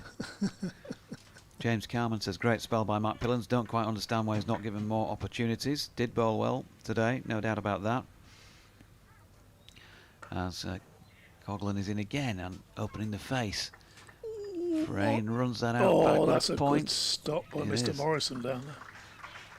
Good stop indeed. Saves us 1 run because Frayne has got back for 3. Richard Mallander says, looks a lovely ground. Hope you're going to help Jonathan Dodge out as the third voice when we, YCCC, borrow the Riverside next month. All Northerners, aren't we? Mighty Mariners, afternoon on this warm day. Why couldn't Yorkshire play Sussex at Scarborough with a 2 o'clock start? Here comes Coghlan again, and that's pushed back up the pitch by Duke, no run. I should imagine, Mighty Mariners, that's got something to do with the well-known satellite broadcaster that broadcasts the competition, who will probably have already set a schedule. I can't imagine there be any other reason than that. And they'll want to play at a certain time, and therefore that'll mean the need for floodlights, and they ain't got them here. Coghlan in, short ball. Duke punches off the back foot into the covers. Oosh. There's a shy at the stumps, but Will Frayne gets home safely, and they're on to 18. Might have been struggling, if that had hit. Certainly been the third umpire, which we obviously don't have for this game.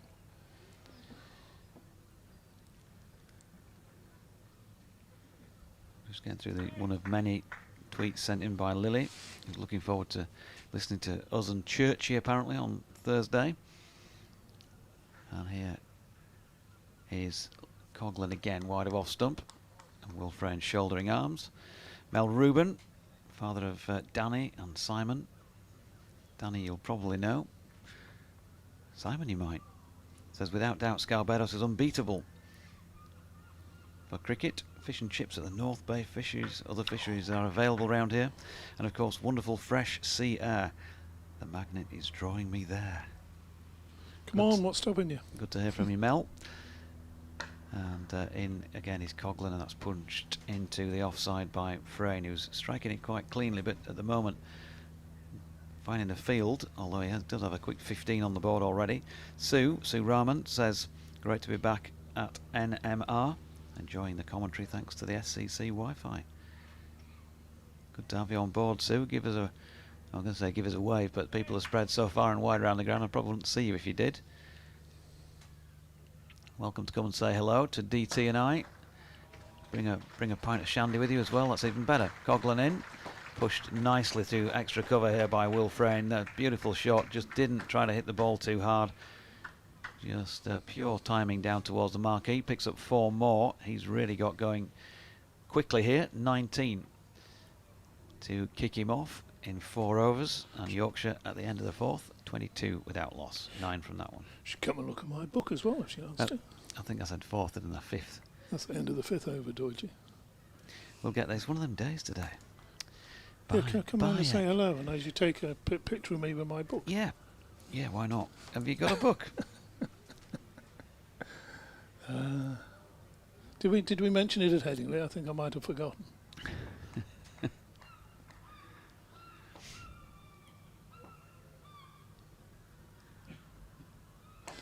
Morrison bowls, that's just worked away backward a square. Again, nicely timed. There's a chase around the boundary for square leg. He's not got much of a throw. They haven't worked this out yet. Could have had a third run there. Sends that in with his left arm out there in the distance. Just the 2 runs there, and I think Frayne's coming down the pitch and saying, "Yeah, we could have had a third one there. Watch out, because he's not got the strongest arm, deep square leg, and it's a long boundary down there to the Ken Dodd stand, as Dave Bracegirdle calls it, for some reason known only to Dave Bracegirdle. That next delivery is punched back to the bowler, and there's no run, but it works, doesn't it? It's naming part of the ground. The opposite side to the benches, which are very popular. Colin de Murph Wolf of Stonks, great Twitter handle, says absolute dream job, Doige, in response to my video this morning. pushed into the offside, and there's no run there. You can tell how far behind that says 5 hours ago on Twitter. 7 casino nights, super view from Cali 1 and 2. And I think we might be Almost not up to far date off caught now. up, yeah. 24 for no wicket, win the 6th over.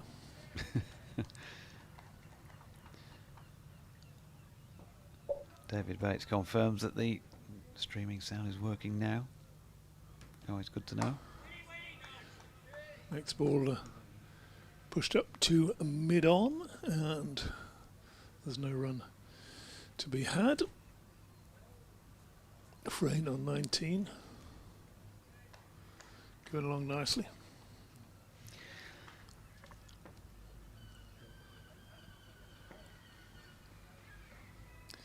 Morrison, bit of a pigeon-toed run as he goes in, bowls, and that's turned only slightly. Turned to mid-wicket, no run there. Interesting. I've got a message as well from earlier from Northumberland County Cricket Club. Thanks for your message, chaps, pointing me in the right direction on a name, because I was calling MJ Scott Jack, which was written on a sheet that I was given, but it's actually Matt or Matthew. So thanks for that. So apologies, Matt. Maybe his middle name's Jack, and somebody, I don't know. It was a fraught few minutes before the match started today, trying to find all this information out that we weren't privy to. So thank you for putting me straight. And Russell Bess, father, I believe, of Dominic, from Sidmouth down in Devon, says, come on Yorkshire, watching. Good to hear from you, Russ. And, well, we hope that your son has a successful competition. You might have heard plenty of chat about him as well earlier on. His virtue's been extolled as captain by both the head coach of this squad of players, Richard Pyra, and by the red ball skipper, Stephen Patterson. I certainly enjoyed talking to Dom. I'm sure you might let you loose on an interview one day, you know. Yeah. I don't know why. Probably fall asleep before the end of it, won't you? Your victim.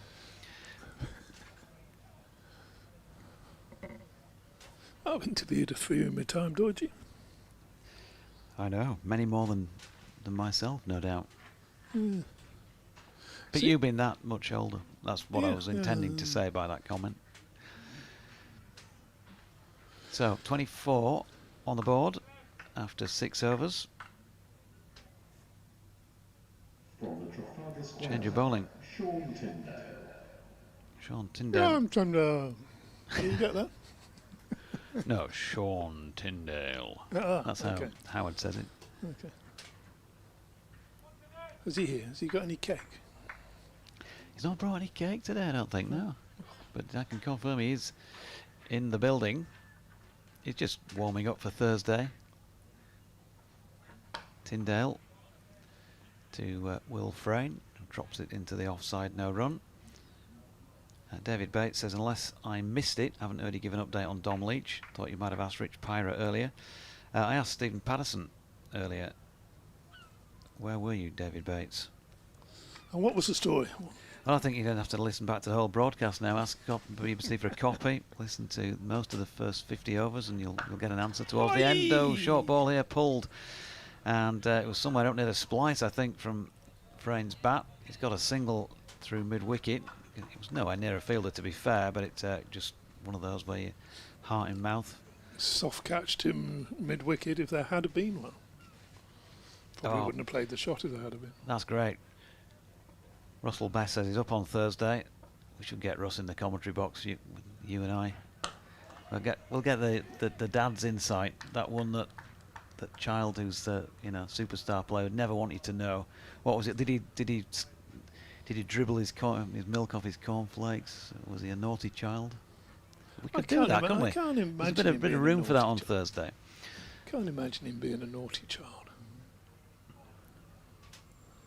Harry Duke just dropped that delivery into the offside, and there was no run. So 25 without loss. He's on 3 at the moment. Will Frayne on 20. Now the inside edge here. That's kind of been too far from leg stump. He's got away with it. Harry Duke and picked up 4. Raced away down to the pavilion. I thought for a moment it had come off the stumps and deflected down there. There's a sort of anguished howl from the keeper, wasn't there? I think it is Michael Richardson behind the stumps, isn't it? So, former Durham keeper, batsman, son of the bloke in charge of the ICC. Dave Richardson. Short ball, pushed square on the offside by Harry Duke, who was quickly through for a single.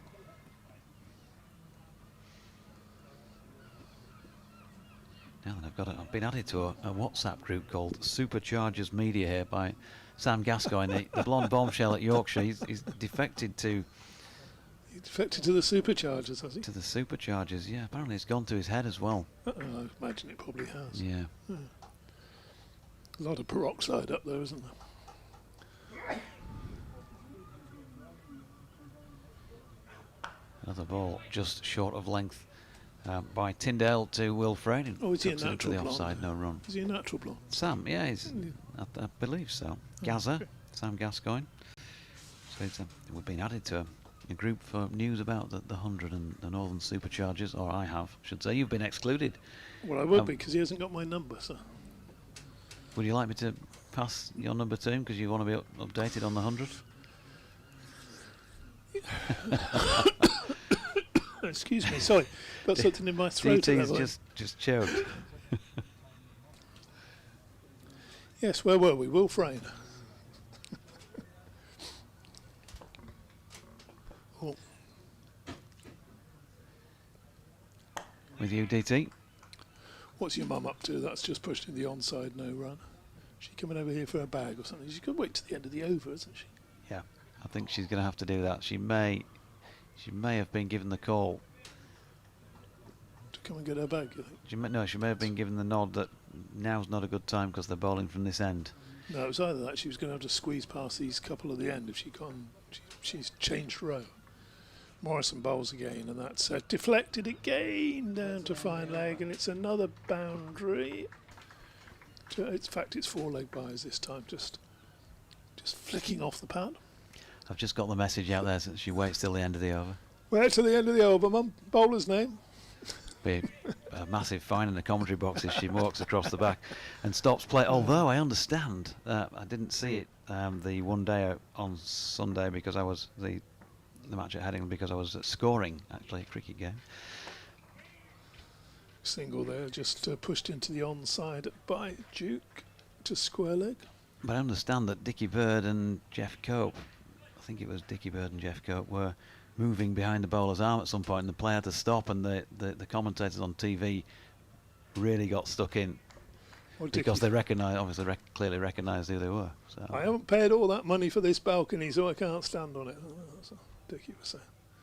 Morrison bowls, and nice little bit of in movement there. Thickish edge down to third man, just the 1 run. So he paid for that balcony, Dickie. 21 to Frayne, 36 for no wicket. I did that once at... when you paid for a balcony? Once at Headingley. In the old days when they had the little shelf at the football stand end. Bowls and push back. And a good piece of cricket there. Bowler picking the ball up quickly. Morrison in his follow through, shying at the stumps. Duke scampering to get back. In the end, no harm done. Yeah, you know when they used to have that sort of little the mantelpiece, I think, as Callie called it at one time.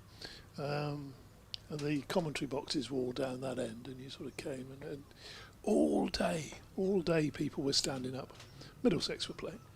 Short delivery, and that's gone way down to third man. A despairing chase around the boundary, but it crosses the rope in front of the stand down there, and that's the first boundary to Duke. He moves on to 13-40 for no wicket. All day people stop in play and sit down. Mike Gatting getting increasingly annoyed at the delays in play. And I came back after tea and was just standing there watching. Sit down.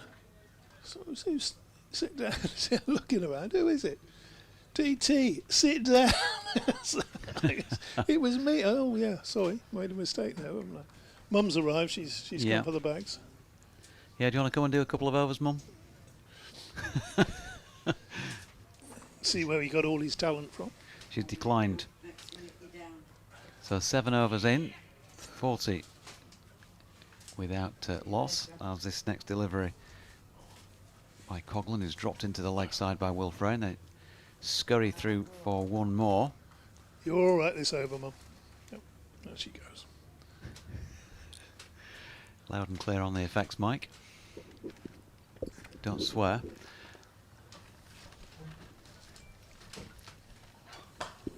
.22 to Will Frayne, 13 to Harry Duke, who's back on strike and pushing that out into the offside. And there's no run. I can give you the Yorkshire bowling figures now from that Northumberland innings, which were as follows. Matthew Waite, 9 overs, no maidens, 3 for 57. Ben Code, 8 overs, no maidens, none for 52. Jack Shutt, 10 overs, 1 maiden, none for 53. More to come in a moment because this is a short ball by Tyndale, and that is pulled by Harry Duke. It didn't sound great on the bat, did it? But That's it's a couple of times he's bat sounded. yeah, he's made the clunky, isn't it? made the required yardage up to the North Marine roadside boundary for four. Well, ones and fours, getting confused today as well. So back with the bowling figures. Pillans, it was 1 maiden I was looking at. 9 overs, 1 maiden, 3 for 23. George Hill, 6 overs, no maidens, none for 21. And Dominic Best, 2 for 38 from 8 overs and no maidens. David Bates says he was taking a friend for a PCR COVID test at the end of the Northumberland knock, so missed the update on Dom, which went as follows. He's not as bad as they first thought, coming on quite nicely. Not sure when he'll be fit to actually play in a game, but Andrew Gale on Saturday, reinforced today by Steve Patterson, both said that he could be bowling in even as early as 2 to 3 weeks. All right. That was a short ball, which was well over the head of Harry Duke. And so no run. And again, short, this time right there to pull for Harry Duke, just above waist height, and he plays that shot very well, as we've already seen in particular in red ball cricket this season. The gentleman sitting down there, I thought it was a lady initially, but legs have gone up in the air and he's jumped off his seat in his shorts, rather fetching top. Bounced, very nearly knocked him out of that chair. Look, he's just having a quiet post-lunch snooze down. He's got another 4 here. Tyndale going for a few in this over, but one of those where he'll feel a little bit aggrieved because that's a thick inside edge, similar to the one that Duke has already played in the innings, and he picks up 4 more. The overs seem to be stuck at the minute because I reckon that was the end of the 9th. Yeah, because they started from that end. It's either the 9th end or of the the 7th. And it's 53 up for Yorkshire. Comfortable enough at the moment. Yeah, and scoring there runs at a similar rate to what Northumberland had. They made it to 50 in 9.2 overs, so just ahead. That was courtesy of a fluent start from Northumberland opener Alistair Appleby, who made an eventual 60 in just 42 balls, including 6 fours and a 6. Start of a new over from Morrison, who's been very steady. Really, the runs that have come off him have been little tickles down to fine leg. If he had a fine leg, I don't think he would have. Most of them on the leg side, when he's just strayed a little bit onto the pads, but that one's pushed into the off.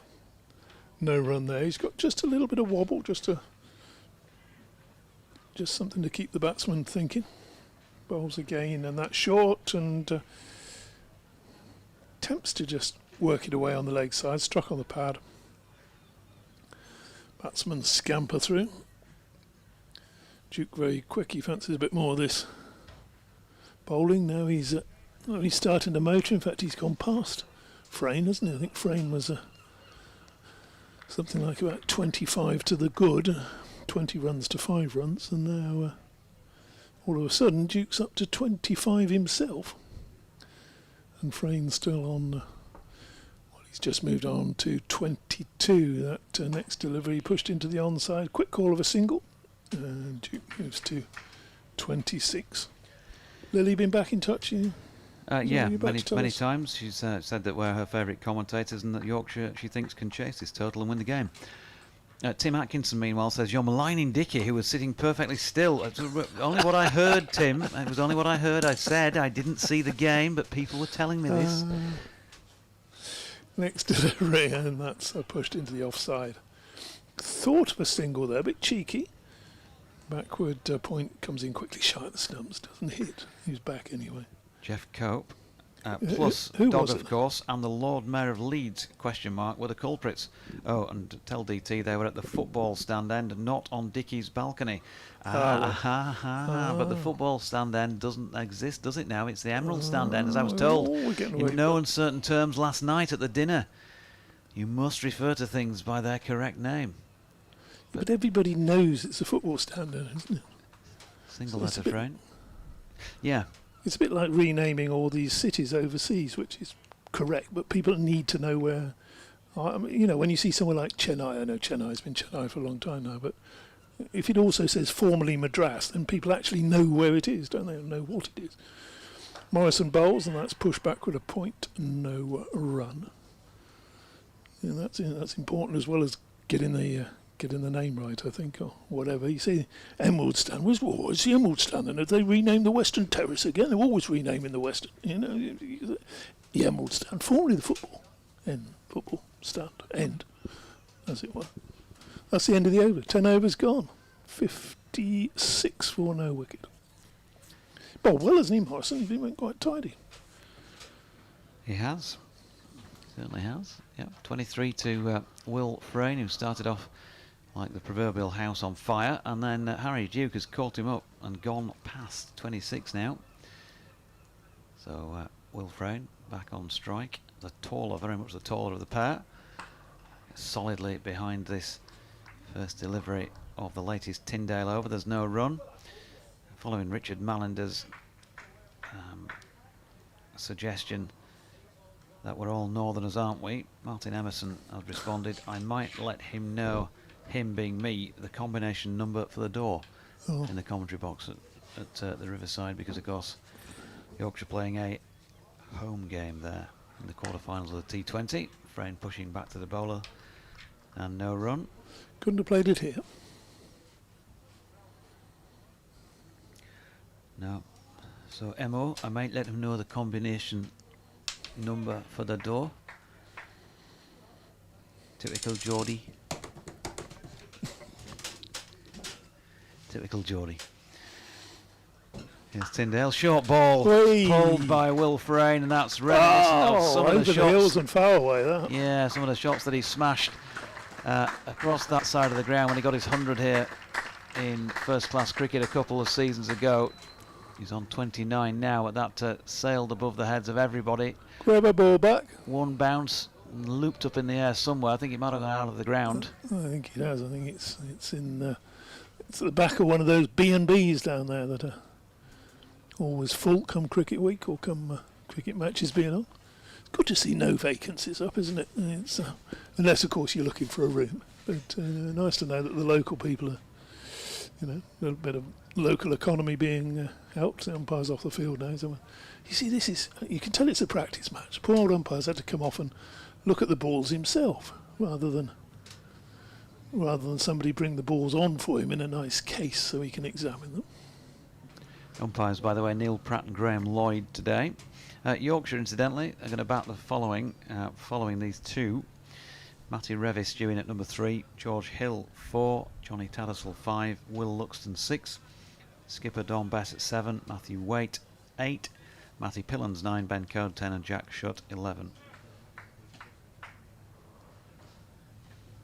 In comes Tyndale again, right arm over, just short of length, and Frayne rocks back and eases this one out to the sweeper coming in from the cover boundary, 1 run.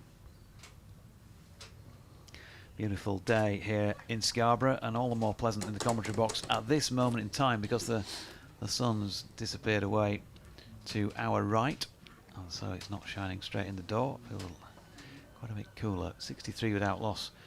Yorkshire, and Duke on strike, driving up to mid-on, takes a risky looking single but gets home.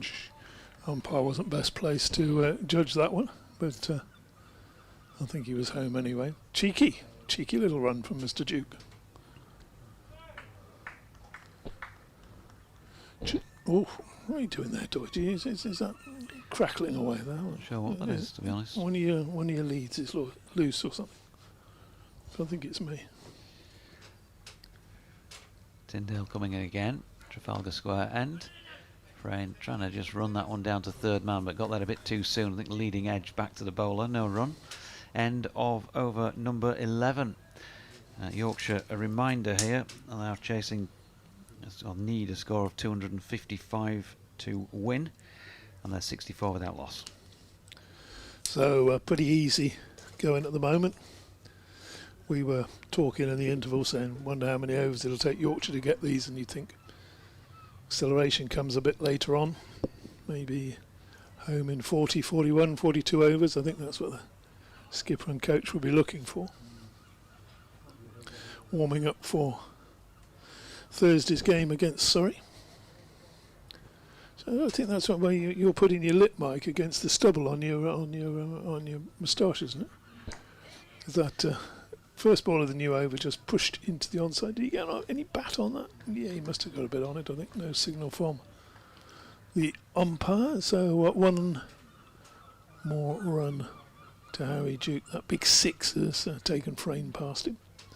All I can think of is it's possibly the ISDN wire, the ISDN lead, which may need changing. That's all right. It's only a small nuisance at the moment.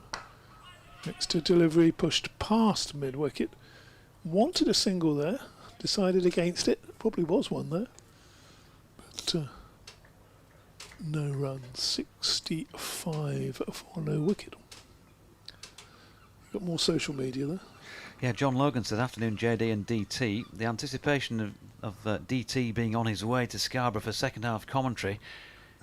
Next delivery, turned into the onside. Yes, there's runs here as that's pushed past mid-on. Not very far past mid-on. It does one of those sort of sliding baseball style stops and throws it back to the bowler. 2 runs. He was excited, was he, John Logan? Yeah, he says it reminded me of the Alan Partridge episode where Alan keeps reassuring viewers and listeners that Roger Moore is on his way to the studio but gets stuck at Chiswick Roundabout and never makes it to the broadcast.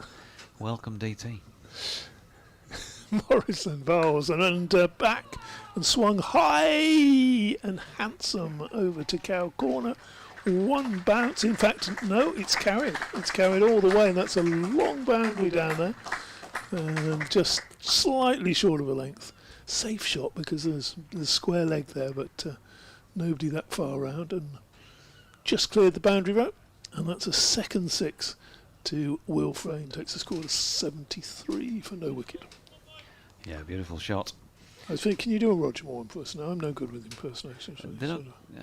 Well, yeah, I can raise my eyebrow, but that's not great quite for radio. No.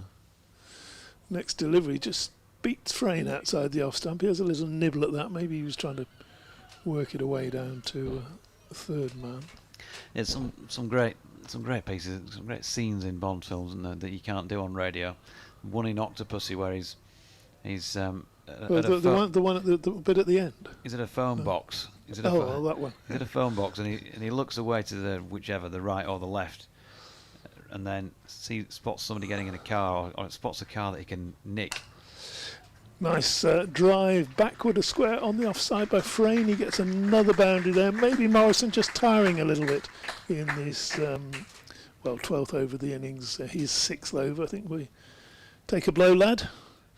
77 for no wicket. He's sorry I've interrupted Doige in full flow there, but Octopussy, what's happening? Well, I just should mention that it was Waterson, not Morrison, who was bowling for the last 5 overs from this end. As your mention of Asda earlier on, you got stuck into the supermarket rut, didn't you? 77 without loss, good over for Yorkshire, 13 from that one.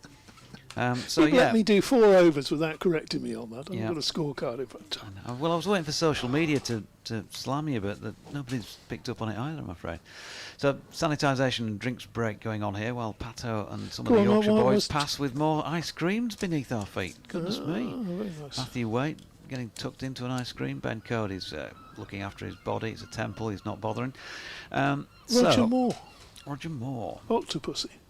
Things that you can't do. Yes, so he's so he's in a phone box and he's clearly, in a situation where he needs to catch up with the train, like we all are. The train's gone past on the rails and he thinks, what can I do? And so he sees a Mercedes just across this, just outside the phone box somewhere. Well, yeah, and so he spots the Mercedes and he looks across at it and then he does a double take, but the double take comes with raised eyebrow. So he goes, which doesn't make great radio. But it's on the second one, that was a beautiful raised right eyebrow, I can tell the wasn't listeners it was fantastic. Fantastic. It was Roger Moore perfection. And he nips out of the box, jumps in his couch. Obviously, he's got the keys in it, like they always have in movies. And then it's perfect gauge. The wheels are the perfect gauge for the railway because he gets onto the rails and chases down a train. Brilliant. There. Anyway, moving swiftly along. 77 without loss after 12. Goodness me. Duke pushes the first ball of the over up to mid-off. And there is no run. Tyndale continuing. Going back to John's email, he says, I've noticed that some of Yorkshire's RL Cup games clash with the Northern Superchargers 100 matches, albeit I have absolutely no interest in the 100. Will you, JD, be commentating on the Royal London Games? I guess you and Marty are sharing the 100 commentaries? No, we're not. We're not commentating on them at all. Tyndale in.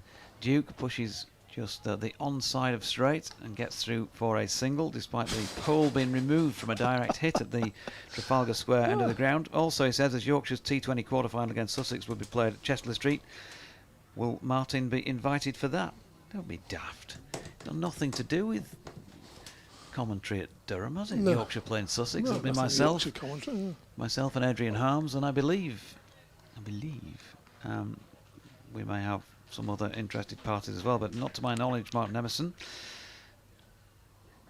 as Tyndale is in, and that's pushed into the leg side by Frayne. There's no run, so no, we're not. Local radio are not commentating on any of the 100 games. It's going to be a test match special, a network thing as we call it in BBC Radio. I think there may be plans for some local stations to go to the ground and do some coverage of the match without commentating on it. So, usual stuff, chatting to other people while the game's on, chatting to the crowd, getting a bit of atmosphere, that type of thing. But no local radio commentaries. Tyndale's next delivery sees Frayne lean back nicely and run that down to third man for a couple. Waterston down there. Waterson, was it? Or Morrison? So. Was that one of the two? Might have been Asda. 4 overs you let me do that, dear me. I don't know. Just sitting there with a smile on your face, won't you? Sainsbury in. 80 without loss in the 13th, and Tyndale in to Frayne, who drops that just back at a point. There's no run. Charlie Hopper was with us this morning. He's patiently waited to come back because we had a procession of Yorkshire dignitaries in the box, as well as Bill Mustoe, and Charlie would definitely not have dared to have interrupted Bill in full flow. He knows Bill better than I do, and he'd have known not to do that. Formidable Bill Mustoe. Tyndale in, and Frayne drives into the offside.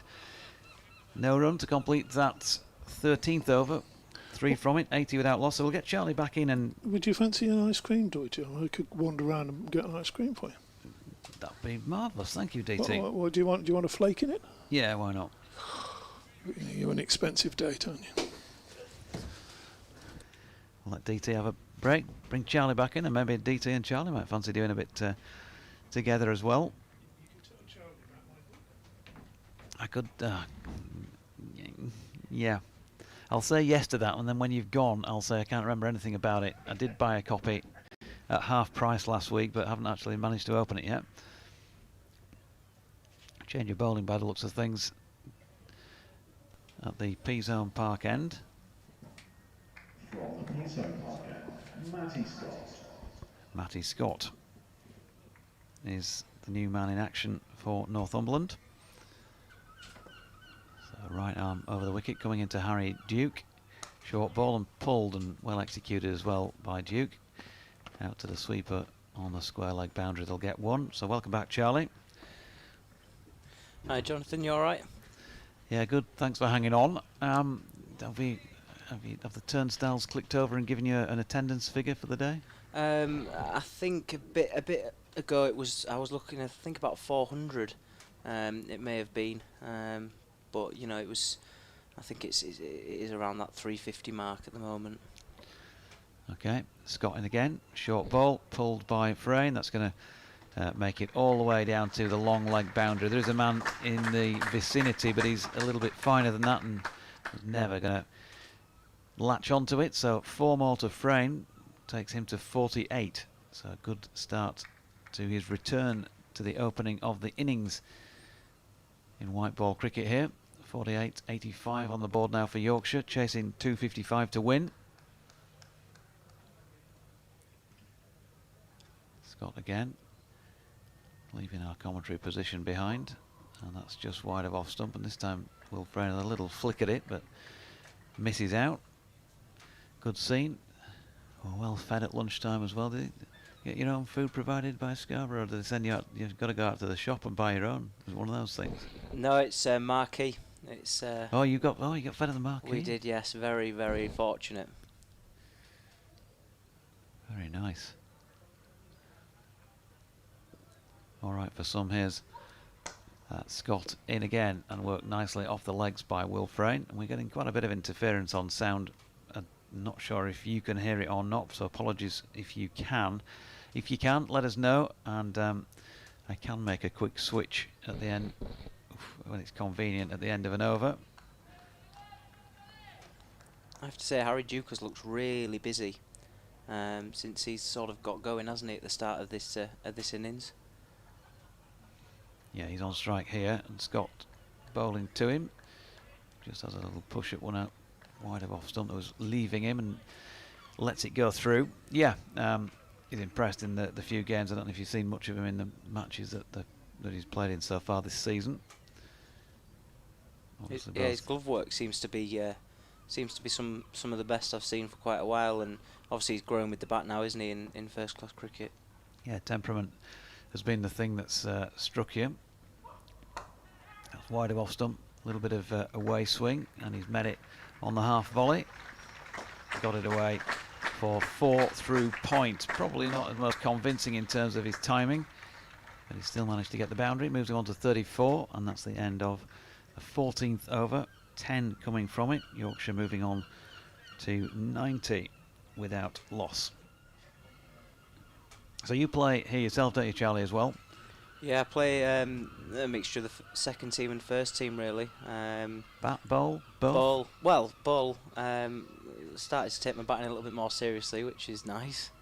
And I captain on a night as well, so plenty to be doing at the club, and you know, it's great that we've got such a diverse bunch of lads this year.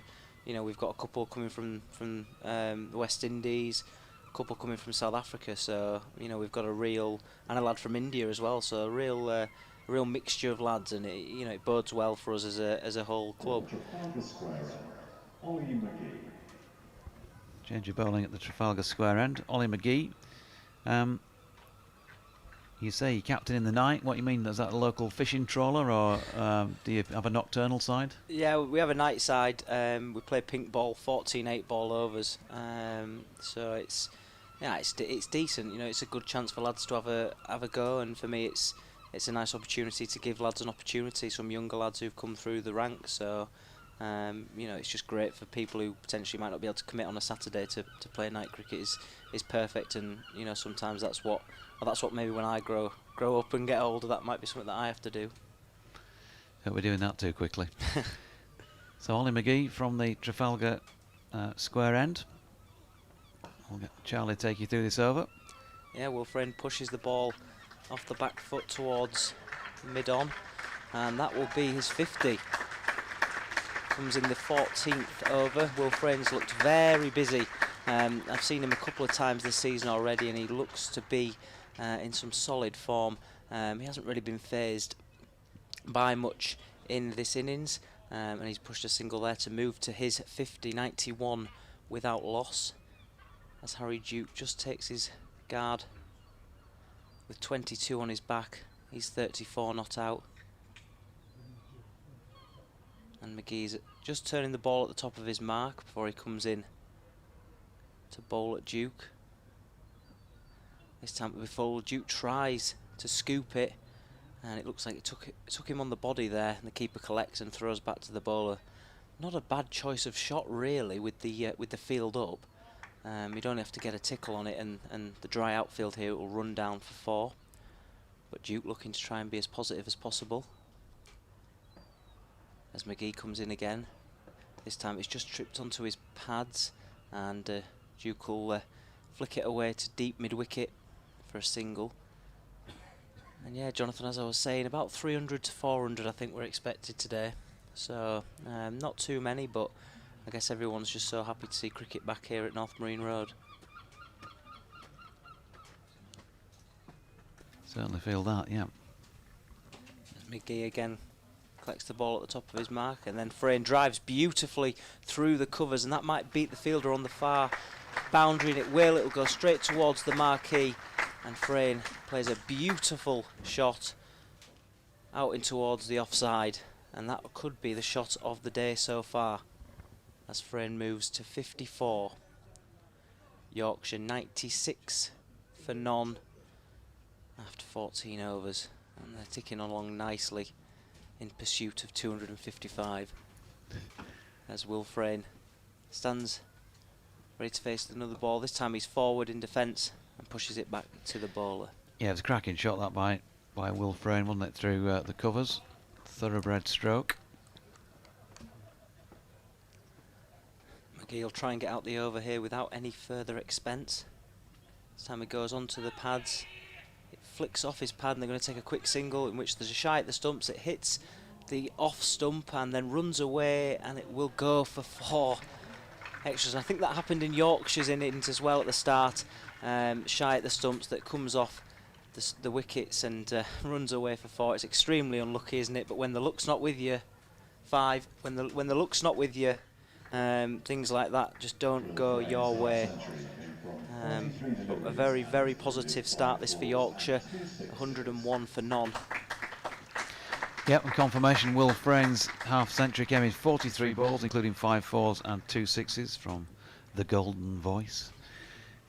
But yeah, 5 runs off that delivery because they'd completed the 1, and then the ball, as Charlie described for you, racing away to the Trafalgar Square end of the ground and couldn't be reeled in for 4 overthrows. So going to be Matty Scott to continue.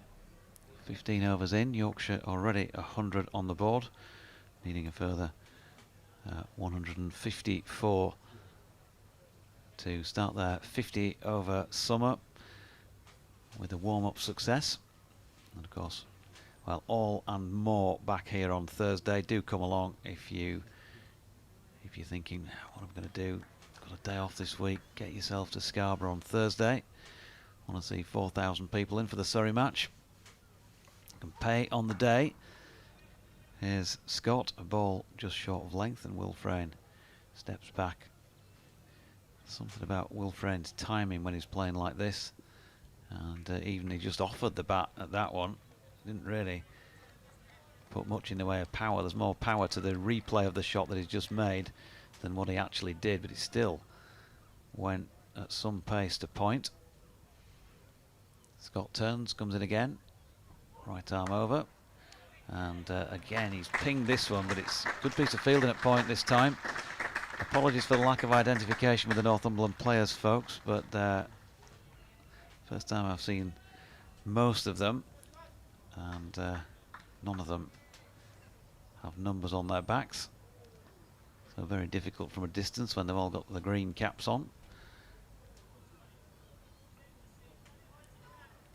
101 without loss, 54 to Will Frayne, who's remaining on strike here, and really does try and give this one the kitchen sink to extra cover, but missed out, and then replays a more of a flat bat drive. Harry Duke with him on 35. can get in touch on at Jonathan Doidge or at DO_cricket. I'm sure Charlie's got a Twitter handle as well. I do, yes. I think it's at Charlie_Hopper1. Oh, that's a very good shot. It is a beautiful square drive this time from Will Frayne. It was right up there, bit of width, full, and again he's timed that one. Turned the backside off it, as they say, for 4 through points. So 58 to him, 105 without loss. BBC West Yorkshire Sport at gmail.com is the email address. Scott in again, that's flicked to leg this time by Will Frayne, and there's no run. Northumberland supporters, you are of course very welcome as well to chime in with any comments you've got.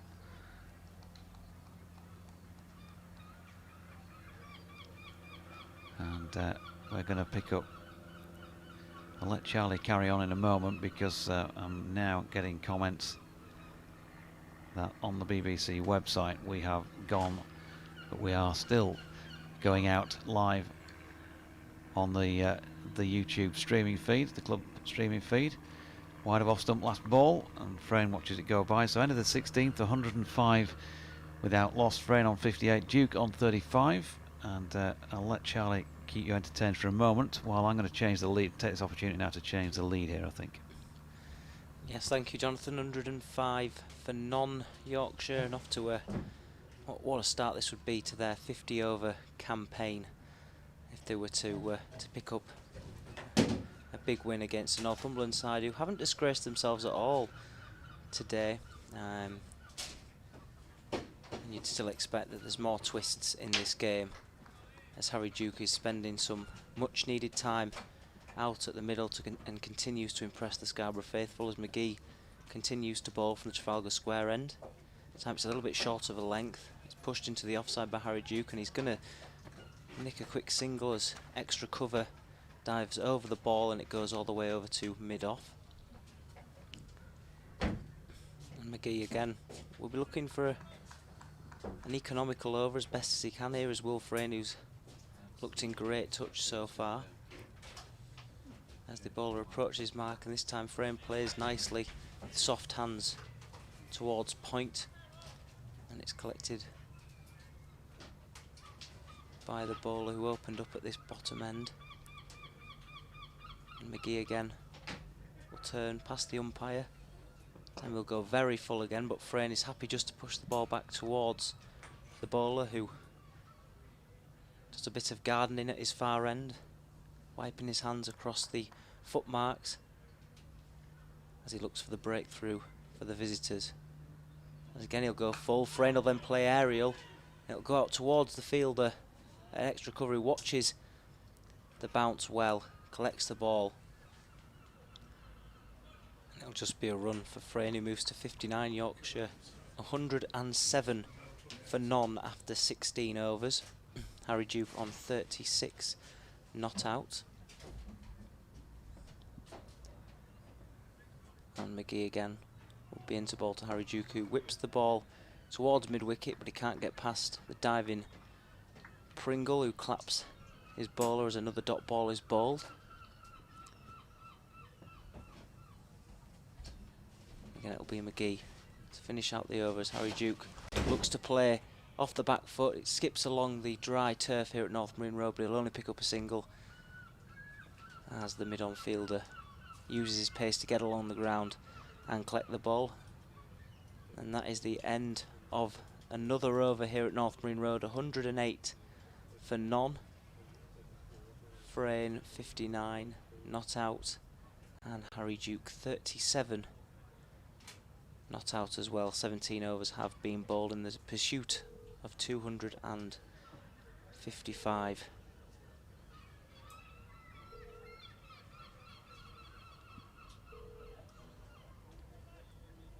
As it'll be another bit of pace to continue as he approaches the crease. He ball it just a little bit short of a length, and it's pushed brilliantly off the back foot from Harry Duke. who's grown. Took his time at the start of the innings, and now that he's got his eye in, he looks to now spend some valuable time at the crease, and what an opportunity this will be, especially in a friendly with the One Day Cup starting off on Thursdays. The bowler again approaches. This time it's back of a length, but Frame plays it just off the front foot, cuts it away to cover who's out on the Popular Bank boundary. And that was Allenby who collected that, and just a single. So they exchanged singles in this over, 110 for none. The bowler again comes steaming in front of us here. This time he bowls it again. It's left outside by Harry Duke. Not interested in him in playing a shot there. And he doesn't really need to, with how well him and Frayne have gone so far in this innings. They can just take their time now. They don't need to play anything too expansive. They can just spend some time together out in the middle. Bowler will again look to recreate the exact same ball as he comes running in past the umpire. Same again, a little bit wider, and it is a wide. He's just done a little bit too much that off the pitch, or if he started it a little bit too wide. But nevertheless, it's another run to the Yorkshire total, and the crowd here at North Marine Road are still sat around enjoying the cricket in the sunshine. Not a cloud in the sky here at North Marine Road, as the bowler turns again past the umpire. This time it's very full, and it's driven by Harry Duke. Probably missed out on that one, but it'll have gone to mid-off, who collects the ball. There'll be no run. 111 for the loss of no wicket. So Northumberland had a very good start to their innings. Yorkshire have had the exact same, but they've kicked on a little bit better. As in comes the bowler again. This time it's on Duke's pads. He whips that brilliantly to mid-wicket, but the fielder is happy to collect that. Dressed in all green with the golden orangey stripes down the side, and collects that for no run. I think when you've got a player in like Will Frayne who can just turn and over, Harry Duke can just take his time here to play the bad ball. As the bowler comes in again, this time it's very full again. It's whipped straight by Harry Duke on the full, but the Northumberland fielder just collects it, and that's the end of another over. 111 for none, and it looks like we're going to take a quick drink, or whether that's a sanitised break, I think.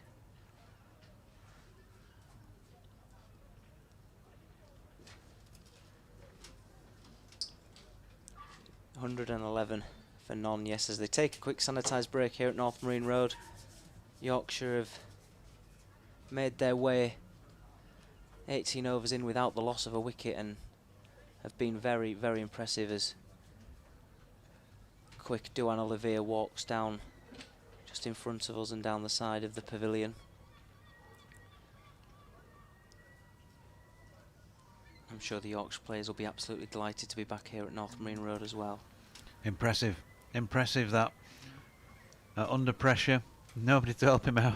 DT and I munching on the cornets that DT had brought back. Me trying to change all the equipment round. Well done, Charlie. Good effort. Certainly got a picture painted of what it's like to be in Scarborough if I wasn't here. Hopefully you now have us back on the BBC Sport website and app, but please do just knock us a quick email on bbcwestyorkshiresport@gmail.com, or tweet me on @JonathanDodge to confirm with a thumbs up that is the case. I know that you could still get us on the stream because that's a slightly different setup audio wise. So back with the tweak of Ollie McGee, who's into Frayne, works that one into the leg side, and there's no run. Youngster with his bat walking by. Remember those days? DT's looking on longingly wishing that he was that age again.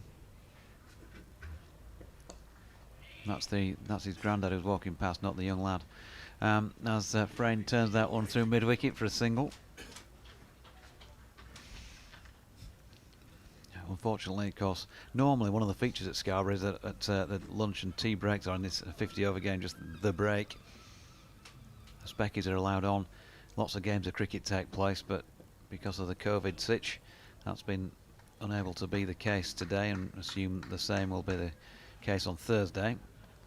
McGee into Duke, who dropped it down into the offside this time, and there was no run.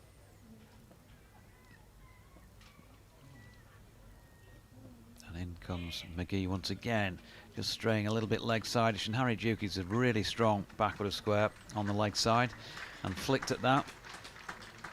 Good eye, got something on it, and picked up 4 down by the foot of the Northumberland changing room steps. So 116 without loss, 42 to him, 61 to Will Frayne.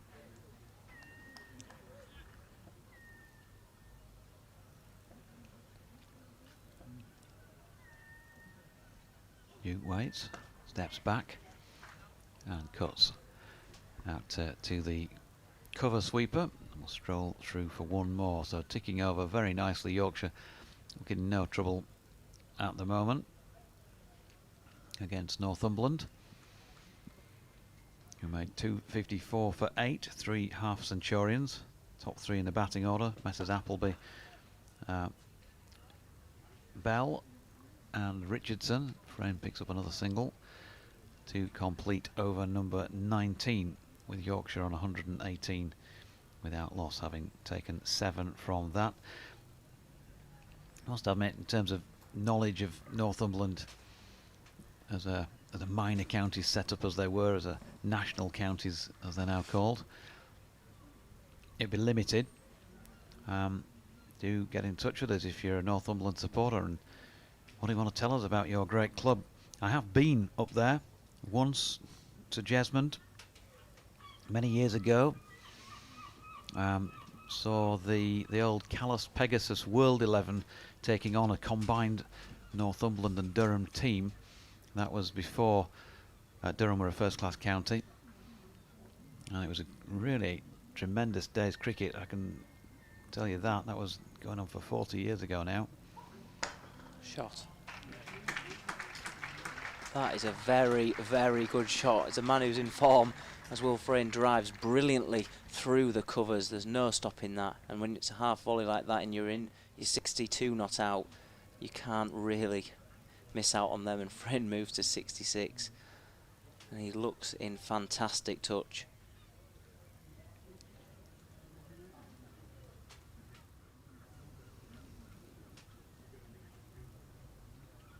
As he comes in again, the bowler this time, Frayne whips brilliantly off his legs, and that will go for 6 as well into the netting in front of the west stand, and that's a brilliant shot. And it wasn't too short, it was probably a couple of centimetres too short really, and Frayne's just picked the length beautifully, and that has gone towards the longest boundary here on his leg side, and that is a brilliant 6 for Frayne. Yeah, he's a really strong player through the leg side, and it, as you say, just a little bit short of length. He's just not quick enough, is he, to trouble a player like Will Frayne on a very good deck like this as well, if he's going to bowl it at that length. Yeah, the bowler will be now looking for a response after a 4 and a 6. He approaches the crease, and Frayne just plays it in front of his body softly into Pringle, who's under catching cover. Yeah, I've seen Frayne, I think once before this year for Yorkshire second team versus Lancashire, and he looked in some serious touch then as well. He's just, I think he's just waiting for that opportunity, isn't he, to take it, and I think this will be the perfect chance in the Royal London One Day Cup. The bowler comes in again, and Frayne tries to play it as like a front foot cut, and it's no run, so the damage is already done in this over. Yeah, and Yorkshire already past halfway towards the required target without losing a wicket. Yeah, they're going at this just over 6 and over, so they're going at a very positive rate. As the bowler comes In again to Frayne. This time it's very full, and Frayne plays it into the leg side. It's skewed off the edge of his bat, but he'll just pick up a single for that and move to 73, 129 for none.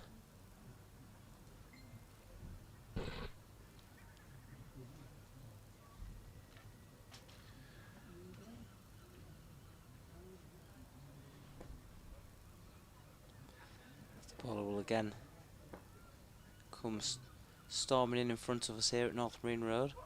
Goes back of length, and Duke just tries to play it into the offside. He plays it softly for no run, so 128 for none. Will Frayne is 73 not out. Harry Duke also unbeaten on 43. Yeah, 10 off it. And again, we'll try and rectify this situation with the BBC sound. I'll probably hand over to DT and Charlie in a few minutes and see if I can get something going on that front.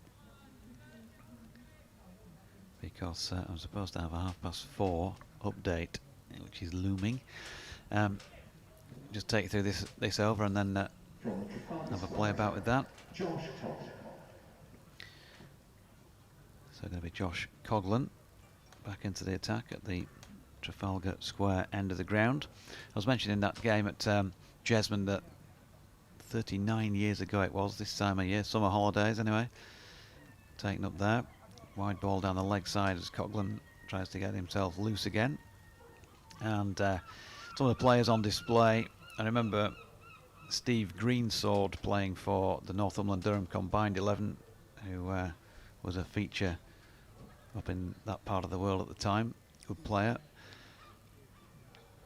And the reason that I went to watch the game, Coghlan's in again, and Frayne pushes into the offside square, there's no run. The reason I went to watch the game was that there was a chap who was playing in our area who was from up that part of the world and played for Northumberland by the name of Peter Colin Graham, PC. He was a top bloke and a very, very good player in his Bradford League days, and clearly as well with Northumberland. Cited by Alan Border, I think it was, in his autobiography as the best non-first class bowler that he'd ever faced. He was a regular Northumberland player back in those days. Phoebe Graham plays for the Diamonds. Phoebe's dad. Ah, okay. Sadly, we lost him a few years ago, PC. Guessing probably 4 or 5 years ago now, something like that. As Frayne opens the face and runs that out backward of point. But absolute top man and a very good cricketer. So I went up to watch because he was playing in the game. As Will Frayne, he's not got the full shilling on that one. Hit it towards mid-off. The ball dying on the fielder before it got there. So probably gets away with one on this occasion, Will Frayne. He's on 73. And the game was 55 overs aside. 452 the team batting first made, the World 11, who had Graham Gooch hitting 34 off and over in one of the overs that day. Derek Parry, I remember playing. Derek Randall swapping his, when he was fielding, swapping his cap for the policeman's helmet who was standing at the side. As this next Coghlan delivery shapes in on Frayne and drops it back into the pitch to the bowler in his follow through, no run. Andy Roberts played.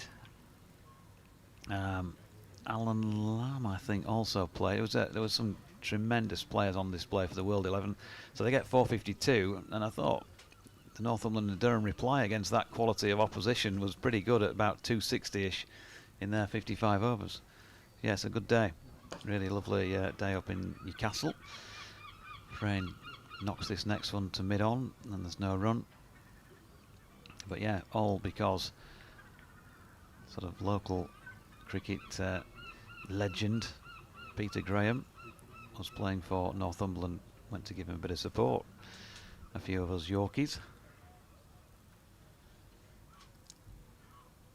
Here's another ball short of length from Coghlan, who's finding a bit more rhythm. There is a little bit of talked earlier on about to Stephen Patterson, to Richard Pyre, about watching a match recently where Pato's brother was playing, and you could tell he was Pato's brother just by how he moved around in the field. And there's a bit of that about Josh Coghlan when you've seen Paul play and how he runs in. End of the over anyway.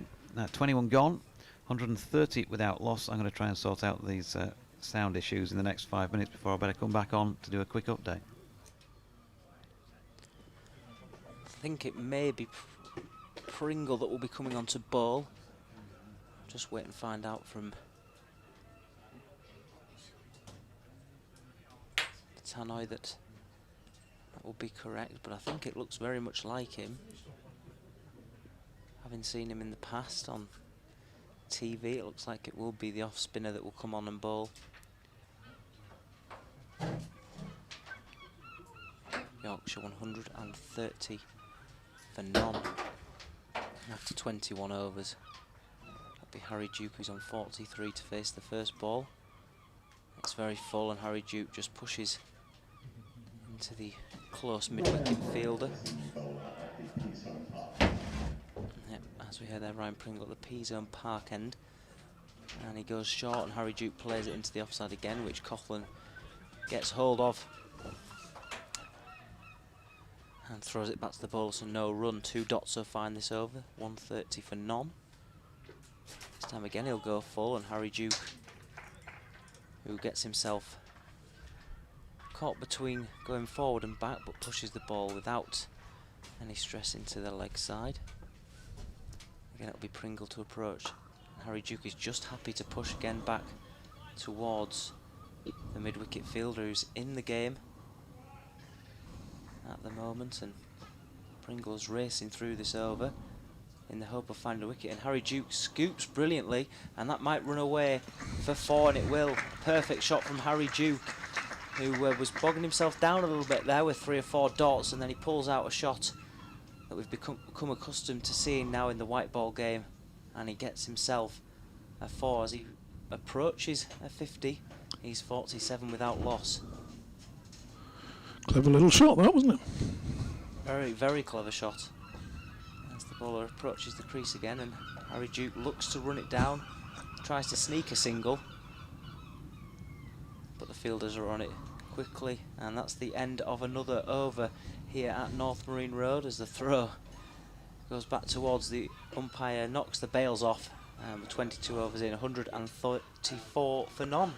Have you seen that one going around on Twitter and YouTube at the moment, of the wicket-keeper taking the ball, shying at the stumps at his end, missing, and it running through to the far end, and the batsman sort of dithering in it's absolute villages. I think it's appeared on. If you haven't seen it on Twitter, then anyone listening, you've got to look that one up. It's possibly it's the most comical run out I've seen for years. So it's going to be Coughlin to continue from the Trafalgar Square end bowls and covering up Frayne. Now tell me, Charlie, if you no run into the offside, if you were the Yorkshire coach at this time, would you be sending a little message out to the middle and saying, lads, it's a warm-up game. You've been batting quite a long time. You've been out there for virtually half the overs. Maybe time to let one or two of the other lads have a little knock? Yeah, definitely. I think Frayne would be my message, I think. Next ball from Coughlin. Frayne just covers up, pushes into the offside. No run. Not necessarily deliberately get out, but let's see your let's see your big game here. Let's see your last 5 overs of the innings game and practice that a little bit. And if you bat for 5 overs like you would in the last 5 of a first innings, and you're still there after that, then you've earned the right to carry on. But not too many defensive shots at this stage. Coughlin bowls and again just pushes that into the onside, and 3 dots at the start of this over, and that's fine in terms of. Yeah, I mean, I think I would probably look at saying to them, right, we're in a position now where there's been a rain delay and we're at 40 overs. That's what I would be saying to them. Yeah. And give them an opportunity to knock it off in a set time. Yeah. Coughlin to Frayne, and Frayne again covers it. Okay, he's bowling well, but at this stage of an innings, with so much batting to come, batsmen who need to get in and need to face as many overs as these two have, then maybe.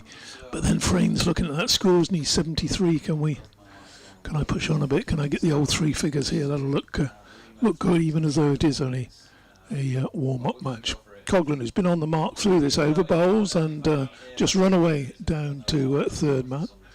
Going to be a single.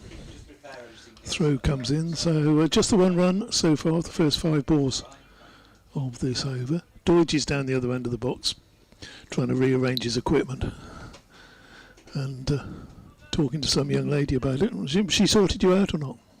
Yeah, I've got to come back on in a second. Oh, dear. I better take Charlie's. You're going to get down Charlie's end, are you? Okay. Here's Coghlan to complete a very tidy over and a good diving stop at backward point. Excellent diving stop. Prevents the single, and that's just the single off that over. So if you're going to come in here, we're going to sort of do a... well, you'll have to come in here first and just talk to the... Just cut them off and do a quick swap. Oh, God.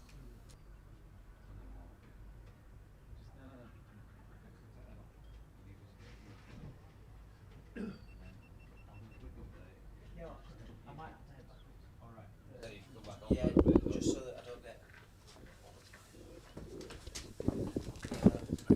I'll see you in a bit. Very good, Charlie.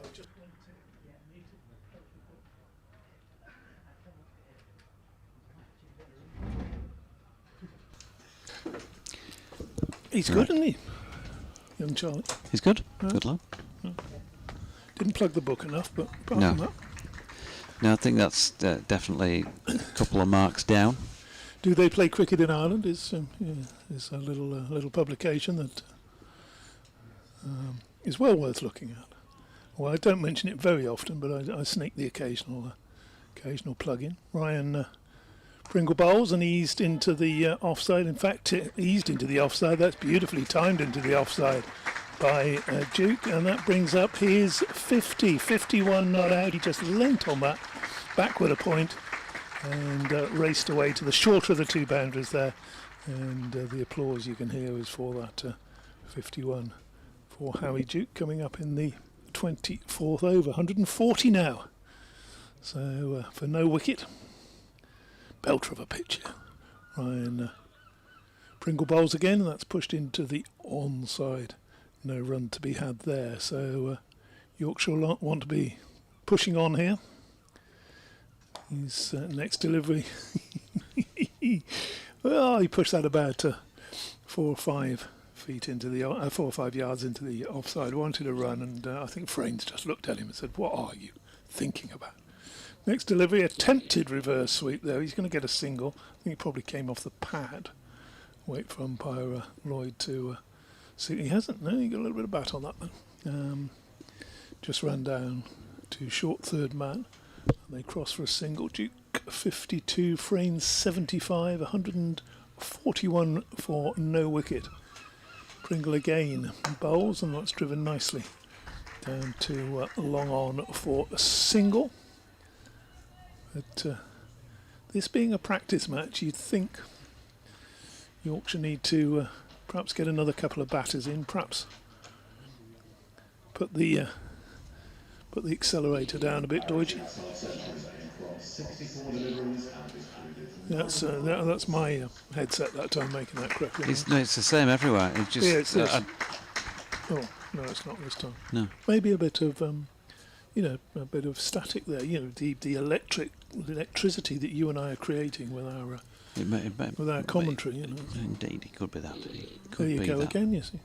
But it also could be somebody from the studio trying to contact us and not getting through. Oh, maybe. No, we did have the lady in our ears when you were talking to her on the phone, so got that much. That's good. Yeah. You don't get this on Test Match Special, do you? You don't. Trying to solve your problems in mid-commentary. You have an engineer doing that for you. You're not privy to that. Or Henry Moran will be dashing around somewhere and doing something. The raw nature of broadcasting. Yeah. Back to basics. 142 for no wicket. Little break for some drinks, which will be quite welcome if we had another little spot of water or something around here. Was somebody promising to bring us a glass of shandy around at some point, Dodgy? Probably. Wouldn't go amiss, would it? Where's my phone? Have I left it? Oh, it's in my pocket. Got another 26 overs to be bowled in theory. Yorkshire are not going to need all those to reach this target. Frayne thinking about the three figures. 24 runs away. Needs to push on, I think. Maybe a message would have come out without a drinks break. We'll see. Coghlan, who bowled a very tidy last over, just gave away 1 run, down the hill, bowls, and pushed firmly up to mid-off. No run there. What are you scribbling down on your book? A few notes for your next update? Yeah, frankly. Just like to keep the cumulative score going over per over. It's just something I like to do. Here's next delivery from Coghlan down the leg side. Oh, it was given as a wide. It very nearly went over the top of leg stump. Frayne got a long way inside. A bit harsh, that one. It was. But one more to the total. What's the longest you've ever done on a train, Doidgy, without a stop in between? You know, a long point to point. What's the most you've done? Next delivery, pitch well up and driven nicely wide of mid-on for a single sliding stop. 144 for no wicket. Done any long distance ones? No. I was just trying to remember this morning if I've ever done, because the train I caught up from King's Cross this morning in London didn't stop until it got to York. It's a pretty long old stretch for one stop. Next delivery is a wicket, and that's the end of Duke. He's tried to force Coghlan off the back foot. He hasn't got on top of it. He's hit it in the air to chest height, to backward point, and has departed for 55. Oh, good question. They're pretty lively at taking the score off the board here. I think he just about got his hands around the ball when it was removed from the board. 52 of 68. How do you know that? I think, because I've got a scorecard in front of me. Oh. So 144 for the loss of 1 wicket.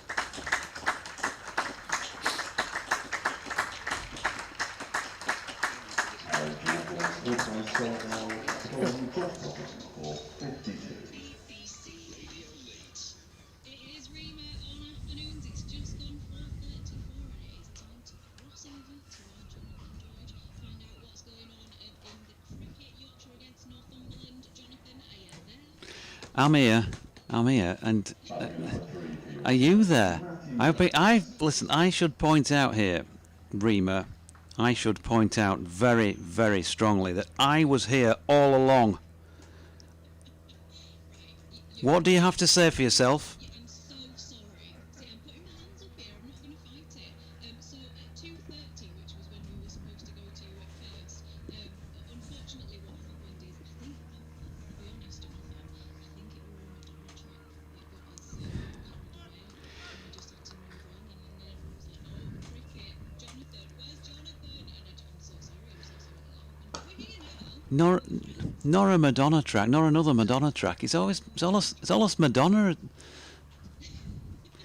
It's almost Madge that interrupts me cricket broadcasts. Well, listen. Look. Yeah, grovelling apology accepted, and hopefully I don't think management will have heard this, so we're okay. So I'll let you get away with that. What's happening with the cricket? Well, what I can tell you is that it's a warm-up game between Yorkshire and Northumberland. The competition proper starts on Thursday here against Surrey, so that's when the serious stuff starts. But some decent opposition for Richard Pyra's new-look Yorkshire side. It's much more of a development feel to the competition. Northumberland won the toss and batted, and in their 50 overs, it's 50 overs aside, they made 254 for 8. Messrs Appleby, Bell and Richardson got 50s each. And then in response, well, Yorkshire have been going very well. They've just lost their first wicket, in fact, when you were building up to come across to me. Harry Duke made 50 and has been caught off the bowling of Josh Coghlan for 52. Will Frayne going really well. He's not out on 77, back opening the batting, and he's just been joined by number 77, Matty Revis, who is out there on naught, not out. Yorkshire, well, they should win this game pretty comfortably. They're halfway through their 50 overs, and they're well past the halfway stage in the terms of the number of runs they require. They're 144 for 1. Don't forget me on Thursday. Well, that was your very important cricket update from Jonathan Doidge, who we love and respect. Are we friends again? How long are you going to hold this against me? 3 more minutes here. I know, I could stretch it to 4 or 5. We'll see. Alright, well I'll play you this and see how you feel after it. It's Fiction Factory. It feels like Oh, great song. Radio Leeds. Jonathan Doidge there. Such a diva, isn't he? Such a diva is Jonathan. Put my hands up there, I did forget about him earlier. And so, after that little exchange, frank Well, exchange of views, 145 for 1 Yorkshire. And people listening are not going to be. Not going to. It's a one-way thing, aren't they? They can't hear Rena in the studio, but that was quite funny. Pringle bowls, and that's turned around the corner, and there's no run to be had there. She forgot you because she put a Madonna track on. She I am You missed your not. chance. I am not a material girl. No. Next delivery is defended back to the bowler. No run. You weren't quick enough there, Doidge. You should have said, Rena, don't preach. Sure, there's some more as well. 145 for 1. Pringle from our end bowls. And eased out to the man on the cover boundary for a single by Frayne. And Yorkshire just moving along comfortably here as Pringle bowls again, and that's pushed down to long on. Oh, thinking about a cheeky second there. 1 more to the total. Well, there's a man who'll be happy with his, I was going to say day's work, but it takes a long time to prepare a pitch. John Dodd walking down below our commentary position, groundsman here.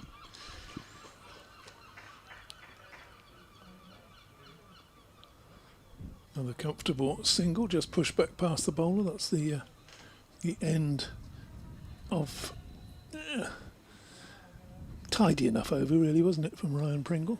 What you'd expect from the former Durham all-rounder, certainly off-spin bowler. 148 for 1. Gorgeous afternoon here. We're just past halfway of this innings, although. Well, I think we said at the start, didn't we? 40, 41, 42 overs, you'd expect Yorkshire to get home. Next ball over pitch, tickled away down to fine leg, start of a new over. Is that Coghlan still wheeling away at that far end? Looks like him to me. Yeah, he's got sort of short, very short sleeves. I mean, not just short sleeves, but short sleeves. Maybe short sleeves rolled up. 149 for 1, and reminiscent a little bit of it. Or what's the word? Reminiscent.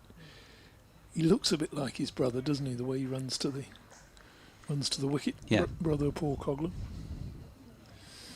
And bowls, and that's run away down to third man for 1 more run.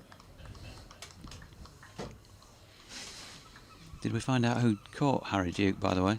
Yeah, backward point. Yeah, well, let's hope he stays there for the rest of the match. Caught by B point. Why did I bother asking that question? Caught by Bell, in fact, by Sol Bell. It was a humdinger of a catch. Hey, focusing. Turn down towards his next one, backward. Square leg, in fact, turned to long leg, really. And the scoreboard ticks over again. I don't know what Richie Power will say if they're batting to instructions at the moment, but okay, it's nice and easy, but you'd think they want to test themselves a little bit in this. Maybe say to themselves, yeah, right, let's get these runs inside 40 overs. Let's really, really push it and get something out of this more than the just straightforward victory, because Frayne again there just covers up, pushes that back to the bowler. Now that's fine in the context of this game. They're going to beat Northumberland, but No, they're not quite sure what they're gaining out of it at the moment. Anyway, did you decide what your longest train journey was? Not very. I'm trying to think. I think probably, well, in one journey, if you're including a change, probably just Leeds to Edinburgh, maybe Leeds to London. Those sort of, they're both equidistant, really, 200 miles apiece, thereabouts. Yeah, but they stopped in between. It wasn't non-stop, was it?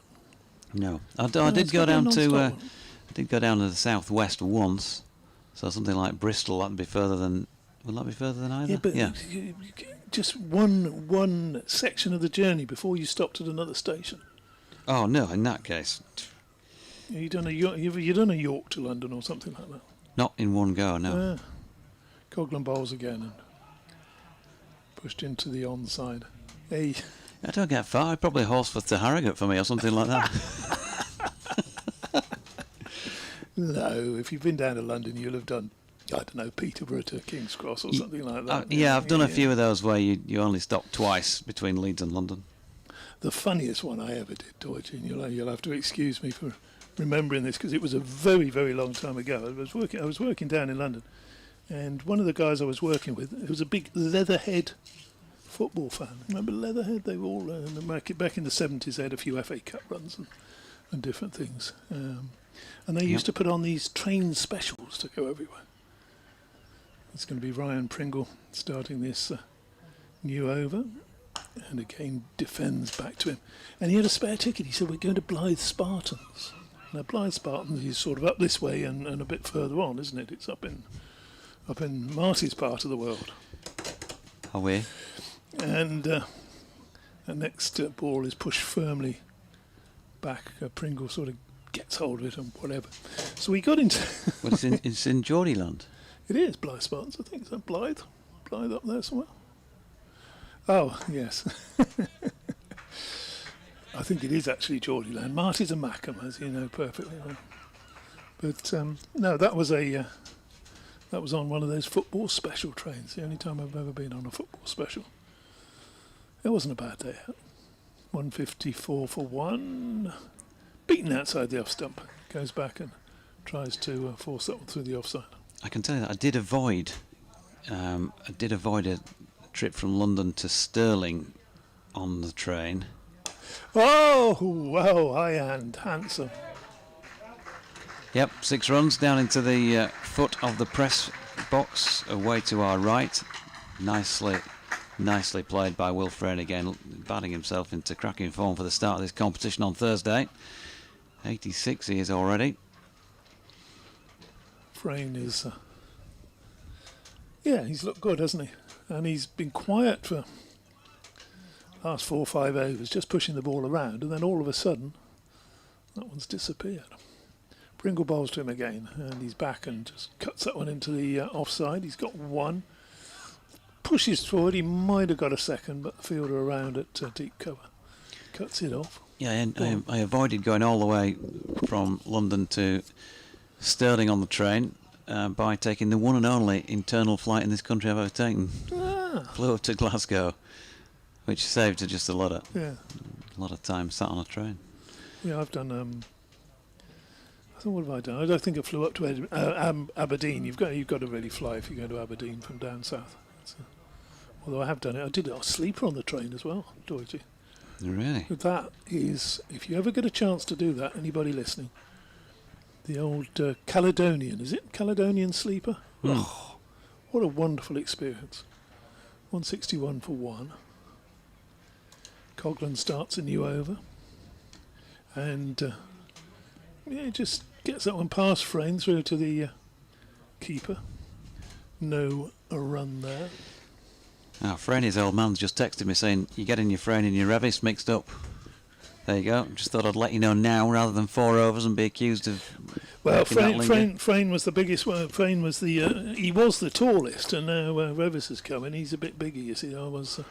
And you're spot on as well. Well, Frayne's got 31 on his back, and Revis has got 77. They're quite good clues as well. Next delivery to Frayne, and that's heaved up to there towards the benches, and it's gone all the way. Another 6, so he's going to race to his His century here, you would think. Yeah. 43. I do love how he plays that shot because 93, sorry, not 43. it's almost like he doesn't quite go fully through with it. He gets into position and then that sort of bottom hand comes in and he just pings it. There's a little bit of the reserved about it to say it travelled so flat that it's gone about a dozen rows back on the benches. Oh dear. One of the spectators must have touched it. They've got to clean it. Back now with the bowler. Examine it as well if it's hit those concrete steps over there. Might have got a bit of splinter off one of the benches. Bowls again and Frayne pushes that one into the offside. Sets up for a single. Shy at the stumps. He's ducked under the shy, made his ground. He's determined to get this 100, isn't he? That brings Revis down on strike. Got on the right way round now. It was little and large before, you see. Yeah. And now it's sort of medium size and well, large and even larger, isn't it? Tall and taller, perhaps. No, something like that. Coghlan bowls and Rivers just pushes that one into the offside. Yeah, well, he's playing himself into an interview. Is Will Frayne here? Could be playing himself into an interview today. Well, you'd have thought so. 94 not out. I think that's what the incentive that the Yorkshire coaching and management have said. Get yourself a ton. You have a word with Doidge. Coghlan elbows out in bowls and driven nicely. And the single there. Revis. Don't know a lot about him, Doidge. You would. Would I? You know more than me. Yeah, but he played his first-class game towards the end of 2019 at Headingley, excuse me. It must have been a real tearjerker, I think. That memories of that innings from Revis just bring a tear to Doidge's eye. He'll be back in a minute. Coghlan bowls and that's allowed through by Frayne to the keeper. Was it a particularly memorable? Well, they might have brought tears to Matty Revis's eyes because he probably wasn't ready at the time. A couple of single-figure scores, I seem to recall, but by all accounts, he's very much deserving another opportunity here that's been afforded by, well, for several players, hasn't it? On account of the dispersal of the overall squad with the different competitions and internationals that are going on at the moment. Stephen Patterson was saying to us earlier that he's stepped up with the ball as well now in the second team games he's been playing in, and he'd be the second quickest bowler in the squad of today's squad, with Matthew Pillans being the only bowler who gets it through quicker. We've seen him an odd time at Headingley in, I think he played in a couple of the warm-up games and got a bowl there. So good to see that side coming on. But he's been sort of earmarked as a good bat as well for quite some time. At Burley in Wharfdale, just up the road from, not Burley Leeds, where a certain DT used to reside, but Burley in Wharfdale, just up the same road, the A65. I think is where he learnt his cricket. The same club as Harry Brook. Near your neck of the woods? Or? Yeah, not too far from me, only half a dozen miles up the road. Ryan Pringle coming off, change of bowler.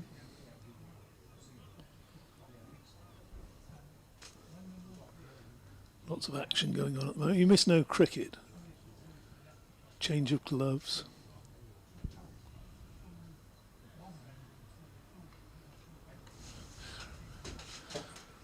You want to do a couple of overs, do you?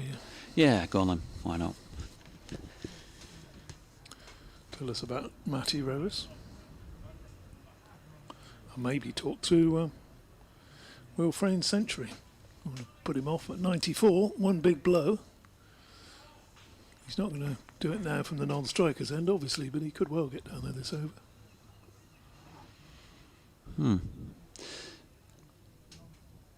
So, change of bowling, left arm round the wicket.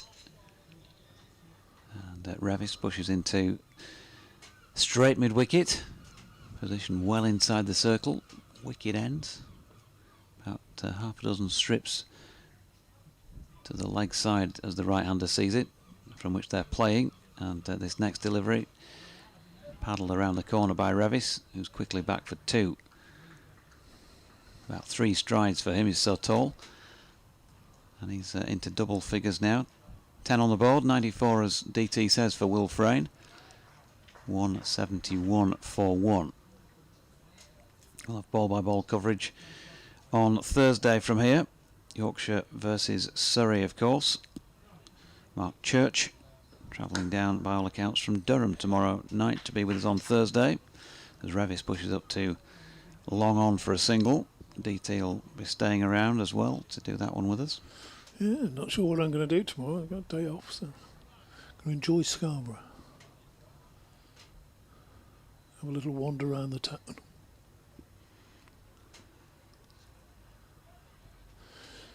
Field changing going on, isn't it? He's obviously worried about Frayne hitting it through the offside. He's changed from a 5-4 field to a 4-5 field.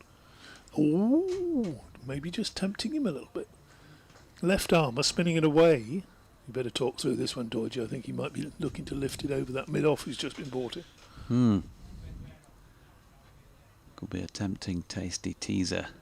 Well, he did out there as well, and he pushes it through extra cover, and he might just get himself 4 more runs to take him to 98, Will Frayne. A measured shot this time. We can see him with a flourish, but on this occasion he just leant right over the top of that and pushed it. And the poor chap at cover, who doesn't have a number or name on his back, was always losing the battle with the ball there. 176 for 1, Will Frayne, needing a couple here. That one just fumbled by the bowler in his follow-through.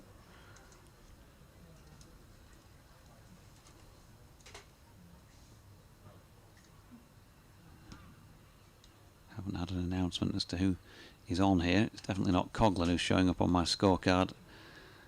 And Will Frayne takes this next delivery wide of off stump and just drops it down to short third man for 1. He will retain the strike. Who was the spinner on that was from the top end? Who came on? I think second chain, the third bowler used from the top end. That's it. Yeah, McGee. It's him. Yep. It was a lot easier. Just worked it out. They've just updated it on the scorecard now. So it was, in fact, Ollie McGee. It's a lot easier when we were just naming them all after supermarkets, wasn't it? He could have been Waitrose. Oh dear. Morrison's. Waterstones, but which isn't really a supermarket. Yeah, you see, Ferguson's even making gaffes on the PA now. It's Tyndall, is it? Tyndale. Tyndale from the, well, he said the P-Zone Park end, but of course it is a Trafalgar Square end. I mean, that's sacrilegious round here. Really? You get the wrong end. Goodness me. Now then, Will Frayne on strike. Tyndale into him, and Frayne looking for that ton, just drops it into the covers. You wouldn't have. It'd be completely inappropriate to have a battle reenactment at the Trafalgar Square end, wouldn't it? Yeah, it would. When it's the Battle of River Plate that's reenacted behind us. It's not, didn't have the guns going off at 2:30? Oh, they don't do it every day, do they? Okay. Tyndale in, driven by Frayne, but well done to the bowler, who managed to get his paw down and stop that one in his follow-through.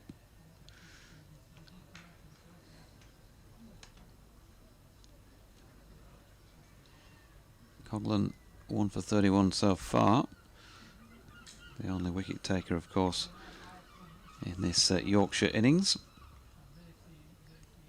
Can't get to any tweets, I'm afraid, at the moment because of Twitter going down, and that's a beautiful drive to a full delivery this time by Tyndale, and 4 runs straight past the bowler from Will Frayne will take him to 100, and a very well-made 100 indeed. 103 out of 181, back up at the top of the order. It is a warm-up game against National County's side, but played very, very well here. A chanceless 100. I think back to that ton he scored in first-class cricket here against Surrey. It is a ground he enjoys, North Marine Road, don't we all? But I'm sure he'd want to roll this strip up and take it around with him. Absolute road out there. And he's just taking this one with his weight on the back foot, opens the face, pushes it into the covers for one more. Lovely stuff. It has included 9 fours, in fact 10 fours and 5 sixes. And it's been out there for 111 minutes.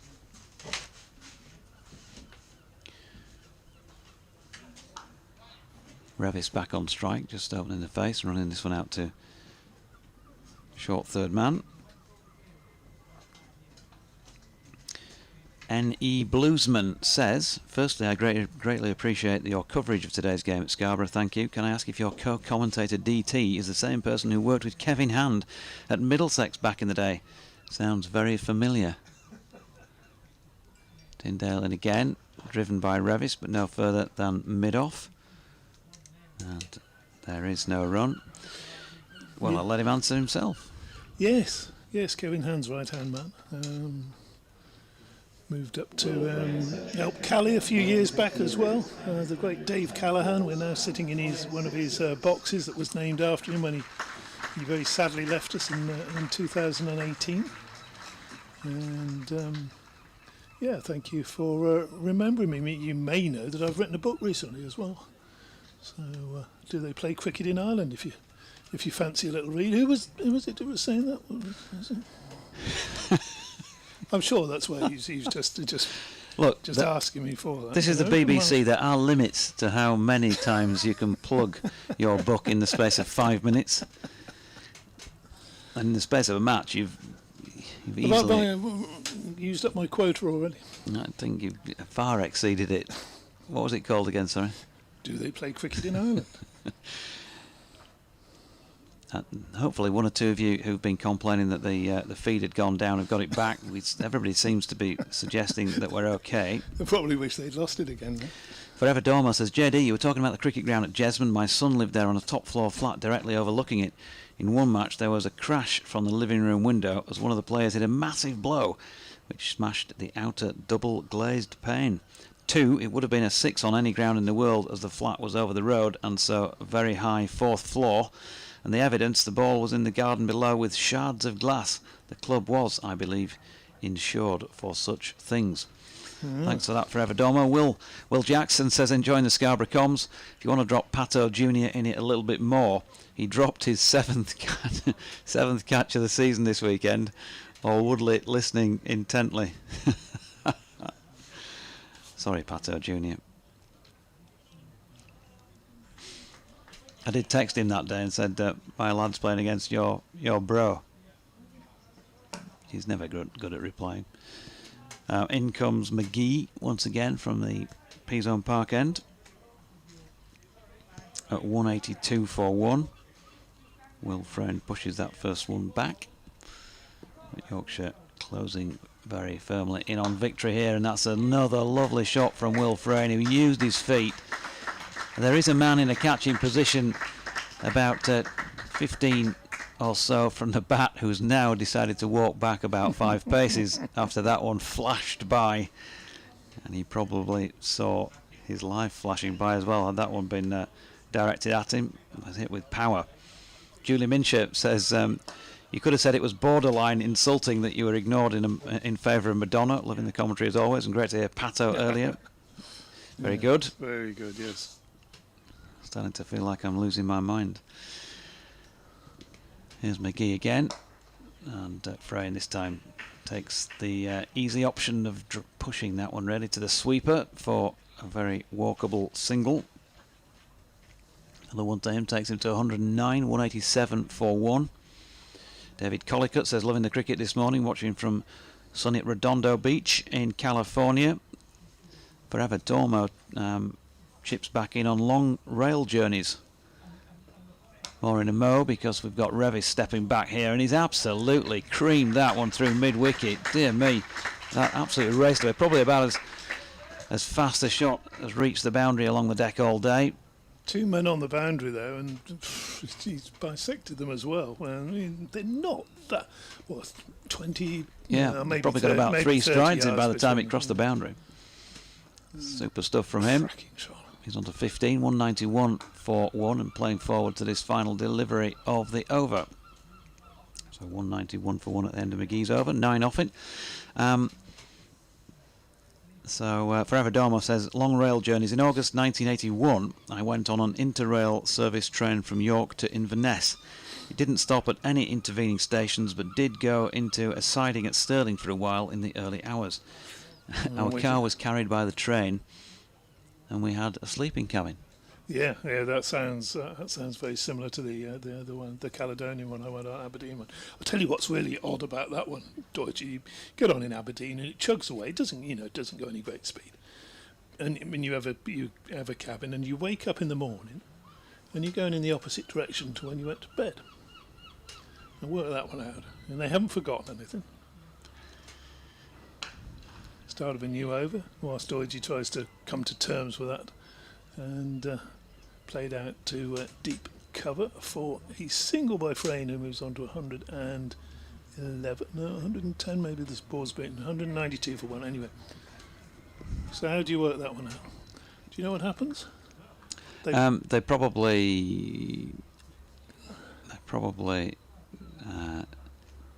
they do some sort of adjustment with the carriages, don't they, while you're asleep? Or they sedate you. They sedate you with It's almost like one of those Mission Impossible things. How's that happening? And it is weird, because you're going, hang on, the front was there, and now it's the front's down that end.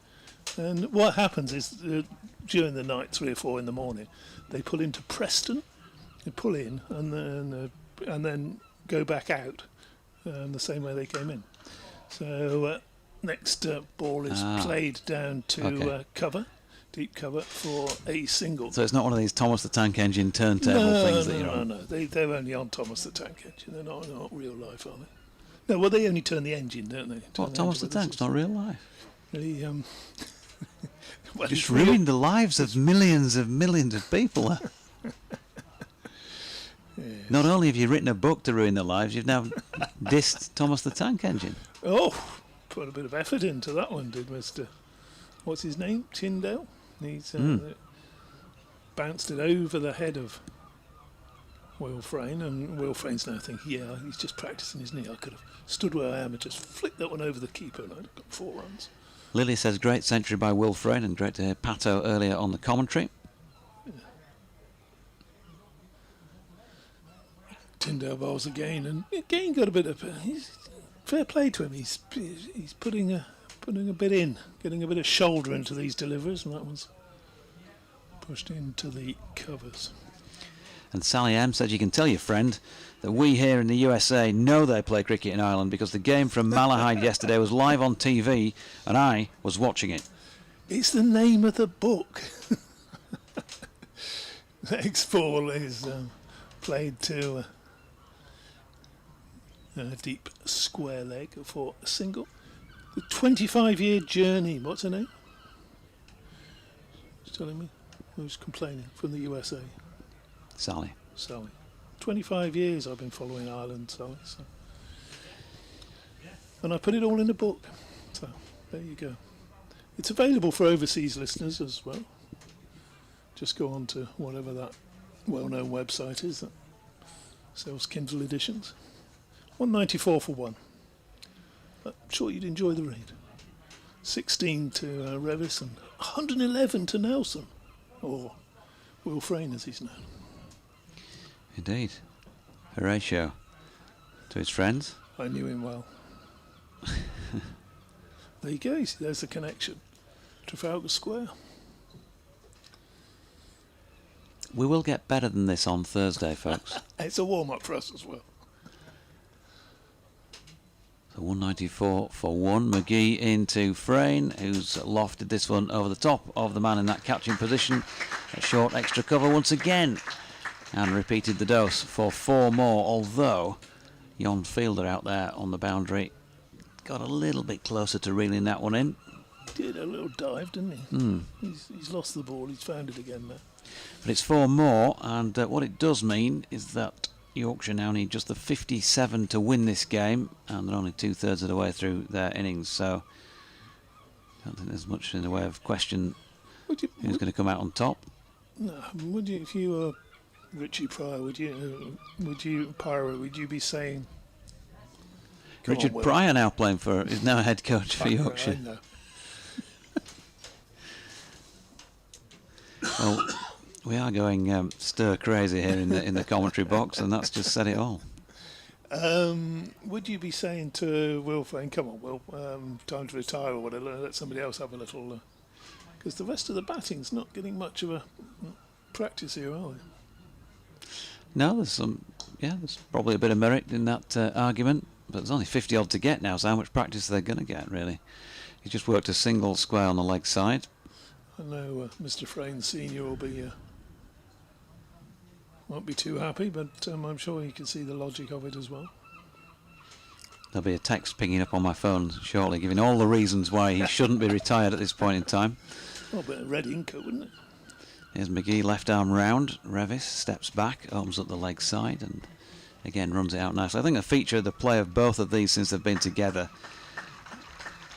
and they've just brought up the 200, by the way, 200 for one in the 34th. But a feature really has been the way that they've just been content to wait for the ball and just time it so well around the ground. Not been that many shots that have been full force, if you like, but he's tried to play one right on cue there as Will Frayne, and he's actually got it wrong, really. He was trying to play it over extra cover again and got an outside edge this time, but he's going to pick up 4. I think we'll let him have a bit of luck. 120 on the board now to him, 204 for one.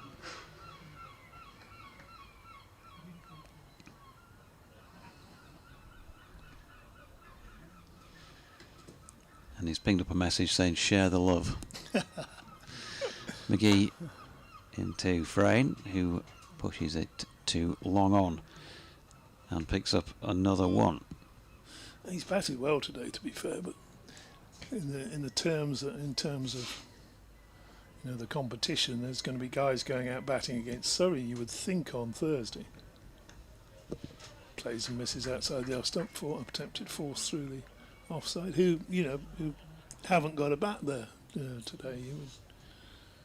You would think that it's not necessarily down to the batsman himself. He wants to score runs. It's down to the coach to say, come on, you've had enough now. Let somebody else have a little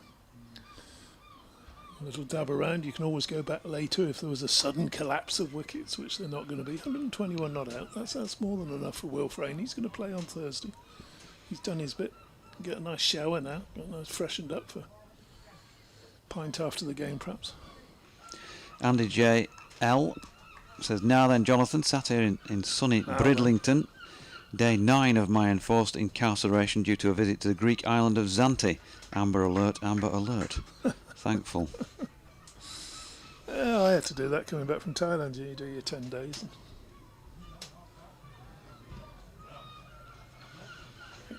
It passes, doesn't it? Bit of reading, bit of work around the house, and not allowed to exercise though. Don't agree with that. Next delivery is forced back past the bowler, no run. A little early morning walk or something's got to be good for you.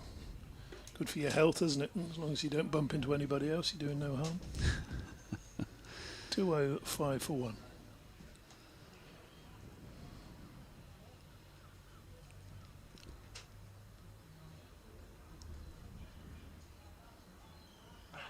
Oh my word! That's a huge. Is it given as a no ball? Yep. It's an attempted bouncer from Tyndale, and that's gone. Well, I honestly don't think if Frayne had held his bat up, periscope style, he would have been able to get hold of that. It was the most ridiculous bouncer. Now, do we get a free hit for that or not? I've not seen a single signal. Bowls again, and that's up in the air and safe.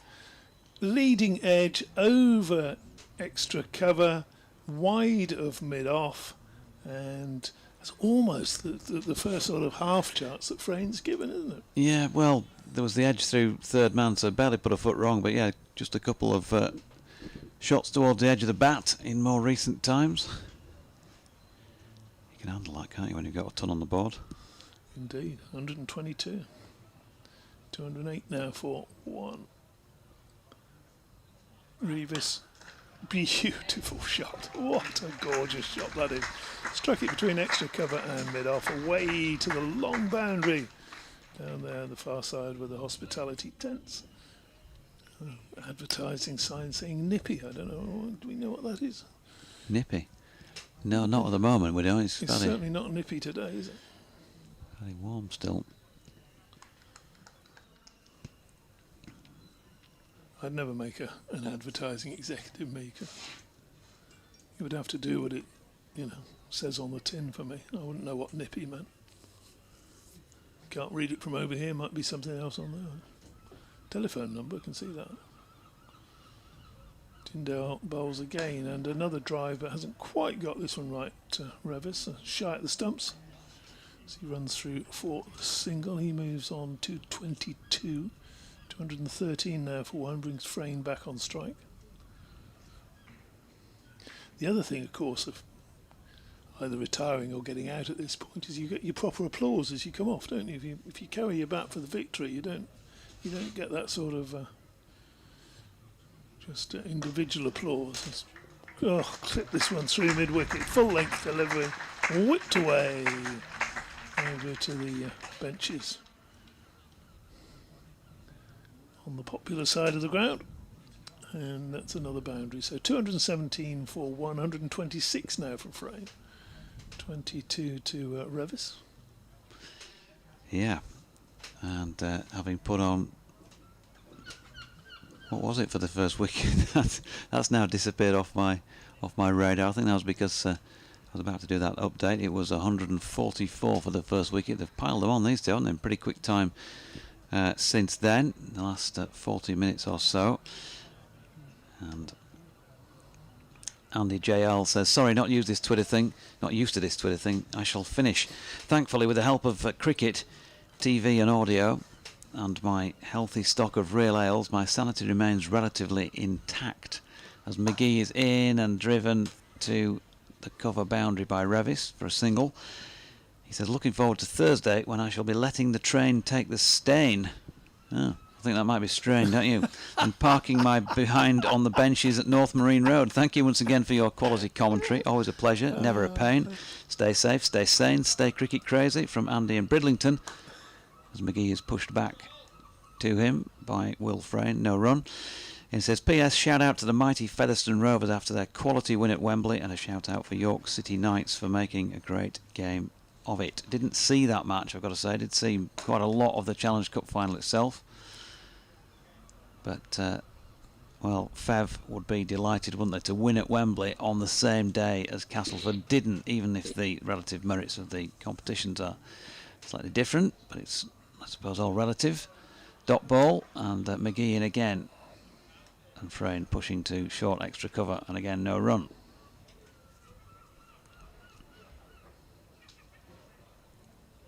.218 for 1 as McGee approaches. And he's pulled this time by Will Frayne, and that is going to carry the boundary. And in fact, it goes smack bang right on top of an ice cream cone, or at least the little tent that is responsible for selling them. So 6 more to Will Frayne.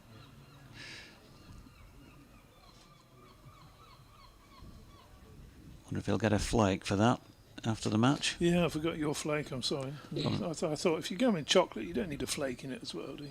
Probably get it. You can never have enough, too much chocolate, DT. Probably get a 99 for that.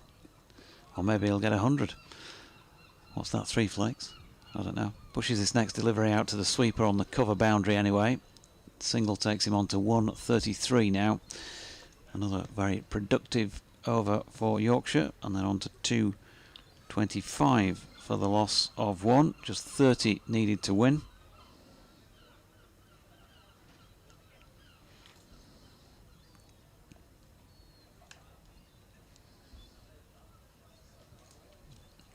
And David Bates says Nippy Taxis is the advertising board. Excellent taxi service in Scarborough. Ah, good to know. Actually, that's a good name for a taxi company, isn't it?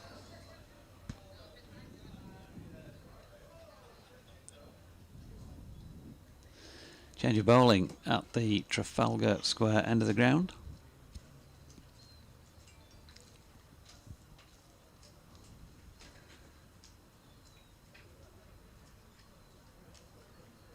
Thanks for that, David Bates.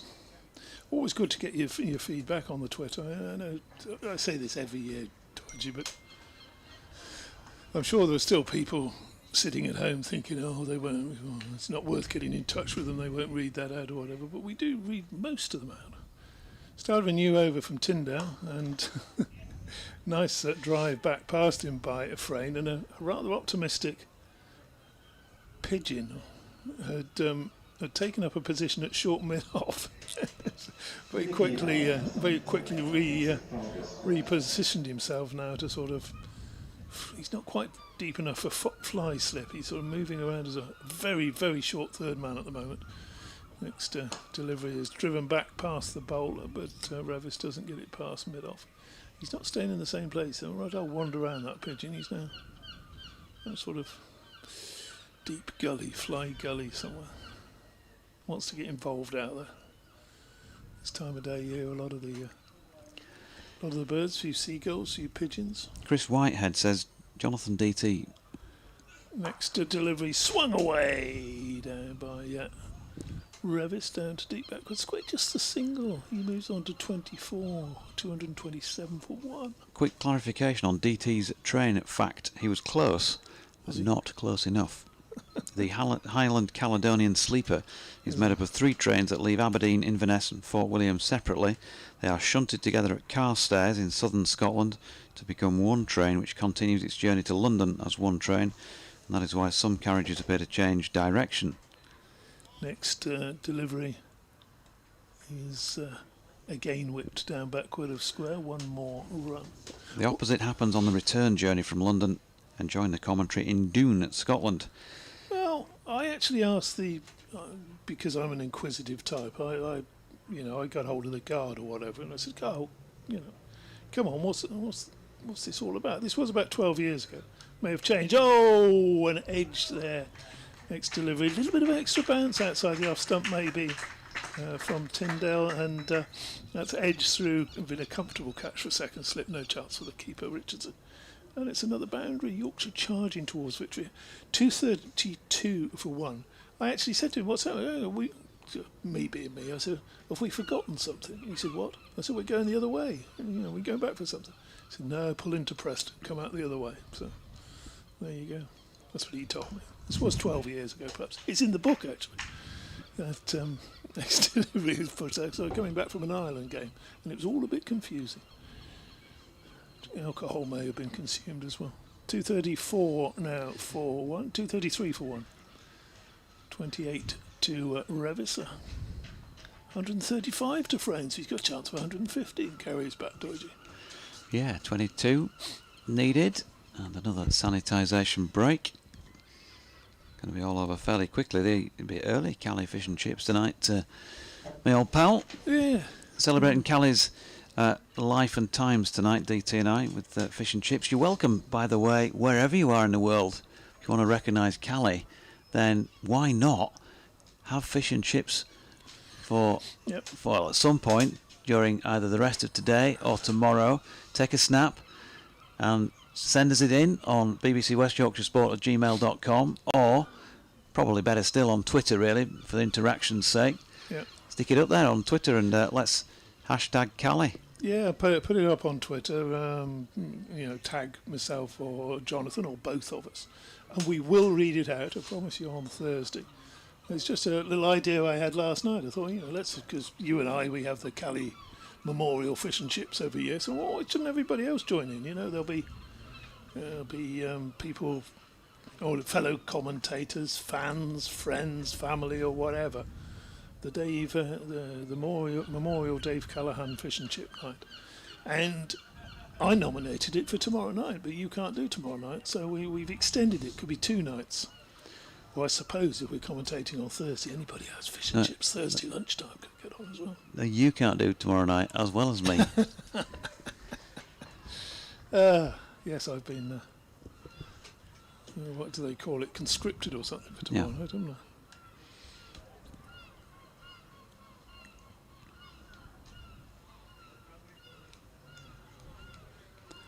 So, looking like McGee is going to continue. 2:33 for 1 after 37. Bowling there to Revis, who opens the face and runs it out to point for 1 run. Bit of movement down away to our left, outside the Yorkshire dressing room. Harry Duke's already been in and had a bat, but he's still got a bat in his hand out there. As Frayne pushes his next.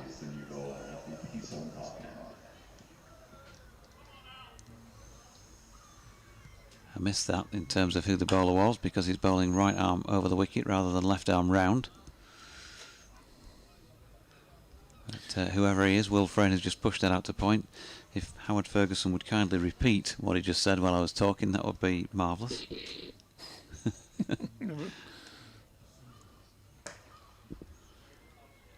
Revis, again, just happy to milk the single out to the cover boundary. Well, it is Alistair Appleby. Well, it's never been. People bother and pay in. Next, you're going to be saying, I really was very, very drunk. No, he's not Dot drunk. ball. He's just, it's just the acoustics. It isn't. It's the reverb, the echo. Appleby in again, and Will Frayne once more strikes that well out to the man on the cover boundary for another single. Quickly through the over, Alistair Appleby, when we worked out who it was, 2:37 for 1. Not as bad as the lad down in Cardiff, who's just hopeless. Down there, you can't understand a word he says. What's that? We're getting more reverb on. Electricity of some sort, I'm sure.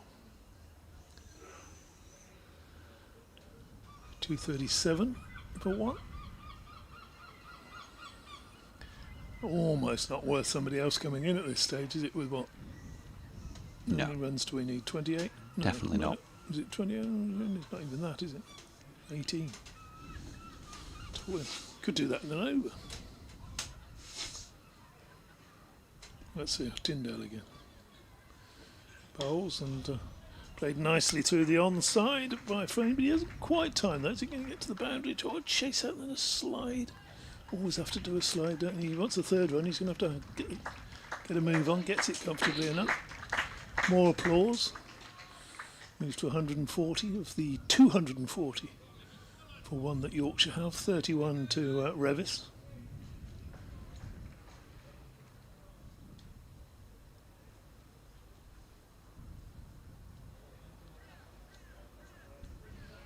Tyndale bowls, and that's whipped again in that same direction, and this one will go for 4. Revis has just plenty of bottom hand in that, just sort of punched it away to deep mid wicket, and 4 more runs, so 244 for 1. The end is in sight, Dorothy. The end is in sight, and we're only in the 38th over. We said possibly 40 overs, didn't we? 40, 41 overs. Yeah, better get the whale and chips on order. Tyndale bowls. Thickish inside edge into the pads. Might have to. Is the pub out the back here still open as well? Great Northern or something, a Northern. Some very nice craft ales. Oh, Good no. selection. Always used to be. Might have to just wet the whistle in there. Have they got a nice lager? Next delivery smashed through the offside, but there is a fielder out there.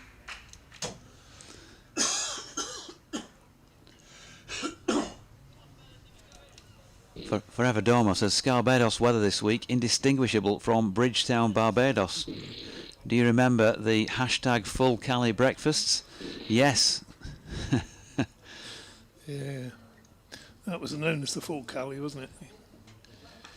Swung away this time by Frayne. Is he going to get a boundary for this? He is. He's found the gap between fine leg and deep square leg for another 4, which takes Yorkshire on to 249 for 1.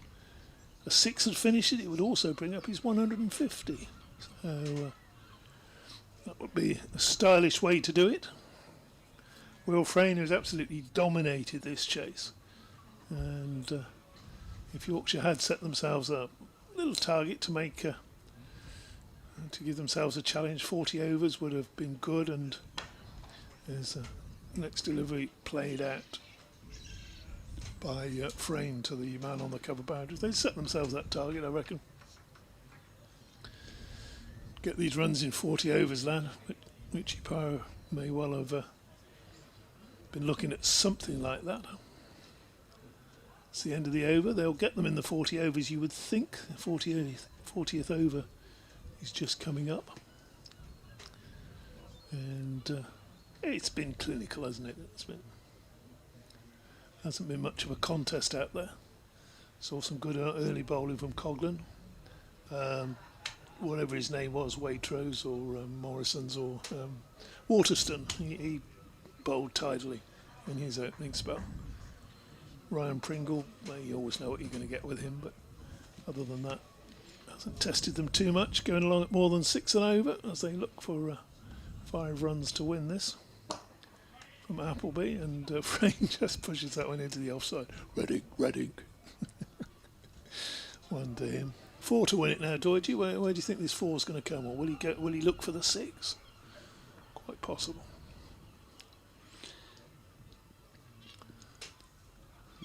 And he's going to get the 4 down to the tea room. Just leant back, tried to square cut it, got a fair bit of wood on it. And another 4 to Revis. That takes him to 40. Matt Revis, 146, not out to Will Frayne. He gets his Reading. And just the 1 success for the Northumberland bowlers. A good little workout for Yorkshire before Thursday's opening game in the Royal London One Day Cup.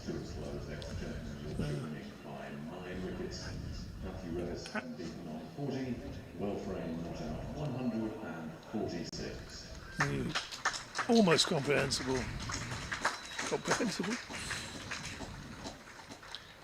could almost hear what Howard was saying that time. 255 for 1. Oh dear me. Well, it's been a pleasure, DT. So, thank you for listening. Yorkshire have won by 9 wickets. Well batted Will Frayne. Great launching pad for the competition for him. 146 not out. Matty Revis